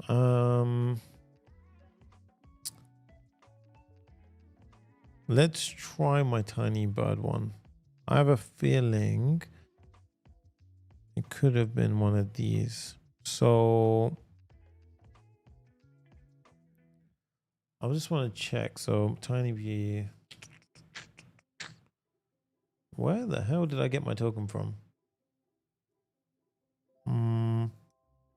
Jay, this music is so funny. I'm gonna get rid of it. Okay. So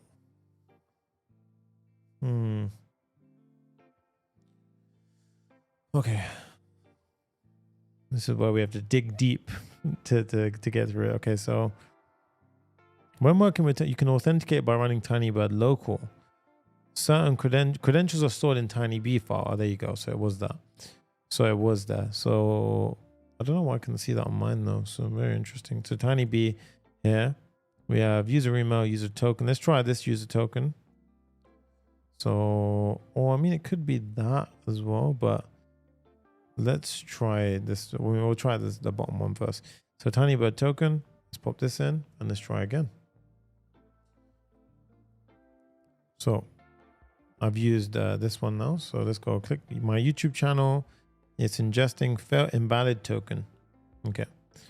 So I used this one, which is wrong. Maybe it's this one. Let's try.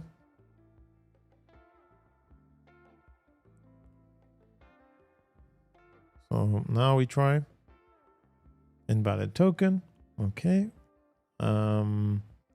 Frustrating, but let's see.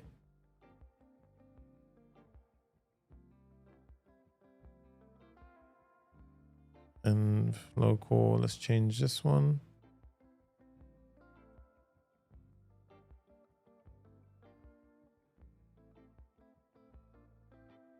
Invalid token. Oh, okay. That's why I'm not finding it. So Tinybird, where did I get my token from? Damn.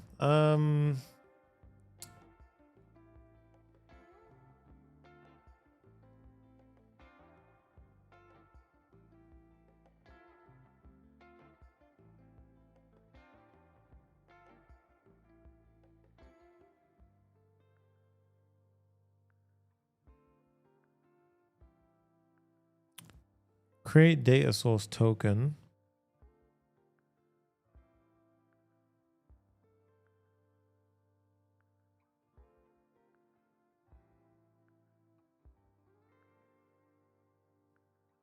Let's try one from the back.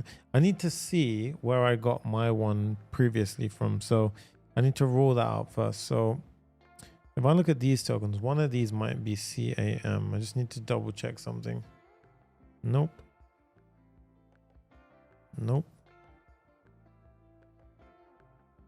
Nope. And that's yeah, okay, so I need to check one more thing.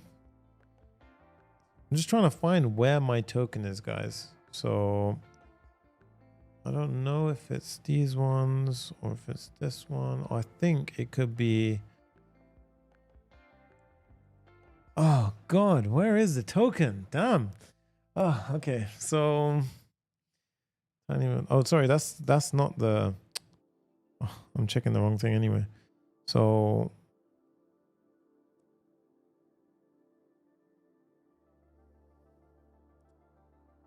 that's Tinybird local. That's different now. You'll find create data source token, admin token, and token local. Okay, I think full power of data of the workspace linked to your user account. Let's try the CLI one. I don't know if that's or admin token. Yeah, I mean admin token is technically the correct one to be using because it's our server admin token. So let's try it. Okay, in hope we have, right? Boom, let's go. I knew it. Thank you guys for believing in me. I saw that, Aiden, appreciate you. Sonny code, that's it, we got it. Okay, so it was an admin token. Full power over the data in this workspace, right? Oh, geez, even the music was getting intense. Like even this music was fully knowing what was going on. Okay, so we got past that. So that makes sense. Admin token, I should have realized. Admin token is what we're trying to effectively have. So obviously, when you go into your Vercel environment variables, you'll want to use your Tinybird cloud admin token for your backend. There you go. Okay, so but the good thing is successful rows ingested 1. Now I want you to pay attention. It said profile user ID, right? So let's test it now because I should have ingested an endpoint. So if I go to profile summary now and I go to profile user ID and I click on run, I should have data in here now. Look, total links clicked 1. So let's try it again now. So if I was to click on, not that one, if I was to click on again, YouTube channel, and now we should have ingested another one. So run 2. Guys, it works. Amazing. You see that? We are in action. So we're correctly ingesting the data. And if you wanted to even check further, you can see link clicks, profile summary. You can even chat to it, which is kind of cool. Data sources, you can see link clicks, ingested rows 2, correct. Yeah, here we are. Look, there you go. So my YouTube channel, let's try one more time. Hello world, click it. And now go back over here. And now we should see hello world. Yep, amazing stuff. Look at that. That's awesome. So we know it's ingesting. So this is our analytics ingestion working, which is absolutely awesome. Okay, so you see, ingested rows 3. Cool. So we've got our endpoint working. So once you've set it up, it's relatively like damn powerful, to be fair. So what I'm going to do now that we know how this works, I'm going to set up the rest of our pipes. So we've done a pipe for profile summary. And essentially what this does, right, is essentially grabbing stuff from our data source, and it's just positioning it in a certain way. And you can, we've even done days back, so we could do last 28 days. But let's do this, for example, link country analytics dot pipe. Okay. And this one is going to be the following. Again, you can pause the video and see how I've done this, but this is basically going to get the analytics by country for a specific link. And this is important for when we have our, our ultra plan where we want to unlock the country analytics. So you see here, this is essentially what we've done. Then we have the link analytics itself. So link analytics.pipe. This one is going to be for specific profile owner with time filtering. So we basically do a select from link clicks where we have the following. And then we have a materialized one. So notice how we have daily link performance materialized. Well, in this case, we have fast link analytics. And this one is basically going to instead pull from daily link performance materialized. Now, the only thing that we need to do still is we haven't got any materialized, setup. We talked about it. We didn't actually mention how to create it. So what we do is we call it Materializations. And then inside of that folder, we go ahead and we pop in the following pipe. So daily link performance pipe. Right, so daily link performance pipe. So materialize daily link performance for faster analytics queries. And you see this is materialization type materialized from link clicks. So what I want to do now is I want to deploy all of my new changes. So what we do is we do tb deploy firstly. And what was that freaking out? We put it in the stupid and default. Also run.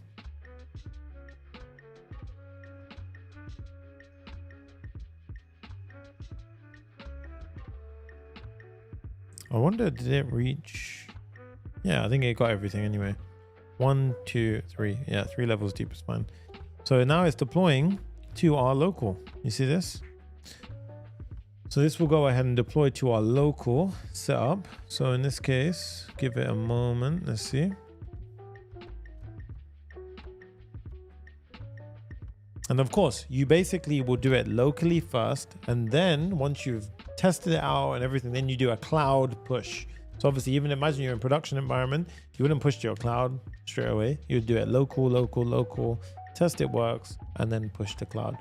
And obviously the reason why the destructive elements happens is because you don't want to remove all of your old analytics unless you're absolutely certain, and then you allow destructive and you can remove them. But yeah, that's why they're very tight on that side.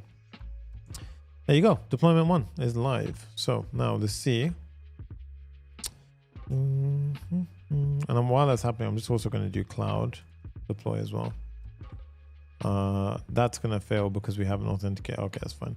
I mean, we can handle that afterwards. We're getting there slowly. Okay.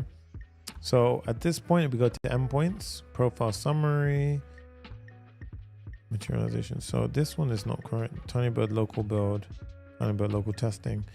I get mad confused right now about which one's which. So deployment URL is this one.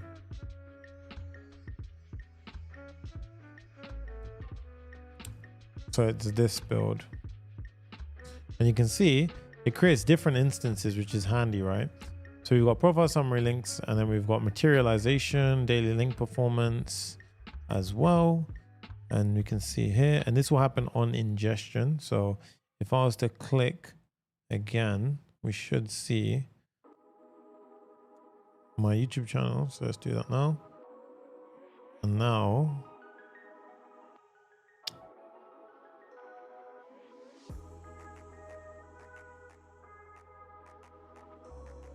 this one will get updated shortly, but I think we have to run it once anyway. If we do lineage, I think it shows it. Yeah, so you can see that lineage now shows we've got our link clicks, daily link performance is a materialization of fast link analytics. So if I was to check against that user's ID, I'm just trying to access something quickly. If I was to track against that user's ID, I need the link ID itself as well. Okay. But you need to basically force it once, I believe it was. Yeah. But anyway, so the point is that we have the link analytics as well. So if we have a link, we can actually test the link as well to see what's going on with that. So if we have a user ID, for example, this person, and then let's go to there. So links. So which one was that? That was C6. So this user, QRB, C6. So this user, this link ID. So let's check the link ID metrics for this. So grab it. And now you can see that one has never been clicked.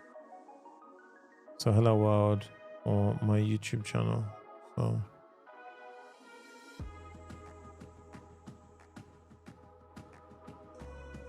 let's check data sources, link clicks. No data available. So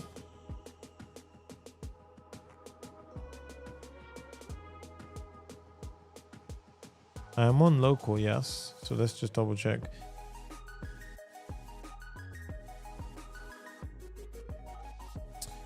Okay, so what I want to do is I want to cut this. Here. Let's run it. So click on that. Successful rows. So it did go in, yeah. Okay, so now what I want to do more than anything is materialize and get a view so we can actually test it. So at this point now, what I want to do is go into our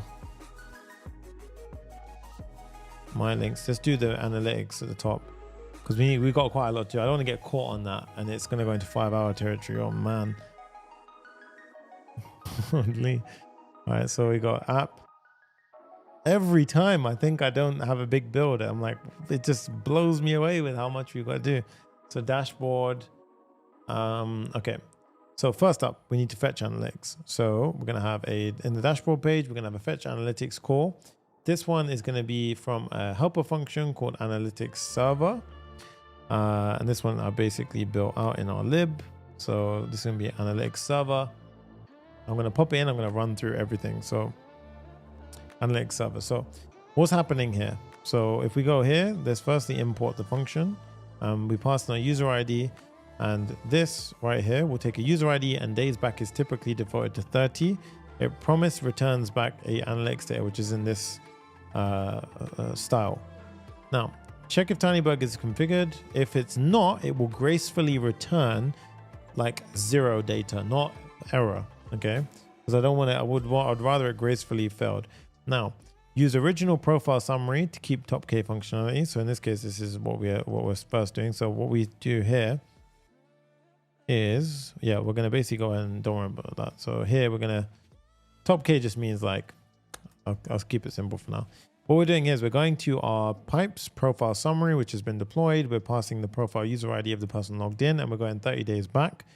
Passing our token, and we're not caching the value. I want it to be a fresh value every time, but you could cache here. Okay, if the Tinybird response failed, then here you go, it'll be. Otherwise, the data will come back here, and then we handle an empty response, and we basically gracefully handle it. Otherwise, we get the information back like so, and if anything goes wrong, it will be there. But we should get a mapping here. So we should have analytics here. So what we can do is analytics. And now in our, you see this? If we land on this page now. So right now, nobody for this user has clicked on their page. So how can we ensure this is actually correct? We can go to that user's page and I can ingest. So we do this is cool. So successfully sent a row. That's great. Let's refresh the dashboard. And you can see, look, total clicks. Hey, look at that. Top link title. This is cool. So if we go back now and we do hello world, and let me do it hello world twice. So I've clicked it twice. Now the new, once I refresh this, the new one should be hello world, and it should be 3. There we go, guys. Boom. Amazing. Ingestion is working, right? And you can see because I haven't set a username, it's defaulted to that one. So that's fine, right? So, and then obviously you can claim your username. Cool. So that's down. So we've got the analytics coming through. Now it's presentational. So we've got the analytics. Now I'm going to show you another way. So we use the has plan or has pro setup before, but what you can do is use the protect function from Convex from Clerk as well. And this is sick because what this does is it will literally feature gate it. So this is really, really nice feature from what Clerk have actually figured out.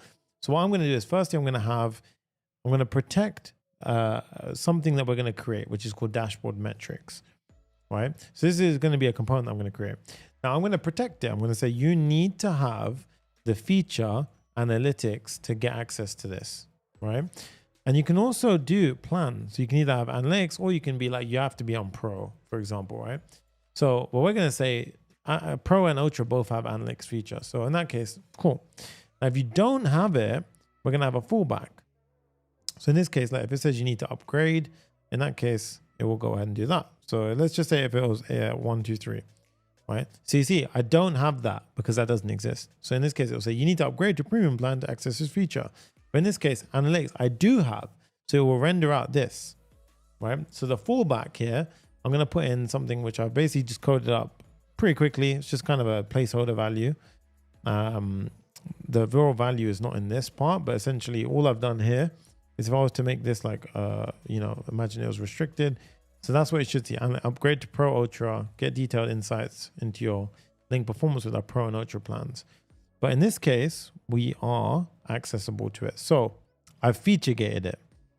The next goal is to add in dashboard metrics, which is going to be really cool. So this now, if we go over to our components, we create a dashboard metrics.txt, and it should be relatively easy because it's just a informational metric thing. So it's basically just going to be very simple to do. We have our analytics data, which we can import from our analytics server. This is going to be still a server component. So it's very, very straightforward. We have a bunch of logos from Lucid React. And we're also going to use protect inside of here to protect based on if you are an Ultra member or not. So I want to check one more thing as well. So here, what we do now is we pass in analytics like so. Okay. And now you can see dashboard metrics, right? So a couple of things. I've got a few helper functions that I literally am going to post here and show you what they mean very shortly. This takes a date string. It returns it in a certain format. This returns the formatter. It returns it in a certain format, right? If it's refer a direct, it will return direct. Otherwise, it will go ahead and say you got referred from another like YouTube or whatnot, right?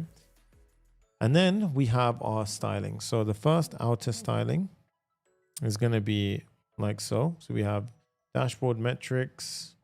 Then we have the inner styling with the outer padding. So again, same pattern as what we've done before. Same, so like this. You see, we have the box around it. And then we have our individual sections. So number one is going to be here, analytics overview. Number two is going to be the total clicks. So this is actually going to be the section now, which is going to show everyone's details. So it's going to show essentially these now. You see it says already last 30 days. So inside of this next segment, I'm going to have total clicks, unique visitors. And then this is going to be further feature gated for Ultra. Okay. So inside of here now, we've got total clicks, number one. So let's go and pop that in. Total clicks is this right here. And then we have the next one, which is going to be unique visitors. And all I'm doing is nicely, basically styling them out, right? So analytics, unique visitors, unique visitors. There you go. We have countries reached. And this one I'm protecting now. Okay. So countries reached is actually going to be countries reached is going to be this. Okay.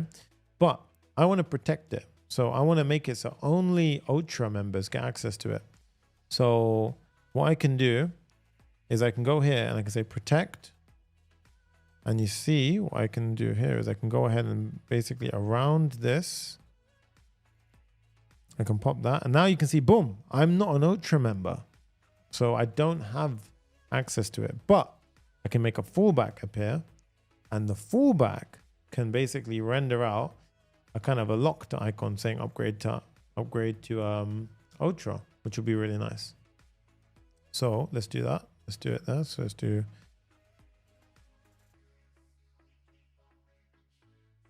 Now you can see it says upgrade to Ultra because the protect block was protecting and it basically said you don't have it. So there we go. We have that. Now the next one is the total links clicked, which is here. Again, total links clicked, number two. And then we can have activity period, which is going to be the final one. Okay. Now after activity period, we go out and we say additional metrics, right? Now additional insights, I guess. Now this one is going to be more for, I'm going to pop this in and we'll show you. So this one is going to be more for the additional, like, I'll show you here. So firstly, if we have top link title or top referrer, then I'm going to render out a grid with the top link title showing top performing link. And then we use top referrer as well. And obviously you can check the pipes to see how we did it, but that essentially will just show the top performing link to the user. So now you can see we have the analytics overview all feature gated out of the box. This is a really powerful thing that's crazy, right? And this is what blows my mind. Guys, smash that like button. We have like hundreds of people watching it. It's crazy. Like the likes are not there. Just destroy it. Because if you're watching the replay of this, I can guarantee it's going to be on the thousands of likes. It happens every time. So you guys can see here. Thank you so much, Steven. He goes, fam, didn't know this was going to be happening. Your boy surprises, man. Comes back every time. So in this case, we have analytics working. So let's try one more time to see the whole thing in action. So firstly, let's try this with Sonny, Sonny S. Okay, so let's set a username. Let's go to Sonny S. And now you can see no links yet for Sonny S. No, that's wrong. So it should be this one, sorry.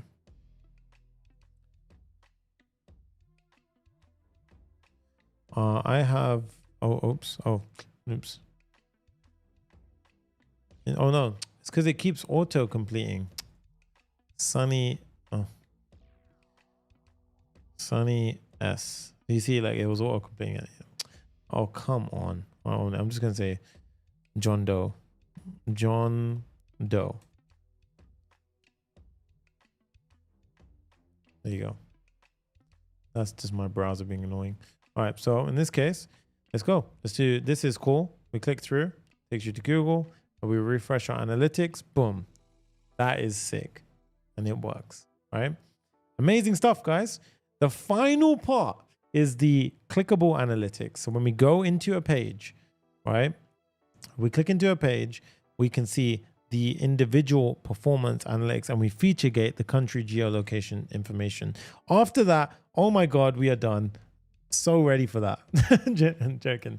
It's been a cool build, but it's a tiring one, this one. So we've got dashboard links. So let's go ahead and destroy this last bit strong. Let's go. So at this point, we have the app admin. Let's go ahead and do app admin. So next we have app admin dashboard billing link. We have link. So here we have it. So dashboard link, and inside of here we have ID, and then we have page.tsx, page.tsx. Let me know, guys, are you enjoying this build? I want to know from you guys directly. So let's see, link analytics page, and this is going to be a whole server component, a server rendered page. So what we're going to have is the, obviously we have the ID that comes through. So if I was to go into the home page and click into a link, now we should see something. So link analytics page. So obviously there is an ID here, link, and then we have the ID. 100%, very massive drop of knowledge. Thank you so much. I'm going to run this build. Looks like a lot of cool tricks. Yeah, Tish goes, this was a nice build. I love it. I appreciate you guys. All right. So at this point, we have the analytics and the params. And then we're going to do a couple of checks, right? So firstly, I'm going to just check if the user is not found. We're going to return a 404. Again, just defensive programming. We have an asynchronous function. We have await current user. We get the params like so in Next.js. Now, after that, we're going to go ahead and get the link analytics, right, for a specific link.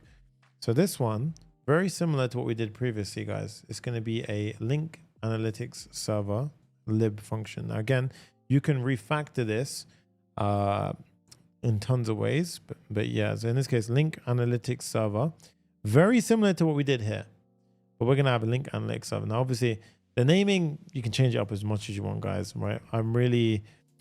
You can really like refactor this however you wish, right? I'm trying to not overcomplicate it, to be honest with you. So in this case, we have the link analytics data, which is, you see, daily data, date, clicks, unique users, countries. All of this is perfectly mapping to the pipe that I've created, right? We have Tinybird analytics row. We have the Tinybird analytics row here as well. Oh, country analytics row, sorry. Now, this takes a user ID, a link, and a days back. We check if Tinybird's, process. And again, we gracefully handle. If it's not a given, we say a sample link and so forth. Now, what we're going to do here, we're going to try to use the fast materialized endpoint first. So look, fast link analytics, we pass in the profile and the link ID and the days back. So we try and get this one first. If it doesn't work for whatever reason, right? So if the response is not okay, then it'll say fast link failed, falling back to the original pipe, which is the link analytics, because materialized views are much faster than the other ones. So in this case, the endpoint views. But we never want to show them nothing, right? We always want to kind of get the right response. So at this point, we do this. And if that went wrong, then we say, yeah, something went wrong, it failed. We get the data. If it's empty, we return no. Otherwise, we process the data. And what we're doing here is we're reshaping it. We're basically saying the daily data. So we're basically grouping the date, the clicks, the unique users, and the countries. Now, what do I mean by that? You can see here, this is essentially the grouping that's happening, okay? Now, here we've got the calculating the totals. So total clicks, we're reducing the number of total clicks, the unique users, as well as the countries reach. Well, really, this is happening here, right? Now, then we get link info from the first row, and we fetch the country level data from the country analytics endpoint. So basically here, we're just going ahead and so we get our object, it's an empty object. And basically we're fetching the country data at this point. So what you could even do here is you could do a check to make sure that you're actually a pro member here, but you wouldn't make it this far either way. And then here you have the link country analytics. So basically what you're doing here is you're then fetching the link country. Now you could, in theory, do all of this in one more complicated SQL query or pipe, right? But I'm just showing you, you can do it two ways. So in this case, it would supplement the data with the country data, and then it will return the information. So eventually, after we do all that processing and fetching, we're essentially getting the data in a very neat countries reach, daily data, country data, and so forth, right? And we want to show the daily data with the most recent first. Now, once we have that down, what we want to do is go back and pull it in. So fetch link analytics. Then we're going to go ahead and just do a quick little check. So if it was for whatever reason, empty, we returned an empty analytics, but I'm just having a defensive programming block here as well. If there was no analytics for whatever reason, if that failed, that could genuinely be because a link was created, but no analytics were already created or ingested for that link. So that's a genuine possibility. Then we return this link has no analytics. Please wait for analytics to be generated or check back later. So a very graceful way of doing it. Or if it has come back with analytics, then we render out link analytics like so. Okay. Now this again is going to be the final piece of the puzzle. So we go into our components, link analytics.tsx, and we need to create link analytics. So This is going to be a React functional component. It's going to be a server component. So in this case, we're going to have a bunch of imports from the top. Let's go ahead and pull these in. And then we're going to firstly check, does the user have analytics access? Okay. So if they reach this page, we should know this, right? We need to have an asynchronous call because obviously we have a waiting. So async await needs to be present. We're going to have a format date and format URL helper function, just how we had previously. And again, you can refactor this as much as you want. Now, thank you so much, Kumindu. I appreciate you.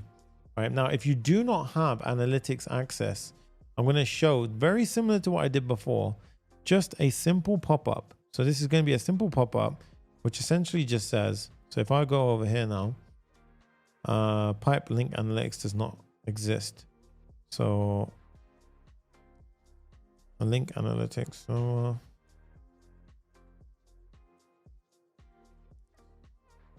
the pipe link analytics does not exist. I'm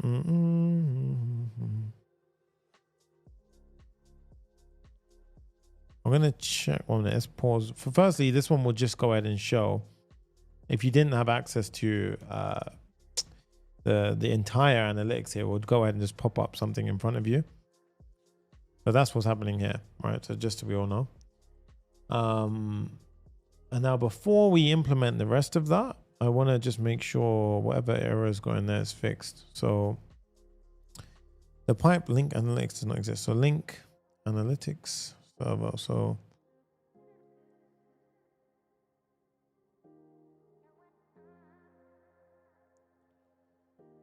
where have I got link analytics besides that?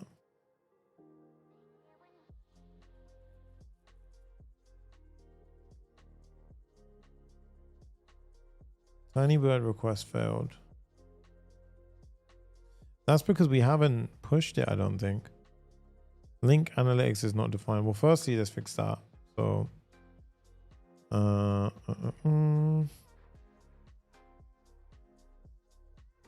was in the page link ID. So firstly, let's import that.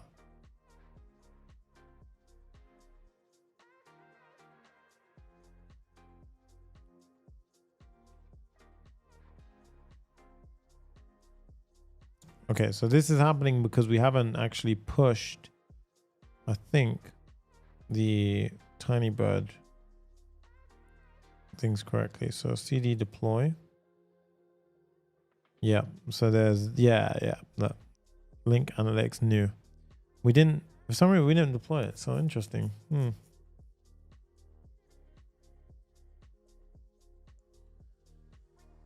As always, great stuff for our portfolios. Amen to that. This is the debugging segment. This is where it really counts, because the kind of I'd say the fatigue kicks in, especially when it's like more difficult stuff. You'll be amazed, right? Like analytics can be more difficult, but it's powerful. It's very, very powerful once we get working. Okay, waiting for deployment to be promoted. So let's give this a chance to do its thing.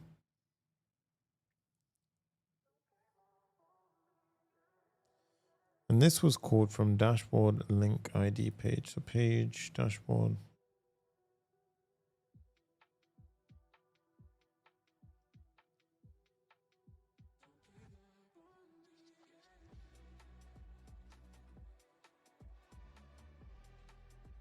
Okay. And there we have it. Yes. Oh my God. Okay. Oh no. Okay. We got that error anyway. I'll figure that one out.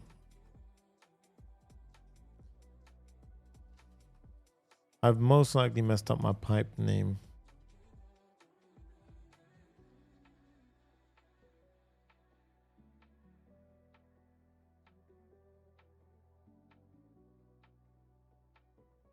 Anyway, we'll get there.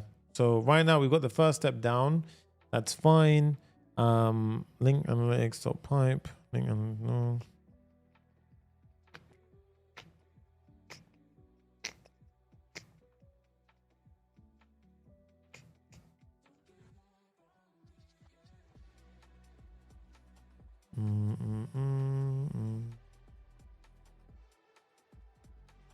Okay, so let's build on. Let's build on for now.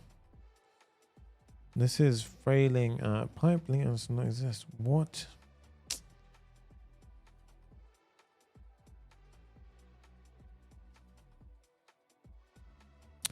I want to deploy to. One thing I've noticed is happening very strange right now is it's not pushing. It might be because I didn't push it to cloud. I have a feeling it is. But still, it's still very strange that happened though. So most likely my understanding is incorrect. But either way, we'll get it. So link page ID. So in this one page of TSX, all right. So here, let's do this. So page. Here we have it. So link analytics. Let's do this. So firstly, we have the link analytics. And then we have the interface here. So format date. And then we have if you aren't permitted, then it will show you that. Otherwise, we have a div with firstly a header with a back button. So, oh God, this is damn huge. Right.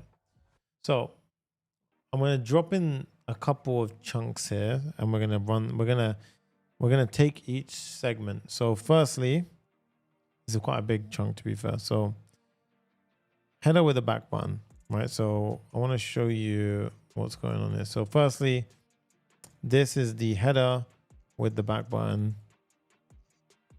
And then we have the max width auto. We have the div. We have the link going back to the dashboard, the arrow left.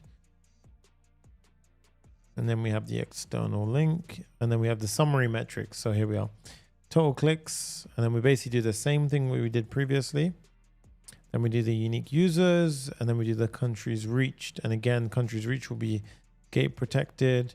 And then we have the map pin, which is the globe. Yeah, so we have a fallback. So if you're not on the plan, it will do this, the fallback, upgrade to ultra, which is what we see here. Otherwise, it will render out the actual countries, which is correct, right? So now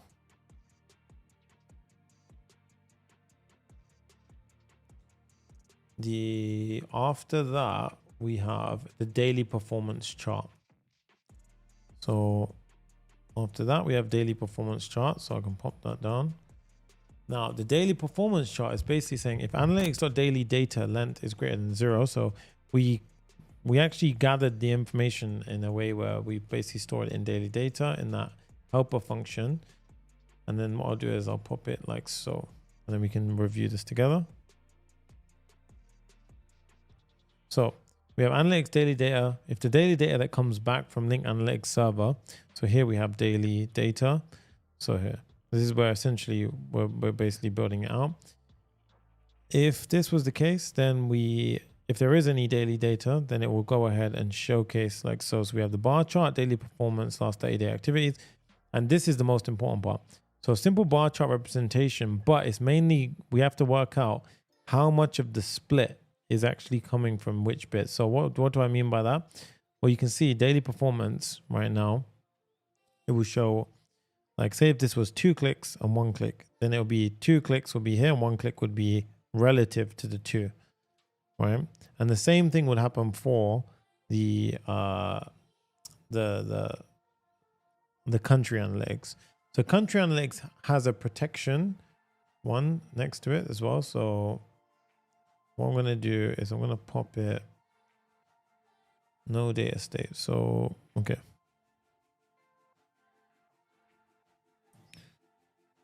Here we have the country. So in this case, let's just do the final step here and then I'll go through each part.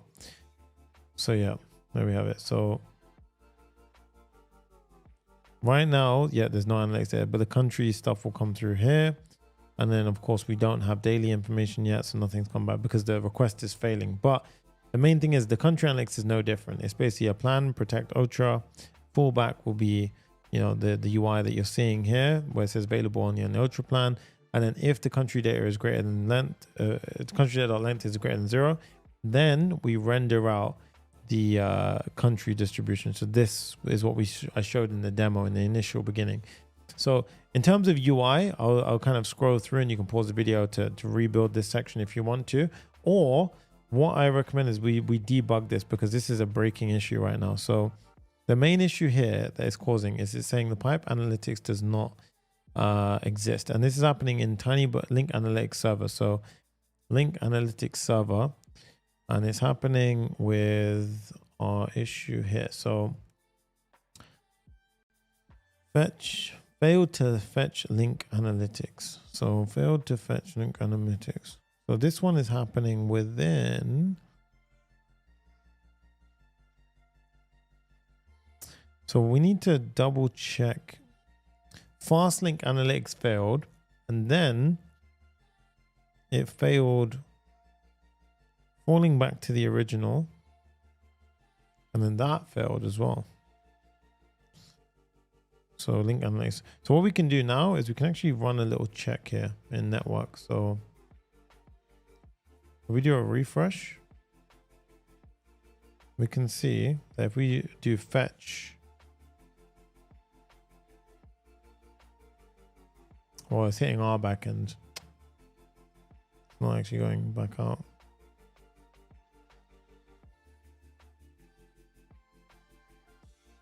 Okay, so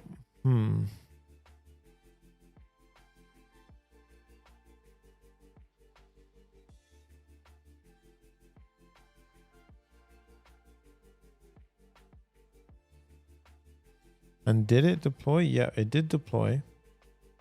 Oh, maybe we're not building. No, that's correct. No.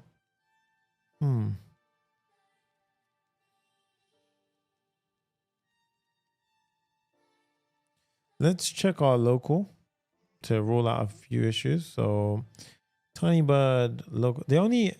So what is messing up a little bit here is this. We have a lot of local. That is messing up a few things because I have a feeling it's not hitting the right one at all. So for example, Linktree YouTube, this one has the fast analytics and everything in there. Same with the data sources as well. And if we were to just double check something, so if I went to the home page here, and let's just see our main. So if we were to go here, so we're definitely hitting these endpoints. These endpoints are working. The main issue is around our individual links. So somewhere I've screwed up there. So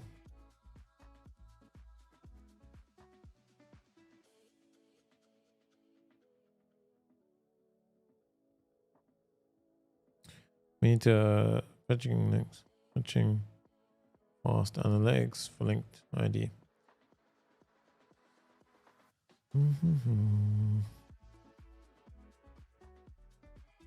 Okay, so it's trying to fetch, and then it says failed. So let's remove that.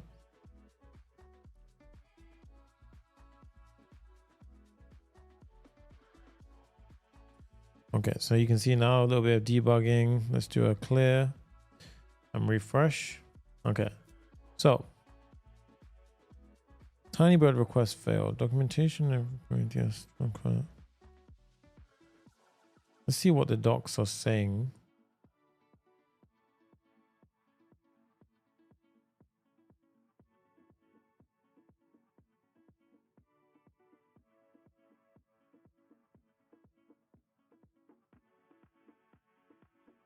I want to show you how I would debug this. Okay. So right now we're getting this error. With cursor, I will show you like a nice little trick to debugging this. So we're getting this. Okay. So what we can do here is firstly, for some reason during my configuration today, I didn't get a cursor rules file. However, typically there is a cursor rules file that gets appended here. So that's very handy when it does get appended. But in this case, let's go ahead and just double check. So if I open up my cursor, I'll show you how we can use a bit of AI for good here. Like, so I can be like in link analytics server, I get this error. and I paste in my error. So essentially we can go ahead and pop in.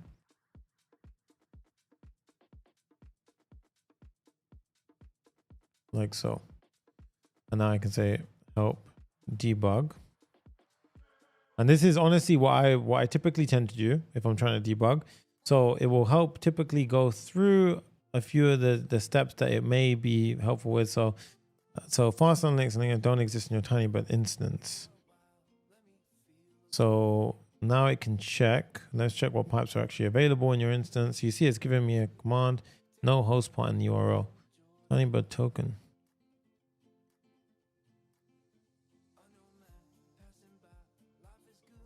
And then what I tend to do is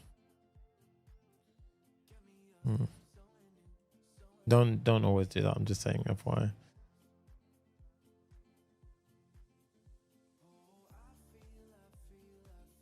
I just want to try something here. So it's not actually giving it. I mean, what I could do is just literally give it this for a sec, because it can't read that.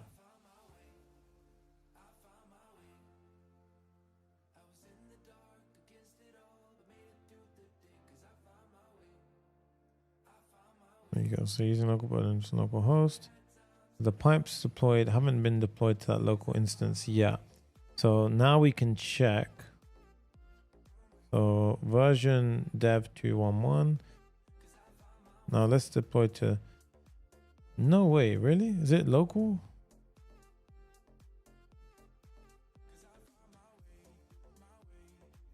Use TV deploy. Yeah, no such command, I was gonna say. So then you see it will go through the steps, find things. So in this case, we can see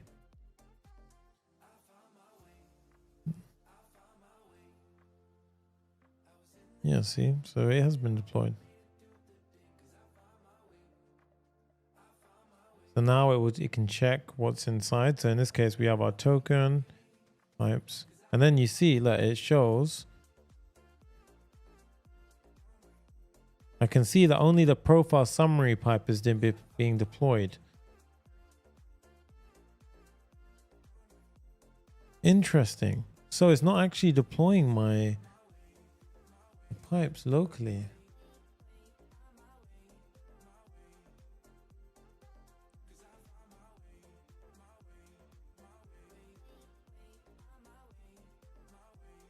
I don't think I created it locally. That's my problem.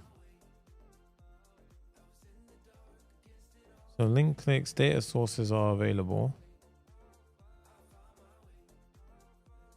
Pipes. Let's see the. Okay, no. So we have got the pipes. Yeah. All pipes. So the issue is that your TypeScript is using data pros.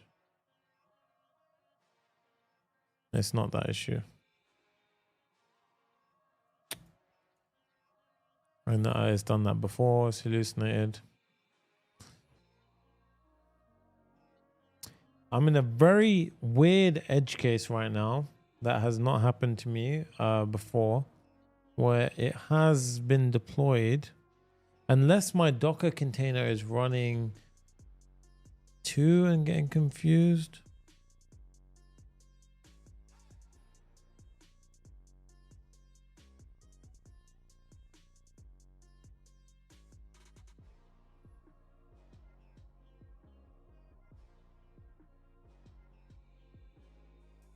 See, the pipes do exist. The URL format could be wrong.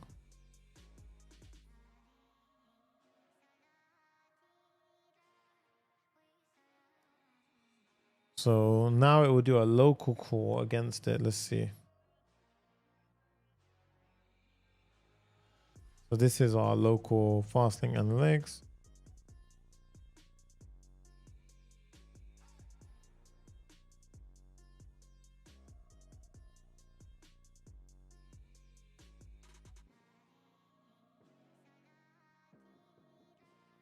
So that's interesting. So it's actually saying that it's not been deployed, but it comes up in the list.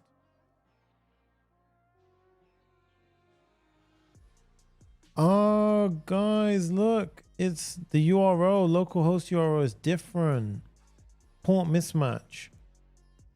Because I'm running it already. Oh my God. Guys, I'm running it locally already. So the actual local host on our local, that's why it was freaking out. So this is not running on this. This is running on 8001.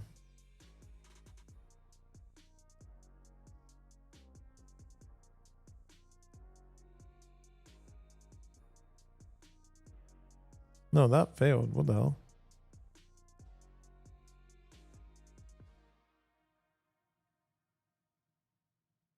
Yeah, I wasn't okay. I'm sure it was running though, so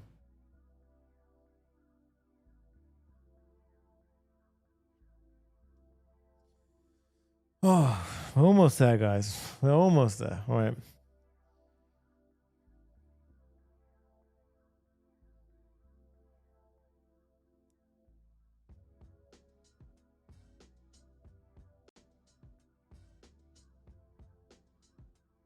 Tinybird isn't running locally. So something is screwed up in my demo environment, which is messed things up.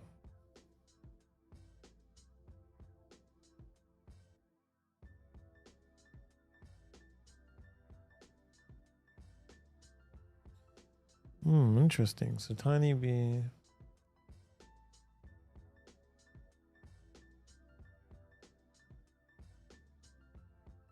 CD Tinybird. TV local start. Oh my God, I didn't run it. I didn't run it. Are you kidding me? Is that really what it was? It can't be. Yeah, I thought so. Bloody hell. I was gonna say, damn, like I did run it. This has got me questioning me on every front. Oh, Lord. Okay. We can test. What we can do, okay, there is a test we can do to actually get this pretty nicely set up. So what we do is we do TinyB. This is the actual production cloud one. So what we can do is we can set this to production cloud, and then we need a cloud token. So what we do is we go to, in the meantime, I'm going to screw that one up, and let's just do a deploy to cloud. So deploy. In the meantime, okay, so it's deployed to cloud correctly. What we're now going to do is we're going to go to our Linkify YouTube, and let's go to our cloud, and I need a token from cloud.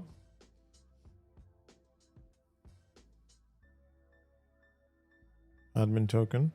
I'm going to use my production admin token. Yep, there you go. So we're on fresh set of data. So ingestion should be fresh now. So it definitely, so the issue was it definitely seemed to deploy to cloud. It didn't deploy to my local. For whatever weird reason, it didn't deploy to my local. But we can't rule out everything yet because we haven't tested it yet. So let's try. If this works, then we're good. Okay. So John Doe, this is cool. We're on 0 links right now. If we click it and we hit refresh, we should be on 1. Yes. Good. Okay. Let's do this is cool. Please, please, please. Yes. Okay. Okay. That is very good. Okay. So it works with our cloud. Chances are I've got 2 instances of my local running, and I haven't shut down my old local enough. So the token was right. So in this case, okay. We're okay. So in this case now, what I'm going to do is we're going to deploy to Vercel, and we're going to try the entire flow out. And then if that works, oh my God, I'm a happy man, right? So in this case, Vercel, let's do a deployment to Vercel. What we can do is Vercel build, and then Vercel pull, yes. Set up, Linkify, yep. So we're going to do it in my Sonny Sangha projects. Link to existing project, no. Install the Vercel CLI, by the way, and you run Vercel itself to to start building. So in this case, but I need to set up first. So Linkify clone YouTube, yes. Everything enter, just I haven't changed anything. So in this case, Vercel build allows me to locally build it before I actually go and, it fails on Vercel side. So this allows you to reduce your, because most of the time an error might come up here. So but it seems all good. Wow, that was first time. Okay, so in this case we could do Vercel. I'm just going to push prod. So we do Vercel prod. And then this is going to push, but this will fail because this doesn't have environment variables set. So what I'm going to now do is go into my personal. And now what I want you to do is go into your environment variables, grab everything, go back into your deployment, go to Linkify clone YouTube, settings, environment variables, paste it in. And right now, Tinybird, this is actually my cloud deployment. So save. I think there is a way to add an AMB file, but I'm not sure. I probably am being lazy, to be fair. Okay. Now with that done, we can actually terminate that one. So we can go ahead and say cancel deployment. There we go. And then we do Vercel prod. And this should be the one, guys. If it is, oh my God, what a build. Okay, let's give it a go.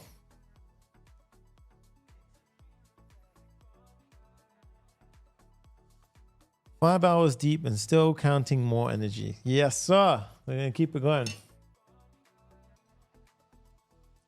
Okay.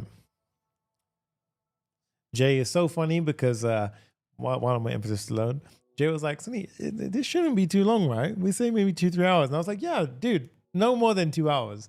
I get carried away.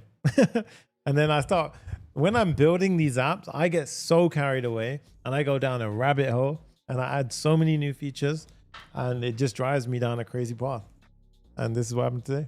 So it's a funny time. So in this case, we go to the inspect now. And then let's do a refresh. Let's see. So it's building. Let's go check it out. Build logs. And then we can see.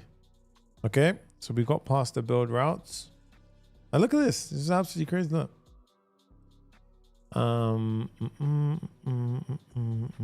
Yeah, I always do the copy and paste approach as well. Arenad. Deployment complete. Okay. I'm going to lose my mind. Obviously, once you deploy, you would change your Clerk credentials to production, and you'd also connect your Clerk Billing to a Stripe account once you want to go live. But for like a minor sort of, like a quick demo and kind of maybe a portfolio piece, this should be absolutely fine. Although I would still change the Clerk auth to be a correct Clerk production, even when you do that. Now this is exiting build container.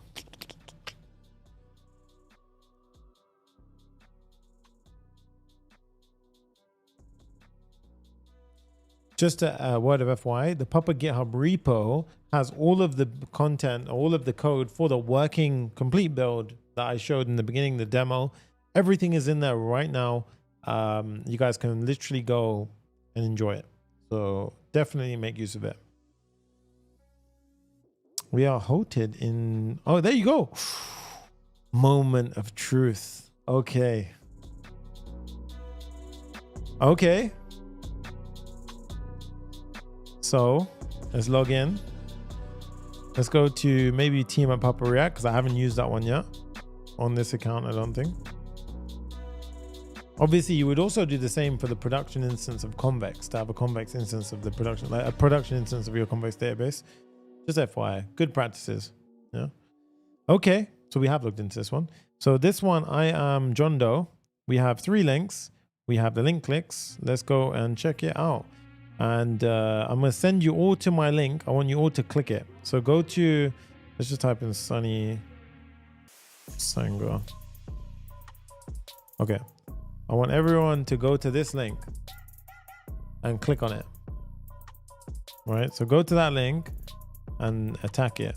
As in just like click it. I'm gonna start building a picture to it, change a few things. So you should be able to see, keep it on your screens right now, and you should be able to see me dynamically change it in real time for you. Welcome to the Papa Farm. And then I'm gonna do a blue save. Oh, okay. And then we'll add one more.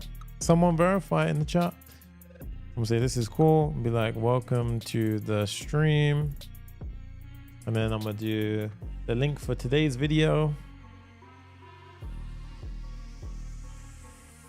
And then we're gonna pop it through. Jay goes, works. Amazing. Okay. Let's pop that to the top. Works. Nice. Okay.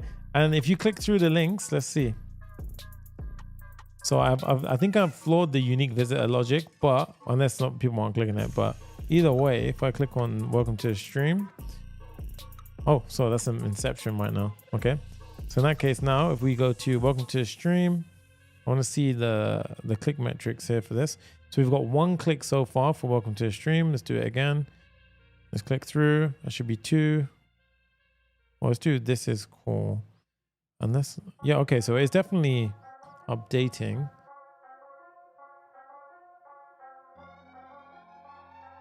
This is cool. Goes to. Okay, so I'm caching that. That's the problem. Okay. But overall, okay, yeah. So there you go. So it's definitely ingesting. All right, amazing. So that works. Sick stuff, guys. And let's go ahead and do one more thing. Let's upgrade our billing plan to Ultra and test ourselves. I would highly recommend though, when you're doing this build back, go to the Papa GitHub repo, refer to the code there if you do get stuck, because there was a slight nag on one of my local setups and it screwed one thing up. Oh yeah, look at that. Someone's clicking like crazy. But the unique visitors as well, I probably got a flawed logic somewhere for that. Country analytics, you can see as well, is there. Amazing stuff. But guys, I want to just double check one thing. Click on, I'm gonna send you a link to this one. Try this link out. So, because I want to check one thing really nicely. So go on this link and go crazy on this one, because this is the one that's not damaged by the other thing that I messed up with. I'm going to change this one to orange so you know. So if you're on the right link, you'll see an orange header. Yeah. So go to that right now and click it. Not Digital Alchemist one. No, this one. Go to that one. Yeah. And start clicking like crazy through that one. I need to test something. So, okay, 25 licks. Oh, wow, someone's going crazy on it. All right. So right now, if we are on that one, if I click on 0 to full stack hero, yeah, no one. Okay. So I want you all to go to 0 to full stack hero and click that link. Okay. And I'm going to, in the meantime, I'm going to upgrade to Ultra on this plan. And I want to see how many countries are tuning into it. And I'll show you. So remember, we gated it. So now if I go to this, we can see country 7. So unique visitors, flawed logic somewhere there. I have to fix that one. I can fix that inside of coaching call. But if we go to 0 to full stack hero, countries 4, yeah, unique users is, I'll probably mess something up there. And now, look at that, guys. Amazing. Look at that. That is exactly what I was wanting. So obviously, total clicks is correct. Countries 4.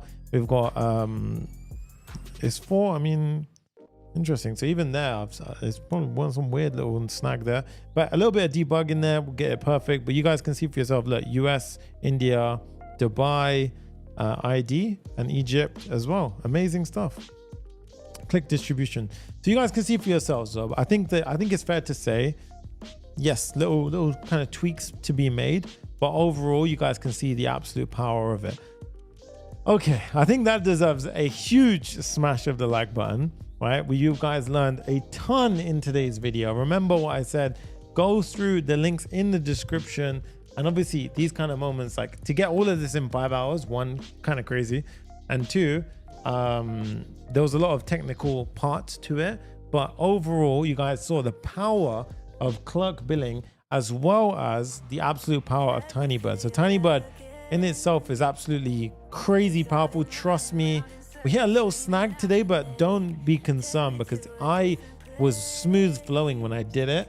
But on a live stream, things can get complicated sometimes. So just trust me when I say Tinybird for analytics will be definitely part of my arsenal for my production team on my software consultancy side of things. So we will definitely be using it in our software house, as well as Clerk Billing. It's just so clean. Like, it was so nice, so clean. I hope you guys enjoyed it. We got so much real-time kind of amazing capabilities in this. Absolutely incredible stuff. If you are using a VPN, it would show your VPN's country as well. But this was huge, guys. Make sure you also use the links in the description. If you're watching the replay, smash the like button. Let me know your comments. If you're watching the live right now, go to the main video, and I would appreciate you drop a big comment over there. A little bit of a heart emoji. Love and appreciate all of you guys. This was a huge build. Jay just dropped the links in the chat.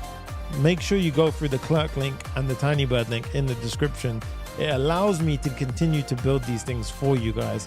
I hope you guys enjoyed it. This has been the Linkify SaaS clone, part of the brand new a SaaS series. It's been 5 hours. I'm a bit fuzzy. But yeah, hope you guys enjoyed it. And as always, guys, it's your boy Papa React, aka Sonny, and I will see you in the next one. Peace. I didn't think I'd make it without you by my side. Let me feel your love again.